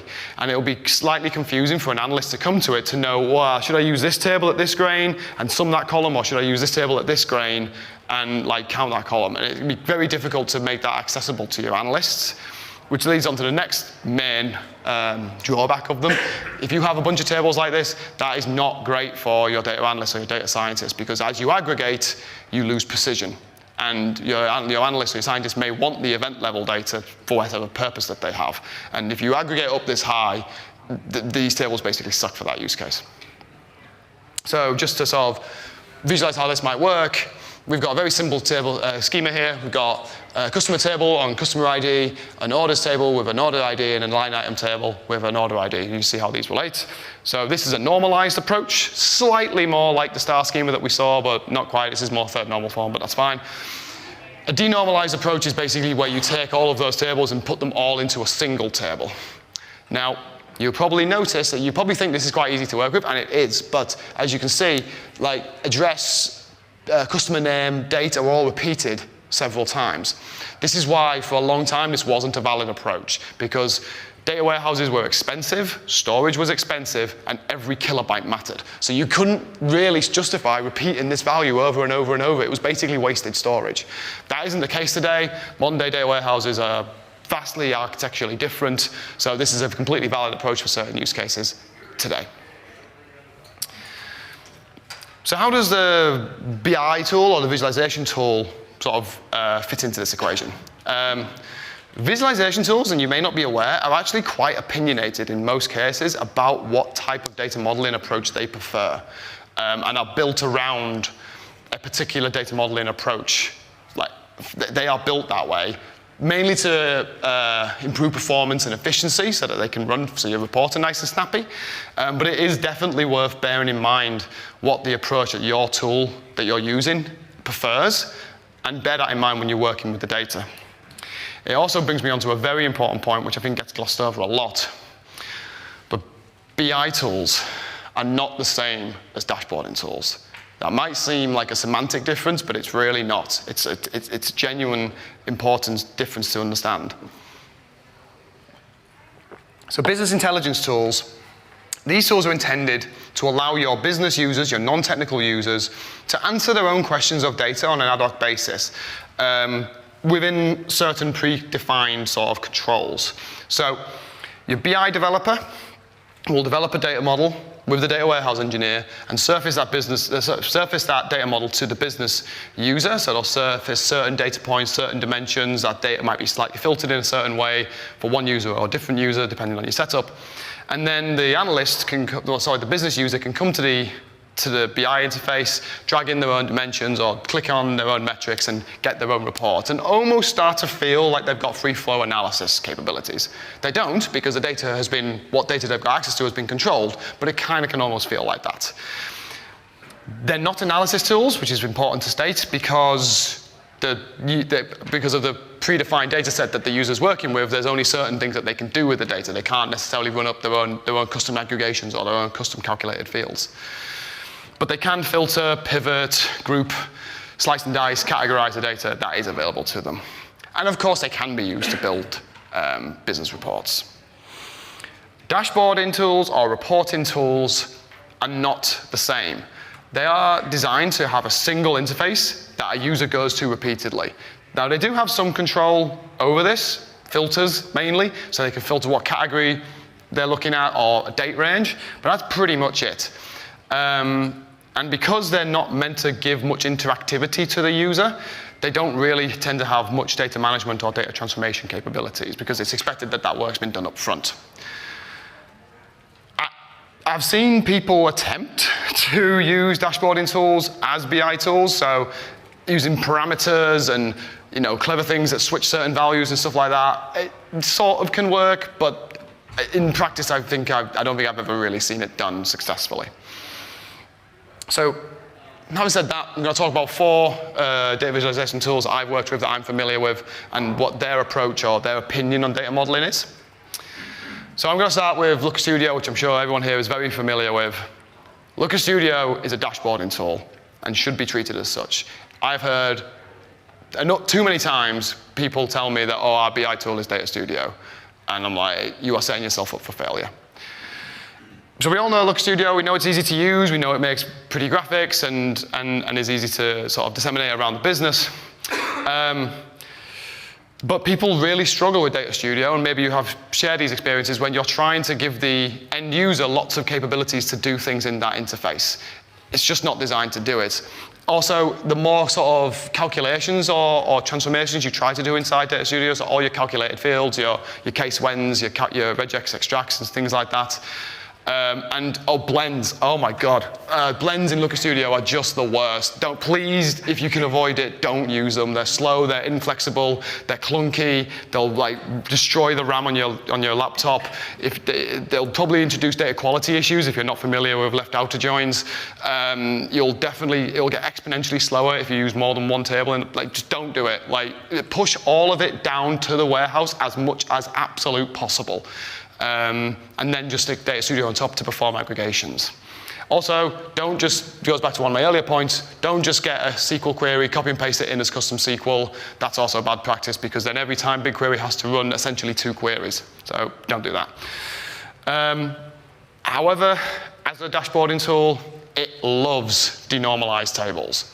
So if you are using Data Studio as a reporting tool, build a few wide, fat, denormalized tables, and Data Studio will love you for it. Your mileage may vary, but from my personal experience, as a general rule of thumb, sticking to 1 data warehouse table per page in your Data Studio reports, pretty good practice. Yes, you can relate those tables inside Data Studio, but it's a bit clunky and it hits performance. Looker, on the other hand, Google's enterprise data visualization tool, is a real BI tool. And I don't know how familiar people are generally with the enterprise version of Looker, but it's been around for a long while, actually, since at least 2015 that I remember, and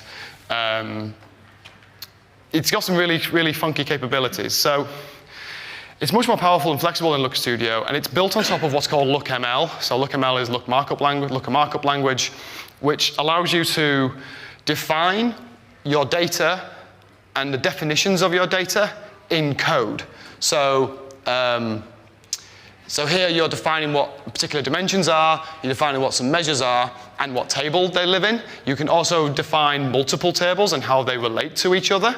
And then they are servicing what this is at the bottom here. It's a bit of an old screenshot, but this is called a Looker Explore. So this is where once you've defined everything in LookML, and you can check it into Git as well, which is great, then the user can go to the Looker Explore, pull in the dimensions, pull in whatever metrics they want, and if they're in different tables, Looker will gracefully handle all of that for you. It'll handle the cardinality issue, it'll handle the filtering behavior of the join correctly, and push it all down into the data warehouse.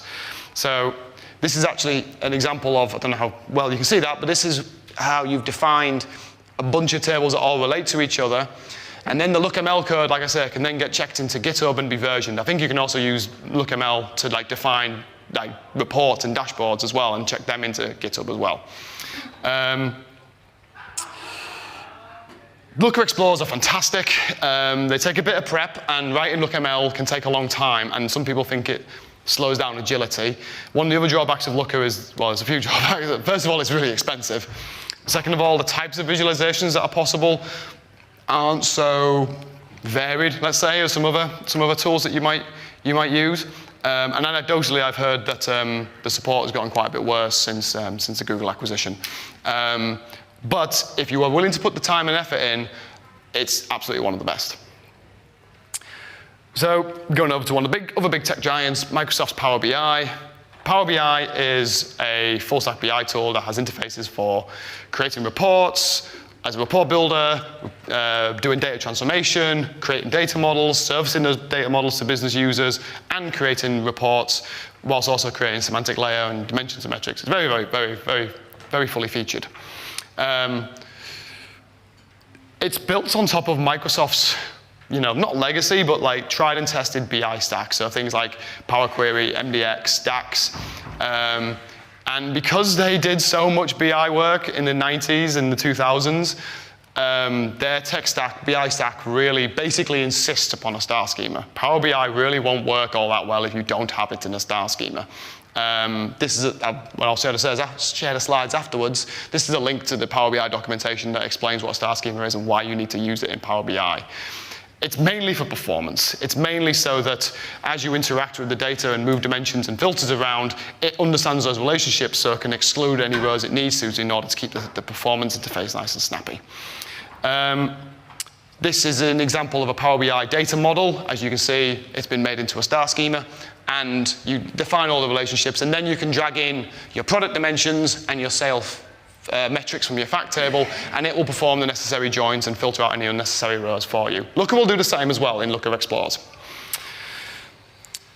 If your data can't easily be converted into a star schema, you might struggle with Power BI, and I've definitely seen this happen because you can throw a single denormalized table at it, but it will be inefficient. It expects not to have to go over rows so often, repeated values, because it expects those to be filtered out by using keys from other tables.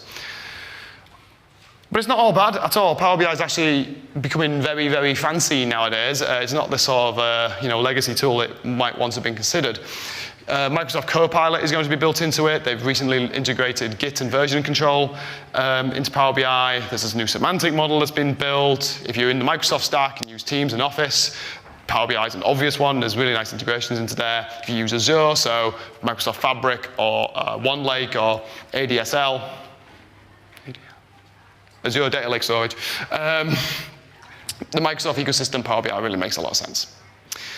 And the last one we'll talk about is Tableau. So Tableau for a long time was a really, really good data visualization and dashboard tool that really, really, really liked and performed well on denormalized OBT style tables. So you could create really, really lovely, the types and the variety of visualizations that you can create in Tableau and the Tableau community have built are truly astonishing. So this is the data import screen in in Tableau.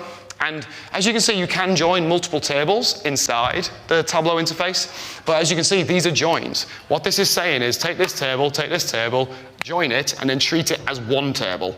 So Tableau generally always worked best with single tables for creating reports or custom visualizations. However, a few years ago, they launched a feature called Relations, or Relationships, which is essentially what Power BI and Looker have, which is where you can essentially pass in multiple tables and then define how they relate. So they join on this key, it's one to many, and I expect every row in this table to be present in this table. And then Tableau then starts to work like those more traditional BI tools where you can, a user, depending on the license, because Tableau licenses are quite expensive, you can drag in your dimensions, your metrics, you can create filters, and again, Tableau will understand how those tables relate and will create the most efficient query for you. So Tableau is great if you want to make some really, really, really nice looking dashboards, and you're willing to get a bunch of desktop licenses to have the desktop license act like your BI interface. In the sake of balance though, Tableau does have drawbacks. It's expensive as hell. I think probably most people know that. But it really struggles with any kind of like data governance or data management. First of all, there's no real way to version control Tableau. You can't really use Git with Tableau, which kind of sucks. There's no semantic layer, so like two people with two different desktop licenses, I can create count of this column, and this guy can create count distinct of this column, and we'll never know. That's not great. And again, anecdotally, since the Salesforce acquisition, the support has got not great, and it doesn't look like the product development by Salesforce is really focused a lot on Tableau, which is a shame. This is actually an example of a Tableau relationship with some data that you guys might be more familiar with, Facebook ads, Google ads, and YouTube, etc. And you can make them relate in this way.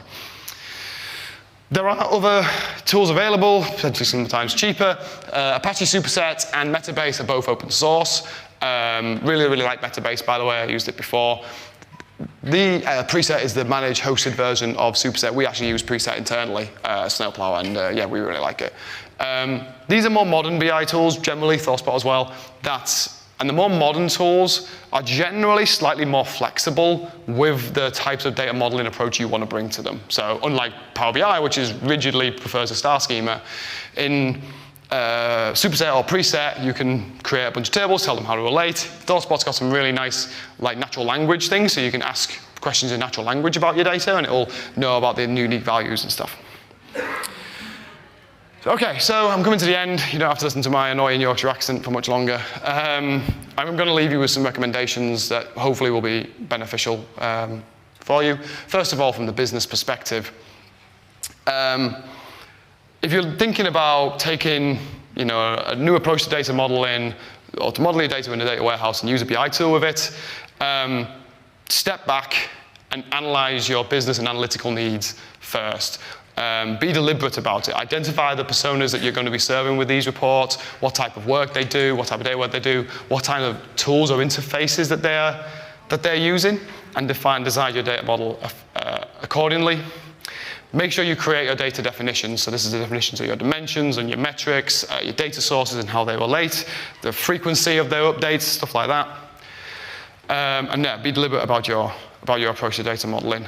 And start small and iterate. Don't say, right, we're going to completely overhaul our entire reporting system and build an entire data model, and it'll be launched, and a new data reporting suite that'll be launched in a year's time. Don't do that. Pick a particular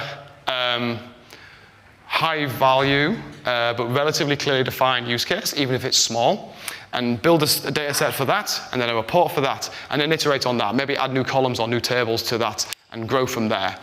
Because if you do a big bang release, it'll take ages, it'll be incomplete, it'll cost loads of money, it'll have loads of bugs in it, and it'll leave your stakeholders underwhelmed.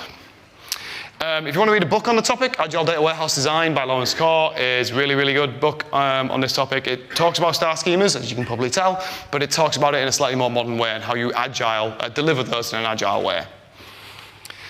And then from the technical perspective, just use a data modeling tool. There's loads of them out there, whether you use DBT or Dataform or Matillion or Airflow or stored procedures or PDTs in Looker. Just use one of them. Don't write custom SQL all the time. Find one that works well for you and use a data modeling tool. Use version control wherever you can. DBT and Dataform are great because they're code based and check into GitHub really nicely. You'll be glad when you get the chance to roll back when you push out a data modeling update that breaks all your reports. And you'll know who made what change to what when. Research on the strategies that data modelers and data warehousing professionals have been using for years, things like incremental modeling, slowly changing dimensions, conform dimensions, medallion architectures, partitions pruning. These have been done for years and are really valuable to read up on, so don't feel you have to reinvent the wheel.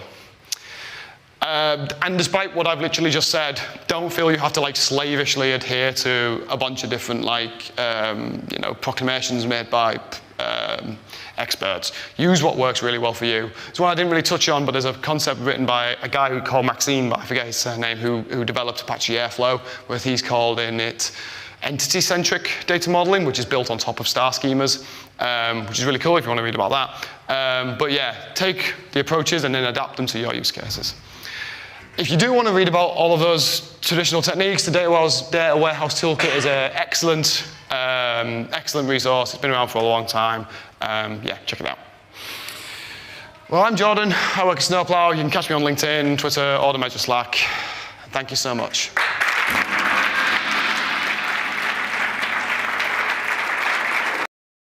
Thanks a lot for the introduction, and it's really an honor to be here.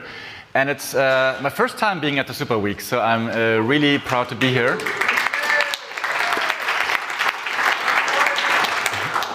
The fun thing is that I met Zoltan, like, I don't know, 14 years ago, and there he had the idea of setting up the Superweek. But I don't know for what reason I never made it, but I'm here and I have the honor to talk a bit and tell you a bit, so I'm super happy to do so. Maybe a few words about myself, because you don't know me, because I haven't been here so far. So my name is Timo. Many years ago, I used to work for Google, and I started, that's a quiz, I started 6 weeks after the official launch of Google Analytics. When did I start working for Google? 2005. No, is it before or after the acquisition? The official launch. So November 2006. Correct, in January 2006, because Analytics was officially launched at November 15th, 2005. Correct. And I was part of the super small European team being responsible for Google Analytics in Germany, Austria, Switzerland, and Scandinavia. Hi, Steen. And yeah, then my first job title I had at Google was Market Evangelist, or Analytics Evangelist, so basically to educate. And in 2006, you can imagine the times were very, very different to where we are right now. The overall tool landscape looked completely different. You could basically track whatever you want. And there was no privacy, and you can basically do whatever you want. And my job role was basically to educate the market and how to use GA, to pitch for GA, and to implement GA at many, many, many different client sites. Then after 2.5 years, I left Google, started a company called Tracken. I don't know if anyone of you knows that. You can immediately forget about it, because there's a new company right now, it's called Digital. That's another company, that's a company I founded together with my co-founder 1.5 years ago after we left Tracken. So we did Tracken for 14 years, became one of the largest GMP sales partner, and with Digital we are also GMP sales partner as well as cloud partner, implementing all kinds of different stuff. And not to forget, even though it's a long time ago, I wrote 3 books about Google Analytics. Anyone here from Germany? Did you read those books? Any of them? You're too young, you're way too young, because the last version of the analytics book I wrote was in 2012. So, and I think I've heard that earlier, it's not recommended at all to write a book about GA4 because it changes constantly, so there's no use in writing books anymore. And writing a book doesn't make you rich, so it doesn't help. But enough about me, let's go into the topic. I'm gonna talk a bit about, well, GA and privacy and all these things and changes in the digital landscape. So basically, we talk a lot about data. We do have a lot of data. And the question is, what are we doing with that data? And the value, what are we actually analyze? And there you can see that the majority of data which is collected is never going to be worked with and never analyzed. So we do have maybe too much, but we do have a lot of data to work with, and the majority of companies is not really using it. Why is that the case? Due to maturity, 80% of analytical work is still descriptive. There could be less, and there could be more advanced analysis stuff. Many of the companies are still thinking in silos, so 90% of employees say their work is slowed down by unreliable data sources, especially in these days when we talk about GA4, and many companies I talk to still have a bad gut feeling on the GA4 data they need to work with. So maybe it's unreliable, maybe they don't trust it, so there are reasons for that. And the world is getting more and more complex, so 86% of analysts have difficulties with data that is out of date, even though we have so much data, and even though we do have some real-time data, but it's out of date. So it might stop lots of companies taking advantage of the data. Is that it? No, there might be more reasons. Maybe there's anything else. So over the last years, and especially for the older ones among us, and knowing the historical stuff, the user expectation has grown a lot over the last years. So 10 years, 15 years ago, the users didn't even know what a cookie is, they didn't know about privacy, they didn't even know what analytics was, they didn't even know what was happening when they opened their browser. That has changed over the last years. They get more and more educated, so people know more and more about what's actually happening and what's happening with their data. We do have lots of platform changes over the last years, starting with Apple and then also this year with Chrome. We can talk about that later, but lots of things have happened in the platform changes and regulations, especially in Europe. And I think that Germany and Europe has been one of those areas in the world which has actually driven those privacy things. Austria as well, of course. So that has changed a lot, and that made it more difficult in some aspects. So let's talk about the legal regulations. Also, again, a step back, how that all developed. So when I started working in this area, safe harbor was the answer to everything. So whenever there was a company asking about privacy issues or so, I always said, nah, there's safe harbor, we are fine. So safe harbor was basically the agreement between the EU and US to track data in the EU and send it over to the US. So that was always fine, and my answer was, we have safe harbor, good. And that lasted for quite a while, and in between, especially in Germany, the German data authorities, data privacy authorities were very strict, and they were questioning everything around GA, so there were lots of talks going on. So Google was very, very close in taking analytics away out of Germany due to those discussions we had at those days. And then they did some changes with Google Analytics. So they introduced, for example, the IP anonymization in 2010. They implemented or offered the opt-out plugin. They invented the data processing agreement, which you had to print out, sign, send to Ireland, actually wait for a few weeks to get it back, and then you were safe. So lots of things which were happening. In 2011, by the way, Analytics Premium was launched, which is now GA360. And well, safe harbor lasted for 10 years almost. And then in 2015, suddenly the US says, no, safe harbor is not valid anymore. That was a kind of a shock, because at that time there was no regulations anymore in place for using tracking tools, for using Google Analytics. Then in 2016, the Privacy Shield came, and everyone said, well, we are fine again. We have a solid solution to track. And then Apple came with the ITP solution, and every one of us knows May 25th, 2018, GDPR took place and was active. And that was also the year when the GMP was launched, and Google had to follow lots of GDPR rules, like electronic DPAs, data retention settings, user deletion API, and many more to follow the rules. And then everything was fine. Everyone signed the DPAs and the contract. GDPR was fine. The consent banner was invented in 2019 or came in place in 2019. That was also fine. But then again, 2020, the EU court said, no, the Privacy Shield is invalid. And again, a shock. And there was a period then when also GA4 came, and so slowly, that period there was the standard contractual clauses, and everyone knew at that time that this is not the final solution. So finally, we are now with the EU-US data privacy framework, but there were some cases in between. But the good news right now is that we have this framework between the EU and the US, so we are again in a good state, so we can track data in the EU, send it over to the US under specific circumstances, so we can't do everything, but at least we can send data to the US. And there are some things which have been invented according to the new rules. So right now we are fine. This is not going to last for the next 20 years. So there will be something in between over the next years. So let's see what's going to happen in the next years.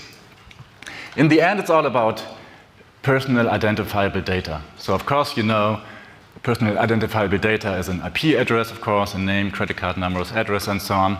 Non-PII is website URLs, clicks, events, and so. So that's basically the difference.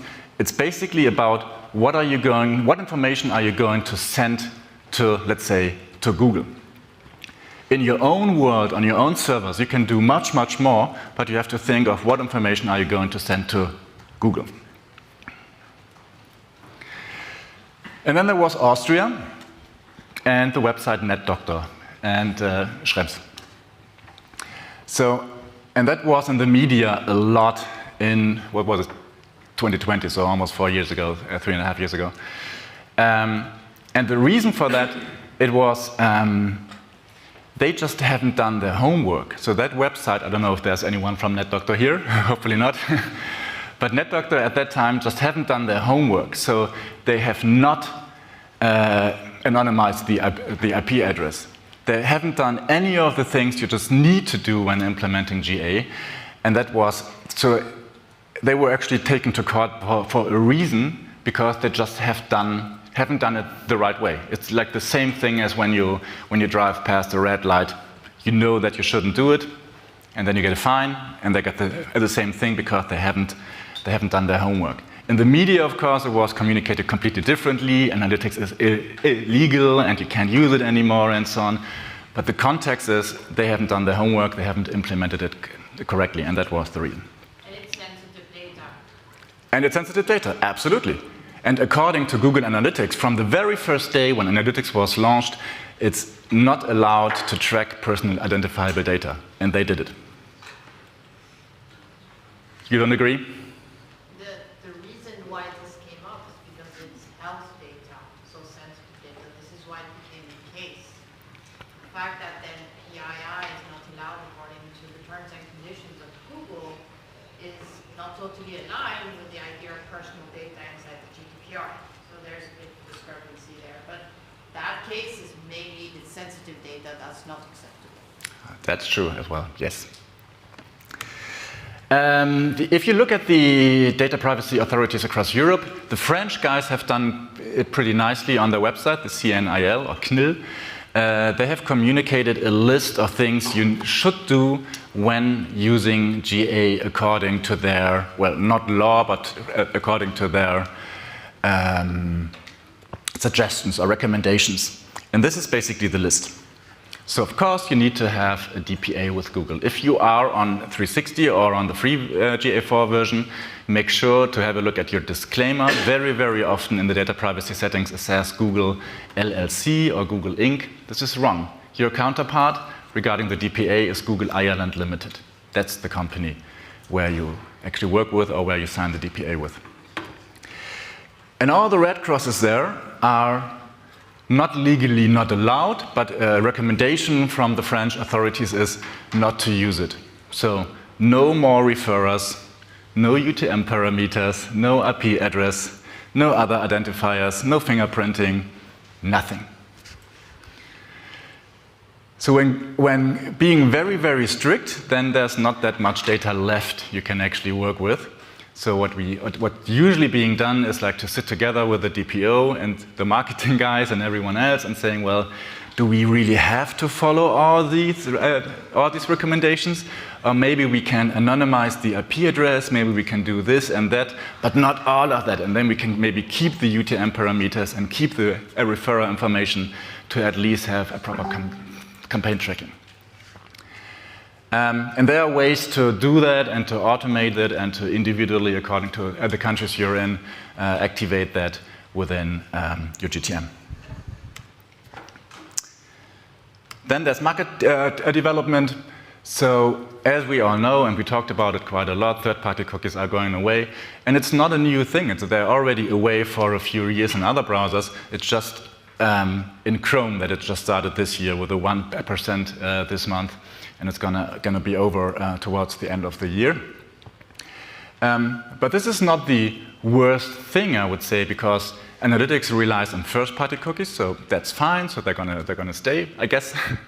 So, but you have to rethink of what you're doing with the data, how to connect it, and how to actually work with the information, and to maybe think about different or new or other strategies of how to make most use of the information and the data you have.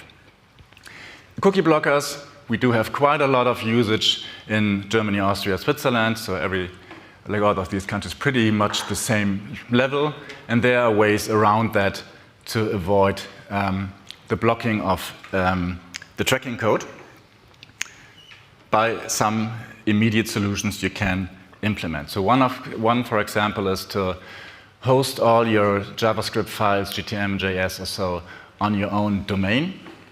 So with that, you will go around any ad blockers, so that will work. The only thing you have to consider is to maintain and keep your JavaScript file updates, which you can automate. So by a daily check or so that you have the most recent version of your JavaScript file, so that should work.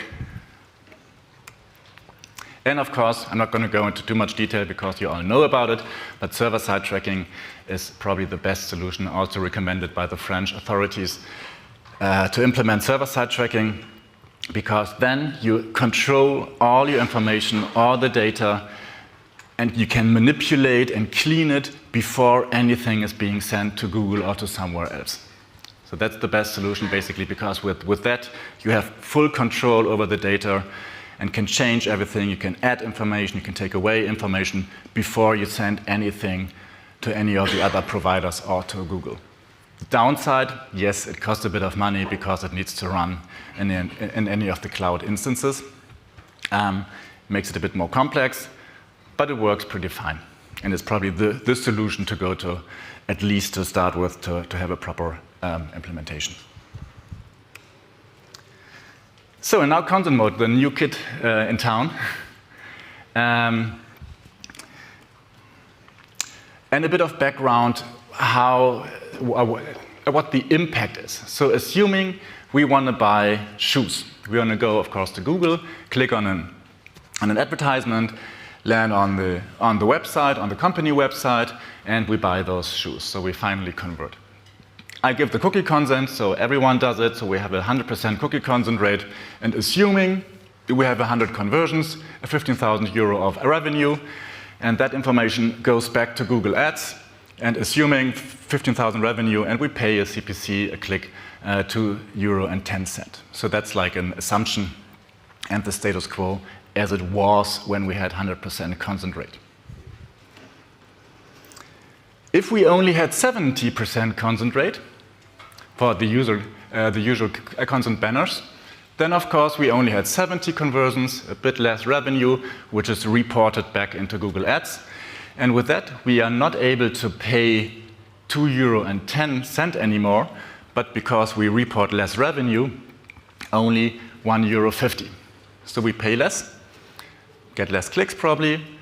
We maybe are not on the top position anymore because we can bid a bit lower than before. So the amount of tracked conversions has an impact on our marketing campaigns, because everything what we report back into Google Ads impacts the calculation model behind that, which affects our ranking, our CPC bids, and the overall marketing efficiency. So basically, if we report less and less and less conversions back to Google Ads or to any of the other systems, that impacts our business, and less conversions, lower bids, less ranking, has a kind of downward spiral. So over time, then we get again less conversions, maybe with the same consent rate, but less conversions reported back, and so on and so on. And then over time, we will get lower and lower in the ranking and not able to bid as much as before, which affects our business, and then we have an issue with the company. As an example, two companies. In the middle row, in the middle column is my company. This is the competition. So assuming we are placed number one, we pay €1.50, get 2,000 clicks, pay €3,000. Our competition is on number two, actually pay a bit less, therefore they get less clicks and have less costs. My conversion rate is better. I have 5% conversion rate, the competition has 4%. So I have 100 conversions, competition 60, and I have a revenue of 15,000 euro and the competition 9,000 euro. So this is the real world. This is how it actually is. I'm number one, competition is number two. That's how it should be. And we both have the same consent rate of 70%. So with the reported information back to Google Ads, I can report 70 conversions, like 70% out of 100, of course, 10,500 euro. So I can spend €1.50, as the example in the previous slide. My competition is 70%, less conversions, can spend less, everything's fine, I'm number one. But what happens if they do some changes and they do some optimization and they increase whatever they, or however they do it, they increase the conversion rate to 100%. I do nothing because I'm happy, I'm number one, but the competition does something and work on their consent rate, have 100%, and suddenly they can spend more. So they report more information to Google, more conversions to Google, and therefore they can spend more on Google Ads. And then they are number one because they can bid more per click than I can. And that leads to the fact that I need to take care of my implementation, of my conversion tracking, of my data, because it's super critical, not only for reports or for Looker Studio or so, or for analytics guys. It's also super important for marketing efficiency, because everything I do, everything I report back to Google Ads or to any other of these sources, it might affect my marketing efficiency and it might lead to a downward spiral when I don't optimize it and I don't work on it. So I have to be agile, I have to read the news, I need to know what's about privacy, what I can do, how far I can go, maybe try to actually push it towards the limit what's legally allowed, and adapt the new technical functions. So it's basically implementation, actually knowing about it, so all the knowledge, the background about it, how it actually works, and then consent mode. And as consent mode is, as I said, the new kid in town. And that's one of these things where you can and probably should be maybe faster than others, because above example, you have 100 users and 10 users convert, you have a 10% conversion rate, obviously, with an unknown consent, so you don't know who that was. If you use consent mode, you have maybe 70 users with the consent granted and 10 conversions, which leads to a 14% conversion rate. And those which have not accepted the consent, those will be modeled, and then you have X conversion rate. So depending on the model and depending on the information Google might get. So with that, you might have more information tracked than only those 10%. With consent mode, and I don't know how deep in the detail you are, but there are two setups since a few weeks, I guess. The version 2 of consent mode, you have a basic setup and an advanced setup. The basic setup is pretty much as it was before, so you take the consent from the consent banner, that's been taken into consent mode, and what Google is doing, and that's basically it. So nothing else will be tracked by Google. If the basic setup is like that, and the consent is being denied by the users, then Google is doing nothing. Nothing is being tracked. And Google is using AI, I think this is the first time that I'm using this word, to model the missing conversions. That gives a pretty good estimation. You don't really need to talk to your data privacy officers because this is really not critical. Nothing is happening after the consent is denied and not given. There's just one, there's no pings to Google. Basically, nothing is happening. And if the consent is given, then it works as usual. For the advanced setups is that you have, and now I have to think, breadless pings. So breadless pings means once the user has not given the consent, then that's been taken to Google, that information has been taken, and anonymous pings will be sent to Google, which are not identifiable with any specific users. So this gives more precise estimation for Google, more information Google has to actually do the modeling on, You should talk with the data privacy officer about it, because that might be just a different thing than the basic setup. And the pings are being sent to Google either way if you have not consented via the consent banner or you have consented. So, example, for the basic setup, the interesting part is actually this one. So for the basic setup, you have the normal behavior for the consented users, all fine, you have all the information. If they don't consent, no data is being sent to Google, you don't have that information, and maybe you have checked 3 conversions by the modeling. For the advanced setup, same thing above. Below, Google receives the non-consent pings, these breadless pings, and because they have more information, they can maybe track and model more conversions to those channels, so you have more conversions, higher number of conversions, which then again go back maybe into Google Ads, and you have better information and maybe higher marketing efficiency. So you have the breadless pics, so it's not a cookie, nothing is being set on the browsers in the Google, there's no PII being sent to Google. And it's completely random and anonymous. So just talk to your DPOs. I'm not a lawyer, but the recommendation usually is you should go for consent mode, because from March 6 onwards, the DMA is active in Europe, the Digital Markets Act. And therefore, if you are using remarketing lists, retargeting, or anything like that, then you just need to have consent mode, at least the basic setup, because otherwise no new information will be taken into these remarketing lists. Then you can basically only work on the collected information in the remarketing list until March 6. So over time, the quality will get lower and lower and lower. So if you're doing remarketing or retargeting, then you need to do consent mode from March 6 onwards. And now a bit of a tech stuff. So how do you see if it's implemented correctly? In the Tech Assistant, you can see 4 parameters: analytics storage, ad storage. Those are the old ones from version 1. And version 2, you have ad user data and ad personalization as new parameters. And in the Tech Assistant, if you open that, you can see if it has been denied per default, if there were any updates, and then the current status for these 4 parameters. So analytics storage is for analytics, obviously. Ad storage is for ads, obviously.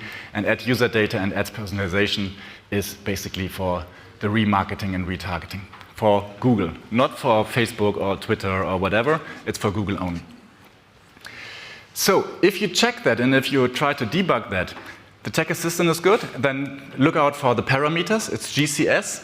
That's the old one for version 1. That's not the most accurate, so I wouldn't look at that anymore. This is like the G111 or G100 or so. GCD is more interesting, but more complex, because these are the numbers for GCD, all the letters, L, P, Q, T, R, M, N, U, V. And all of these letters have a different status. No consent set, denied per default, not denied per default, but after update, and so on and so on. And this leads to a code like this. So it always starts with 11, then you have a letter, 1, letter 1, letter 1. And this, for example, would be V, actually granted by default and granted after update. So this is all fine, and the advanced mode is working. And there's another trick how to see if it works properly after having a look at these letters, is the DMA CPS parameter, SciFam or SciFam or however you pronounced it. And SciFam means that ad user data is granted, that parameter over there, and that data is being sent to Google. And SciFam stands, and I didn't know that until a few days, so I hope it's maybe new for you. SciFam stands for Search, YouTube, Play, Hopping, Ads, and Maps. So, and if you look at the parameters in the Tech Assistant, and if you see a SciFam, then you know, okay, at least the ad user data is granted and activated.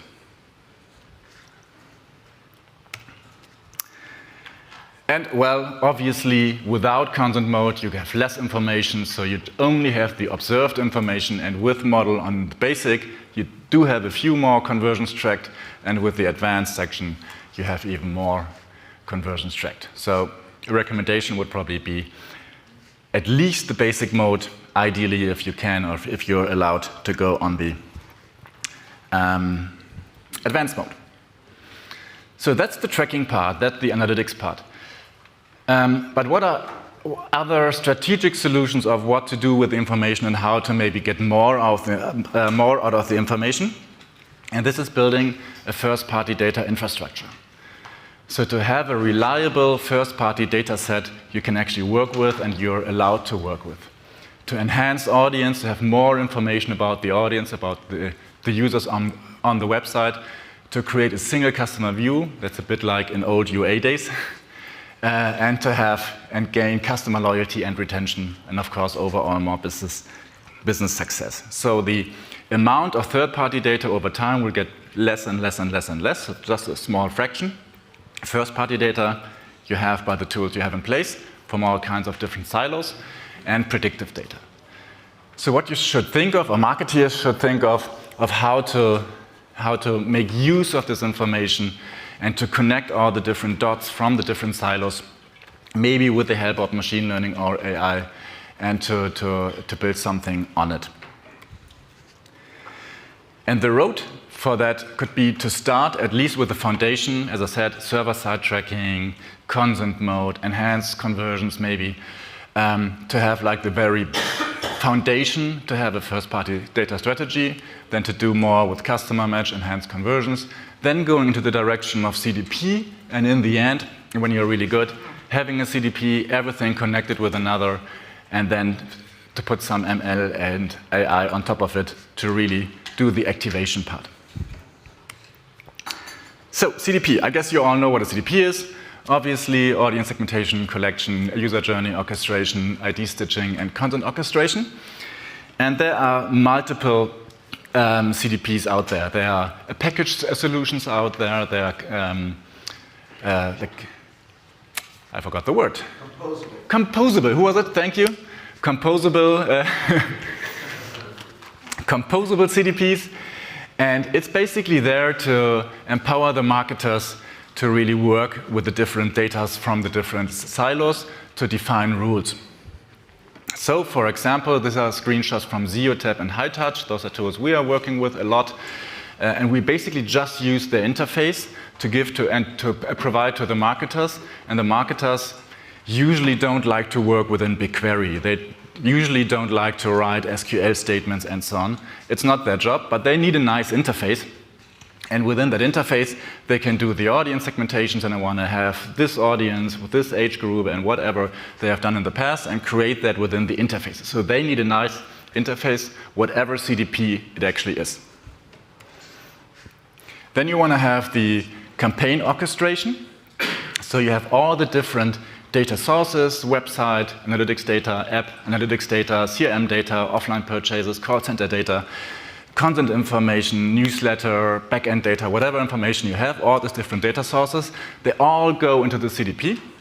And from there, in theory, you can activate it across all the different marketing channels and think about what's the next best channel to approach a client. If it's an SMS, if it's an email, if it's a display marketing, if it's search, whatever, or the push notification, or use it for on-site personalization, depending on at what stage within the funnel they are.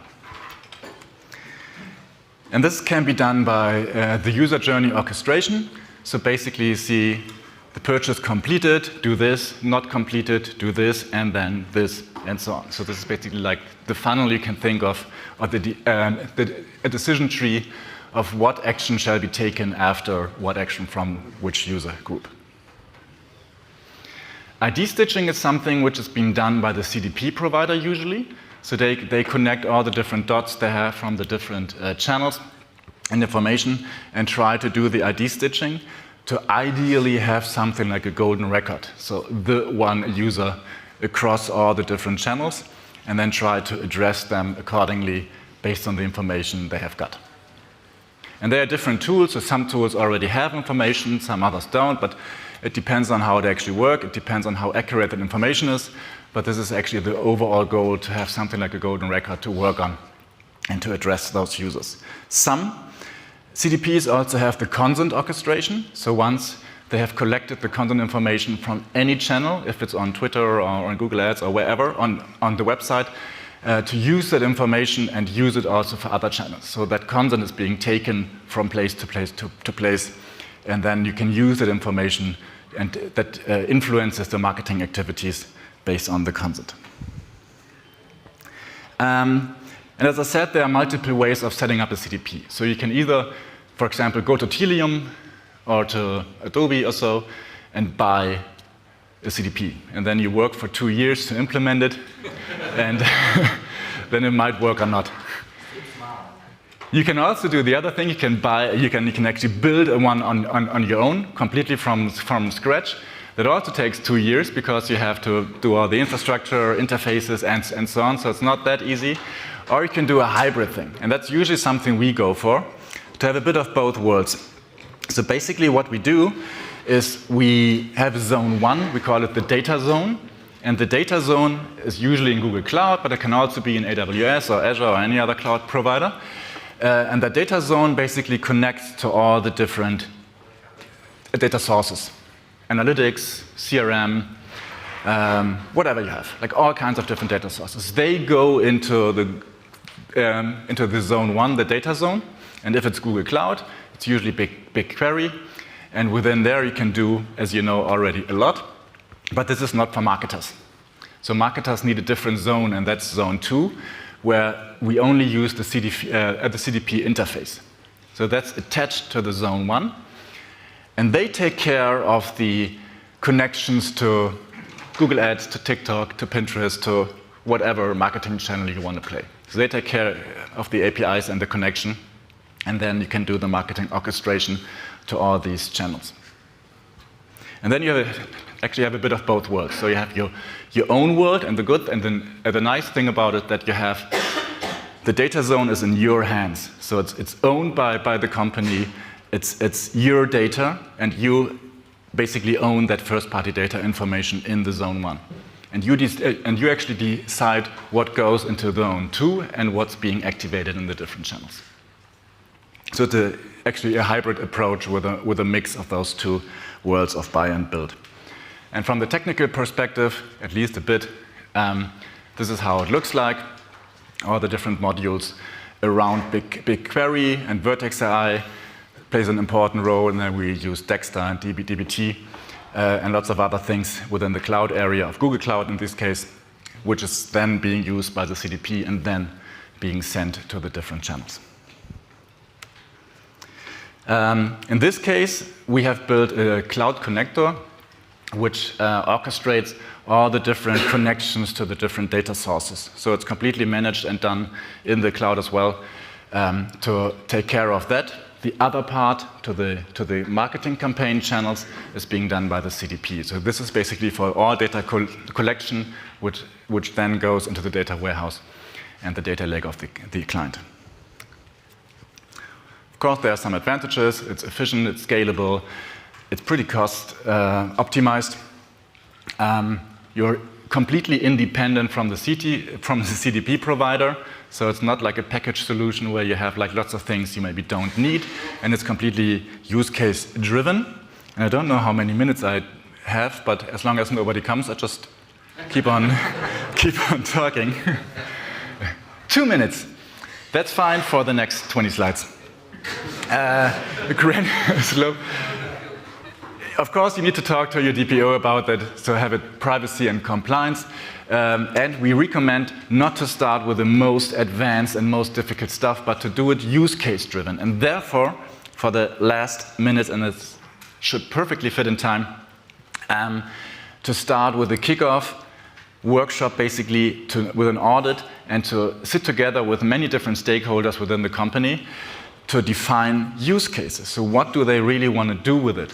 What's the outcome? What's the most benefit for the client? And then the next phases will then be the implementation, the chosen of like which CDP provider to take until you basically have it completely rolled out and in action. And the workshop and the definition of use cases, this is basically how we do it with a simple Google sheet, is to document it to talk to all the different stakeholders, to evaluate the use cases, what's important, what's maybe not that important. And after the workshop, which usually takes 2 days or so, or even longer, depends on the size of the company, we have a long list of use cases, and the prioritization leads to a kind of roadmap. So then we exactly know where to start with and what's maybe for a later stage. And usually after 8, 9, 10 weeks, the first use case, the first MVP is being delivered, because it's just small use cases, small MVPs, which can be taken, and then you actually work from use case to use case to use case to use case, and you always have some advantages and benefits all the time, instead of waiting for 2 years until the full CDP is being implemented. I'm gonna skip this one. And this is then how it looks like. So we have the business impact, some quick wins, and some more future visions, depending on the effort to implement it. And behind that, some actual cases. So on-site personalization or predictions, customer lifetime value prediction is maybe more advanced, so that's maybe not as a first step, but some easy wins at the beginning, which can be implemented pretty quickly, but has a high impact on the overall business. And that can be taken with all kinds of different use cases companies might have. And this is the customer lifetime life cycle overview, as you know it, from welcome to loyalty to reactivation and so on. And for each single step, there are so many use cases you can think of a product recommendation AI usage, customer purchase prediction, repurchase, back in stock, whatever, next coupon, lifetime value, and all these are different use cases which can be taken into this roadmap and then built into the CDP or into the first-party data infrastructure.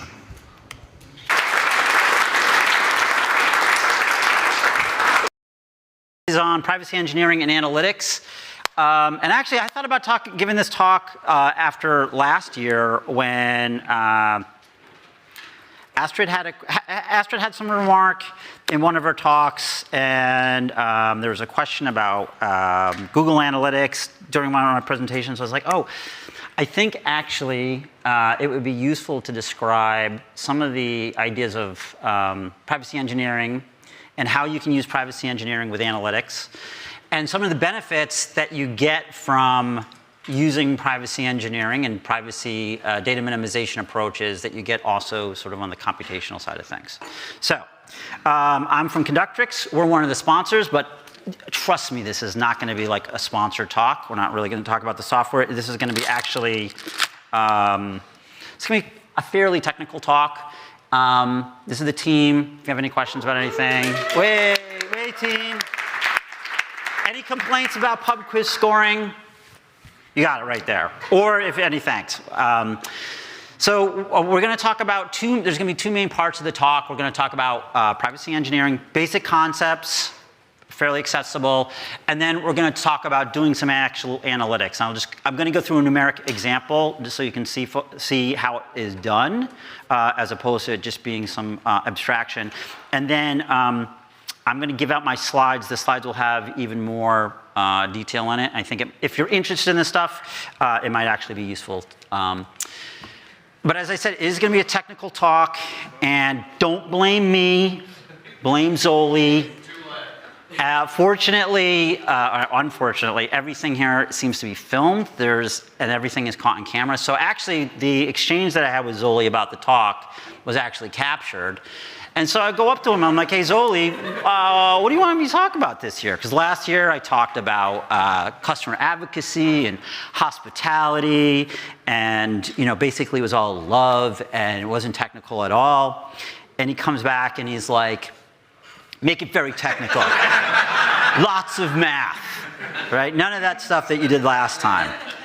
And I'm like, dude, I don't know about that. It's like, I don't think that's such a great idea. It's late in the day.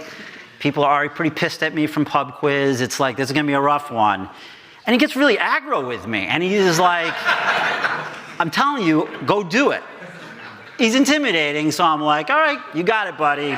You got it. So you can blame Zoli, who insisted I do a technical talk. So, but for any skiers, the first part is going to be hopefully very accessible. But to the degree that you're interested in it, that's what's nice about Superweek. We're all here. So, we can always chit chat about it. If you're not interested, okay, it's going to be 20 minutes of excruciating sitting here having to listen to I know it's very nasal voice. I'm working with a speech coach, try to improve that. And then it's going to get a little bit tougher. You might do a little bit of head scratching, but still should be totally accessible. If it isn't, I don't know what to tell you. And then the second section, which will be actually showing how to do analytics.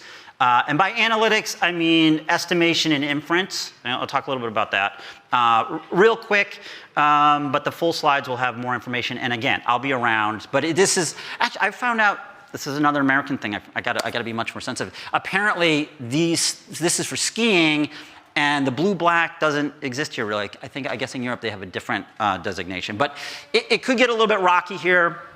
Don't worry about it too much. But if you are interested, come chat with me about it, and we're more than happy to go through it with you. So just privacy engineering, it's fairly loosely defined, but I stole this slide from a talk, and you can take a look at it here. I have within the talk, I have a bunch of resources that I think are quite useful, more useful probably than this talk, but this will be at least good to give you reference points to a lot of these resources. But it's sort of the intersection between legal, which is what, it's like one of the things, we talk about privacy all the time. Well, we talk about privacy fairly often, and it's like, well, what do we do? And a lot of it has been around compliance and just contracts and whatnot. And it's very, I feel like it's very frustrating. And that's one of the nice things about privacy engineering.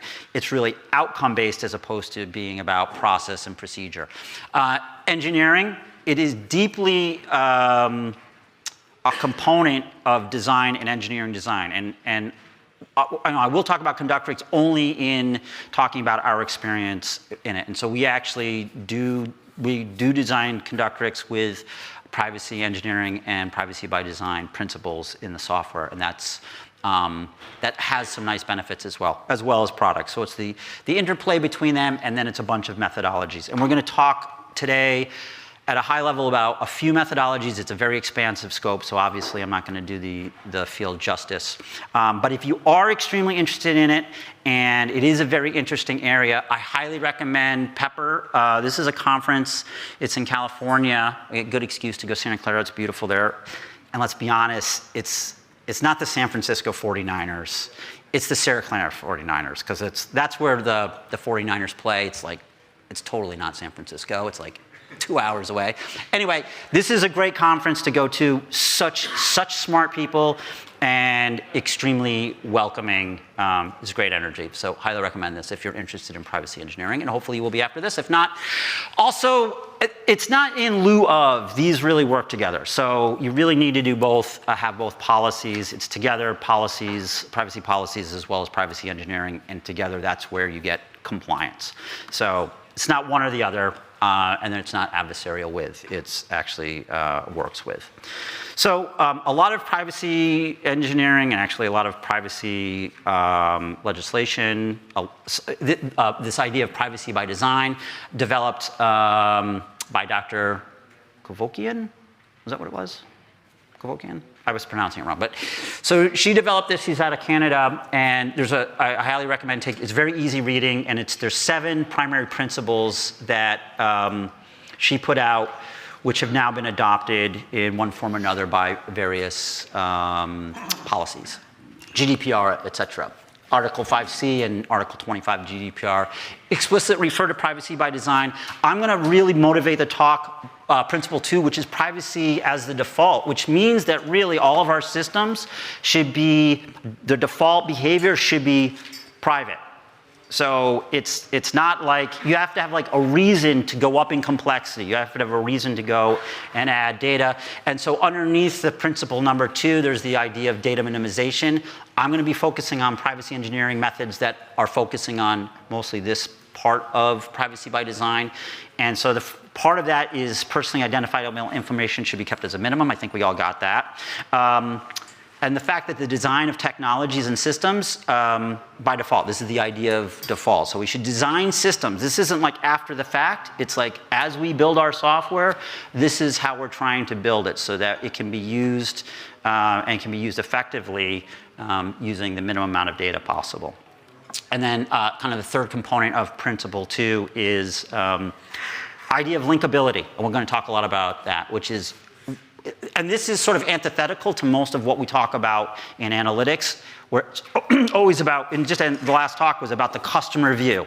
And we're going to talk about the contrast between the customer view and a task view. I'm going to introduce this idea of task view. I don't know if it's a real thing. If it isn't, it is as of today.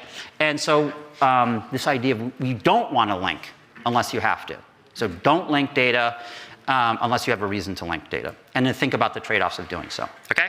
So I'm going to talk about the 3 justs of data collection. Just in case, this unfortunately is a lot of data analytics in the field. And I understand that in a lot of contexts, this has to be done, and it can be appropriate. But I do get concerned sometimes that this is really about maximizing optionality, and you haven't really thought through, or the organization really hasn't thought through about what they're trying to do. But it's really about collecting data for future questions. It's like, I don't know. And that's, I think yesterday there was a talk about that where, you know, I forgot the gentleman's name, is about collecting data at its highest level of granularity, or the demand to do that.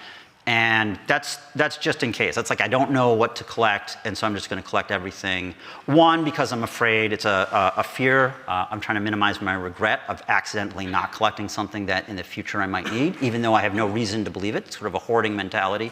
And then there's also a bit of magical thinking. It's kind of like a lottery ticket. It's that next bit of information, that next data point that I don't have is where all the value is.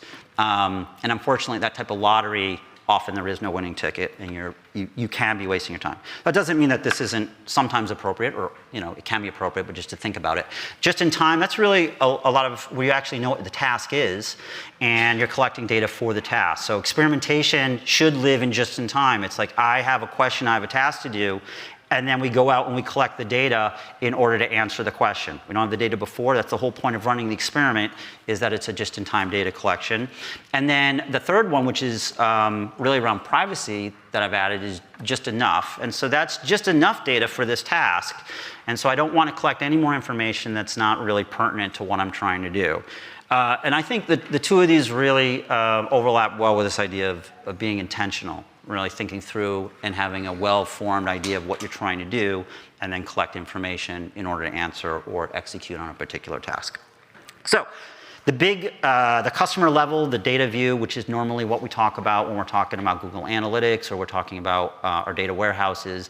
It's this objective to have one big linked table, everything at the customer level, and you can kind of you can link together any event or any descriptor about a user. And that's kind of just in case.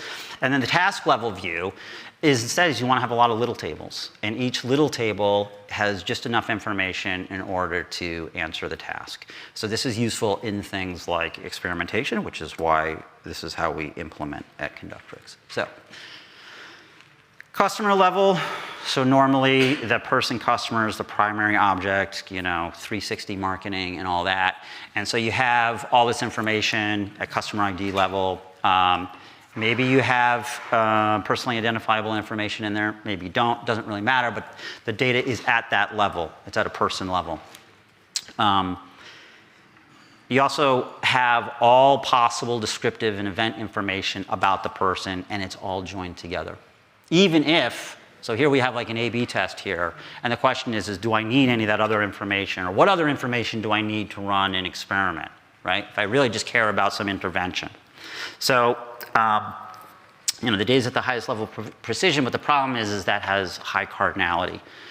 And high cardinality is bad for privacy, right? It leads to the ability to, it puts you at risk of being able to identify individuals within your data set, which is in conflict or inconsistent with data protection. So, that's a great question, Franklin. What is cardinality? Cardinality is the unique number of elements in a set. So, for example, if I have customer value, but customer value has just been mapped into 3, low, medium, high, the cardinality is only going to be 3. That's quite low. But what's the cardinality of the customer level data? for a bag of Smarties or Nerds. What is the cardinality of customer ID? What was it? Correct. Someone else, who else said? I said number of customers. Sweet. All right, come up. You can, I got plenty. That's, Julian, that's weak though. That's weak. You're trying to sit, you got it. You can share. No, there's plenty. So the thing is that this is sort of it's bounded by the number of customers. So you actually don't know what the max is, so it can grow. And this is what you don't want. This is not going to be private, normally, right? Because it's one-to-one. So if I'm running an A/B test, so this is how a lot of data structures are, and there can be reason for this. So I don't want to be paternalistic about this. What I really want to do is give you some sort of options. So if you've deemed that this is the appropriate way to store the data, that's great. So it drives me crazy when people say there's one way or the other. There really isn't, but you want to ask, do I need to have all this stuff linked together? And to answer the question, the privacy by default and be privacy by default, you don't. All you really need to do is just have these two columns. I just need to have the intervention, the assignment, and then what the conversion event is, or what the metric is, the endpoint that I care about.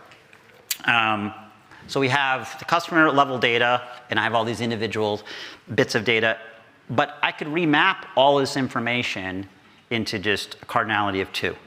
So I go from n to 2, and I have 3 extra columns. So you can kind of almost think of it as like a pivot table in a way.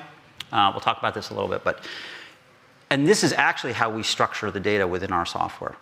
So and I'll show you that you can actually do multivariate regression, and you can do f-tests, and you can do a whole host of inference with data just in the structure. I mean, you can expand this, but the data in the structure. Okay. So you notice that I have counts. I summed the sales, the data is aggregated sales, and also the data is aggregated at the square.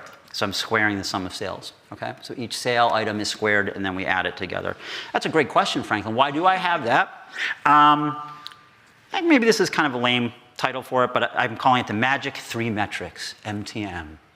And so when we have aggregate data, it's actually kind of amazing. You really only need those 3 metrics to do A/B testing, to do t-tests, f-tests, and actually even OLS, least squares regression. So counts. You want to sum the conversion event, so I just need the sums. So that's really easy to do. And then sum of squares. So if the goal value comes in and it's 10, I'm going to add 100 to that row as in my accumulator. Okay. Okay, reasonable question. Why these 3? So just a quick review for stats. This really is behind most A/B testing, and we can walk through it. It's actually really not that complicated. Those are just means. So all I need is the average of A and B. That's it. That's in the numerator, and I just want to look at the difference. In the denominator is just the variances. So it's just like the spread of the data. That's it. So I just need really those 2. Huh? What? Slow? I'm going to give this. It's not like these are. It's not like you can't look and Google this up. Okay. So this is just for A/B testing. Yep. And so it's really just those 2 things. So we need to be able to calculate means. That's like what we're estimating, right? And even like regression is just conditional means, and variances. So that's like the spread. Means is for estimation, and the variances is for inference. Statistical inference, right? We want to make statements about populations from our samples. And what's amazing is that you can do all that with a lot less data than is maybe normally assumed. Okay. So just a little bit more math, but it's not really that big of a deal. So we have the sum of conversions, And we have the counts, so means takes 2 seconds. And that's the other thing. We don't have to do the calculation in analytics time. If the data is already stored in this form, it's actually much more computationally efficient. In fact, it's efficient in 2 ways. It's efficient in terms of memory and disk space because it's a much smaller data object. It's a bounded data object. I know exactly how big it is. It doesn't get any bigger. And it's super quick because in a way we've already done a lot of the pre-processing. And the same thing with the variances. I just have to plug in these values and do just a quick square of a scalar. But it's these are the 3: counts, the sum of the squares, and the sum of the conversions. And so you can get both means and variances just from a very compact representation of the data. Okay. So some privacy engineering tools. We're going to talk about anonymization, and there's like going to be 3 components to that, to getting our stuff into that form. Differential privacy is another major topic in privacy engineering. Not really going to have time to talk about it. It's actually pretty complicated, and in a way, in a very, very deep level, it's related to A/B testing and hypothesis testing, specifically Pearson-Nyman, type 1, type 2 error. And so there's the same types of notions of probabilities mounting, just like the probabilities in A/B testing mount to the procedure as opposed to the result. The same thing here. It's the differential privacy guarantees mount to the algorithms as opposed to actually the data set. So we looked into it, but it was actually, obviously, as you can see, I'm having a hard time explaining to everything. And I was like, there's no way we're going to be able to explain this to our clients. So at least for us, at least at the moment, we're not going to work on that. But we can talk about it over beer or coffee. What does it mean, Kay? It's you're going to hide in a crowd with equivalent people. So where's Wally? Which Wally? And that's really what you want. You want to have a lot of Wallys. Waldos. Jesus. It's over. Forget it. This is terrible. Okay, this is like the original paper by Sweeney and Samartai, and you can take a look at it. It's pretty good. This is the type of thing that the U.S. Census used to do up until I think 2010, and we'll talk a little bit about what it is. But the main idea is we want to maximize the minimum cardinality of the data. I'll explain what that means. But we want to have like the biggest K, and the K represents the smallest cell, right? The smallest group of Waldos. I think it's Wally somewhere though, isn't it? No, it's Waldo. I know it's Waldo, easy, but I think it's Wally somewhere, right? All right, I think we're gonna have a little tension. Wally, yeah. That's pretty important. So cardinality reduction methods. Oh, this is degrading quickly. It's been a long day. Okay, D-link, which is we saw is in the principle of the Article 2. I mean, the privacy by design. And we want to D-link and we want to generalize. So D-link, look, all this stuff all joined together, it massively increases the joint cardinality, right? And so very quickly, it reaches the limit, and the limit is going to be back. We're going to be back up to n very quickly as we have more and more links. We don't want that. But if we have the 3 experiments, we could store each experimental data in this type of data structure. They each have their own data set, and they're not connected, unless you want them to be connected. So we want to generalize in segments. So even after we've delinked the data and we have a bunch of small tables, we want to make them smaller. And we want to have less cardinality in any one of the variables or any one of the data elements. So a couple of things we can do is we can either have enums, and so it's like when the data is coming in, there's only a limited set, 3, 5, 10, whatever is appropriate. Or after the fact, you can bin the data and then jettison or have a trusted curator have the detailed data. And I'll talk a little bit about that. Okay, so we want to have less granularity. So age 18 to 80 has a max cardinality of 62. And that can be thought of in some cases as a quasi-identifier, like the case with Netflix where they got rid of the true identifiers, but then by joining together a bunch of quasi-identifiers, they were able to identify many of the people within the data set. And so this idea here is that the quasi-identifiers we want to have low cardinality on. Okay? So if we bin it, or if we only allow You probably wouldn't have 3, you might have more than that, but just to make it clear, here we just have 3 bins, there's 3 values that the age can be in, and that's a cardinality of 3. So there's a lot less data there. So there's this idea of generalizing, and there's going to be a trade-off between utility and privacy. Utility means we are going to have less capabilities with the data for more privacy. But what I'm going to show you here is that actually, if you know what the task is, you're still able to get the exact same result you would get had you had all of the detailed data. Okay, so here we have a data set, and it's not generalized, so I have age, and then just me binning it. Pretty clear. And the same for tenure. So I'm going to go from 11 potential values to just 3. And so with my quasi-identifiers, each one individually, so if there were separate tables, they'd only have a cardinality of 3, and together they have a cardinality of 9. And that may be fine for you, as opposed to the thousands that they would have if you had, I don't know what 62 by 10 is. A lot. Okay.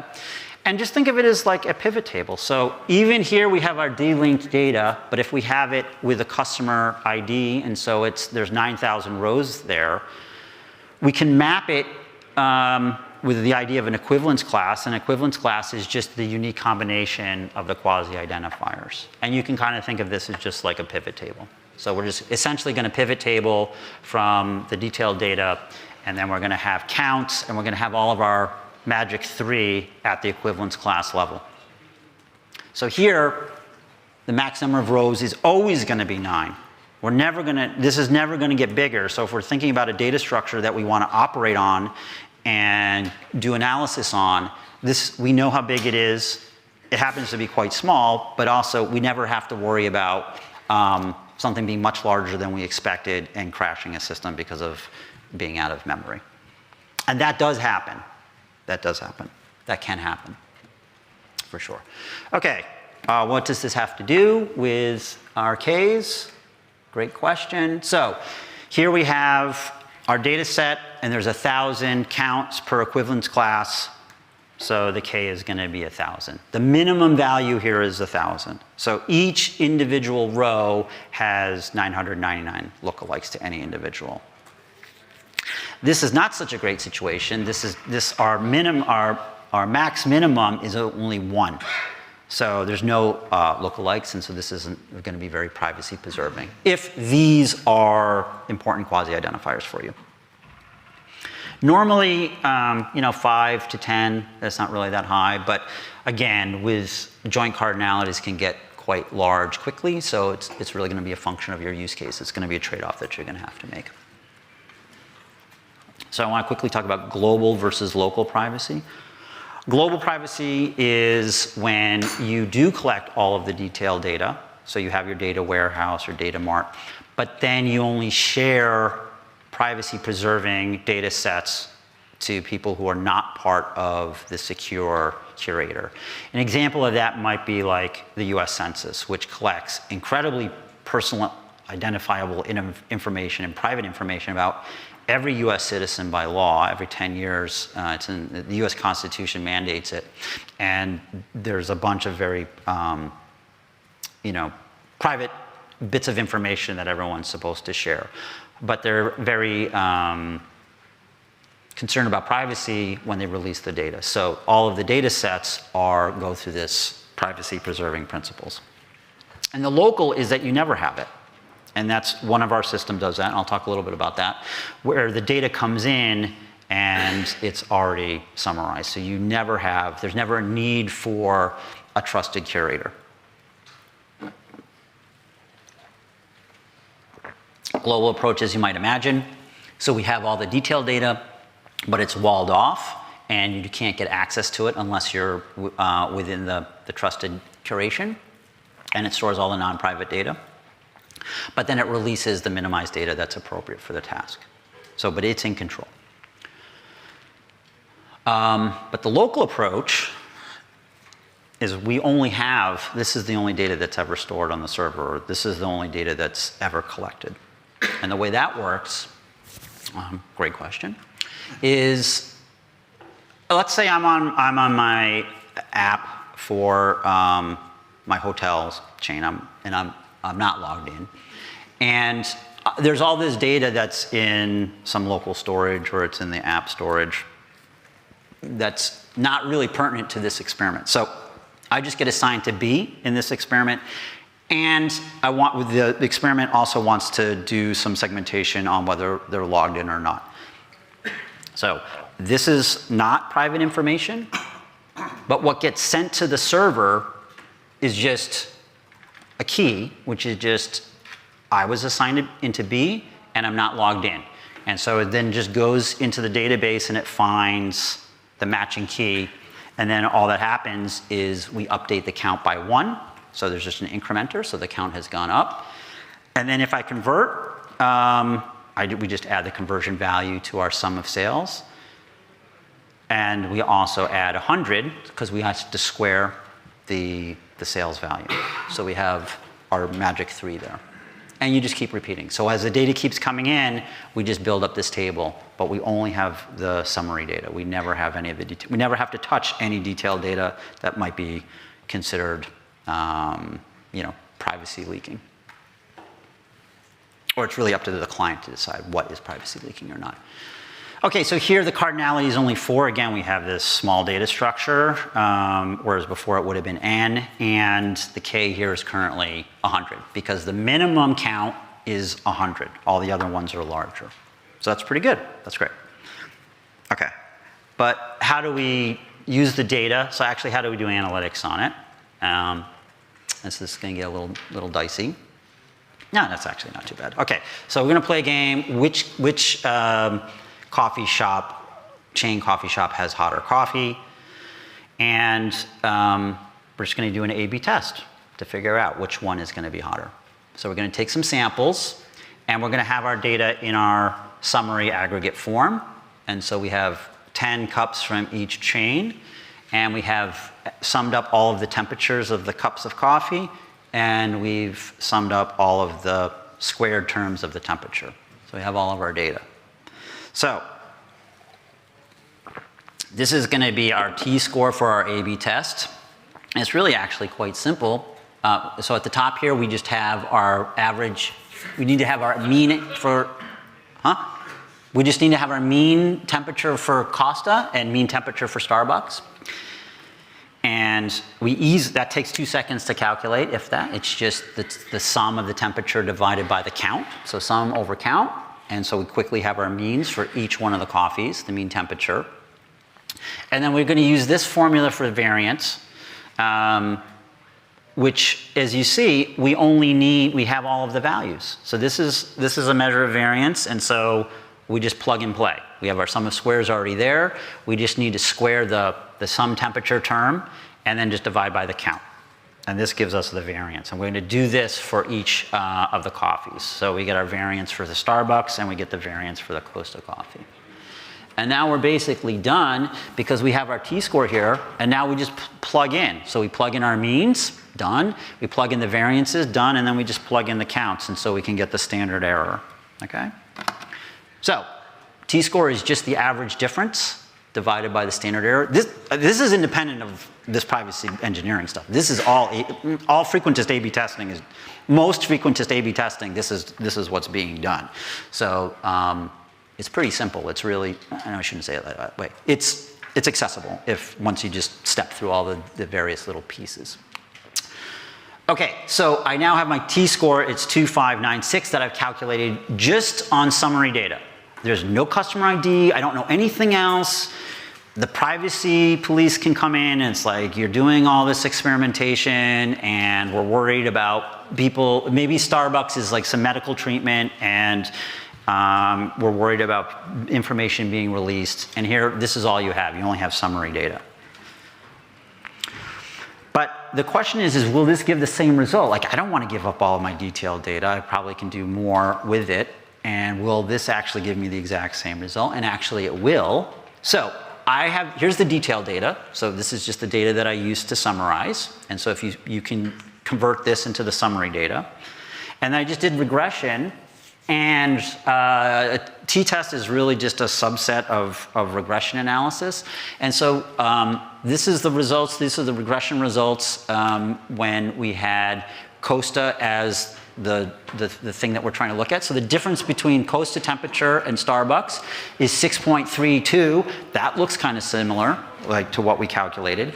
And then the standard error of the difference, the coast to difference, is 2.434. That looks very similar to the standard error that we just calculated from our little teeny 2x3 table. And then the t-score is exactly the same as the t-statistic in the regression analysis. So what you can see here is that just doing our analysis, our univariate analysis, our t-test on our summary data that is privacy preserving, we get exactly the same result as if the data was in the big table. It's the same. It's really the same, which is pretty amazing. And then actually this can get extended. This is beyond the scope of the talk, but I'm around, I'm happy to talk about it. And what is extremely surprising to me, because I've kind of been in this space for quite some time, and I've had some formal education in this, and it never been really clear to me until I looked. I kind of had a Kaiser Soze moment about it. But this really what we're doing with regression, we're trying to get conditional means, and that's really just like segmentation. So it's like, given a user has been logged in, what's the effect? Or given that they're not logged in. And so it turns out that you can construct, just like we constructed the variances, you can construct covariances off of the summary data, which is something that at first I didn't realize until I looked into it. And the same thing with here, as June will tell you and can explain in detail since she did theoretical math. That right there, the structure is known as the Gramian matrix, and it's like a similarity matrix between your data elements, and it's like how similar they are. And so you really need to calculate the covariance in order to like understand the larger spread in your model. And so all of these elements can be constructed off of the summarized data. So it doesn't, you can still do least squares, ordinary least squares. That means you can still do analysis of variance. It means you still can do F-test. It means you can do interaction checks. So let's say you're running multiple A/B tests and you want to know if one A/B test might be interfering with another A/B test. You can still do all of that stuff with this whole idea of having delinked tables and having it all at summary form.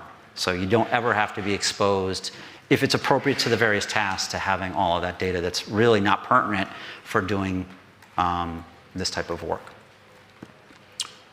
So pros, it's really simple to understand, I hope, and that's really important, I found, because you're trying to provide services to clients, and it's kind of unfair to ask them to like have to really learn a whole new way of thinking. It's not great for small data sets, obviously, I think obviously. And there's no theoretical guarantees. So it's in the middle, and that's why it's motivated by principle 2 of privacy by default and data minimization, as opposed to being anonymous data, which it is not technically anonymous data, and that's why you have to work hand in hand still with your privacy compliance. But there is no universal criteria, so that's a policy decision what K is going to be. And which element that you think might be quasi-identifiers is also going to be a policy decision that you or your clients have to decide. And just real quickly, differential policy, we're just the idea is you just inject a certain type of random noise. It's either Laplacian or Gaussian noise into your data set, and that destroys information, but it also gives certain privacy guarantees. And there's a ton of research going on in this space right now. And I believe that the 2020 US Census shifted to using differential privacy. Differential privacy, since it does provide strong guarantees, I think it actually can get you out of GDPR, because the data, I'm not sure about this actually, but it might be that actually data is considered to be anonymous. But I don't know if that's exactly true. But it's a much stronger guarantee than what we were looking at. That's it. You made it. Thanks for coming.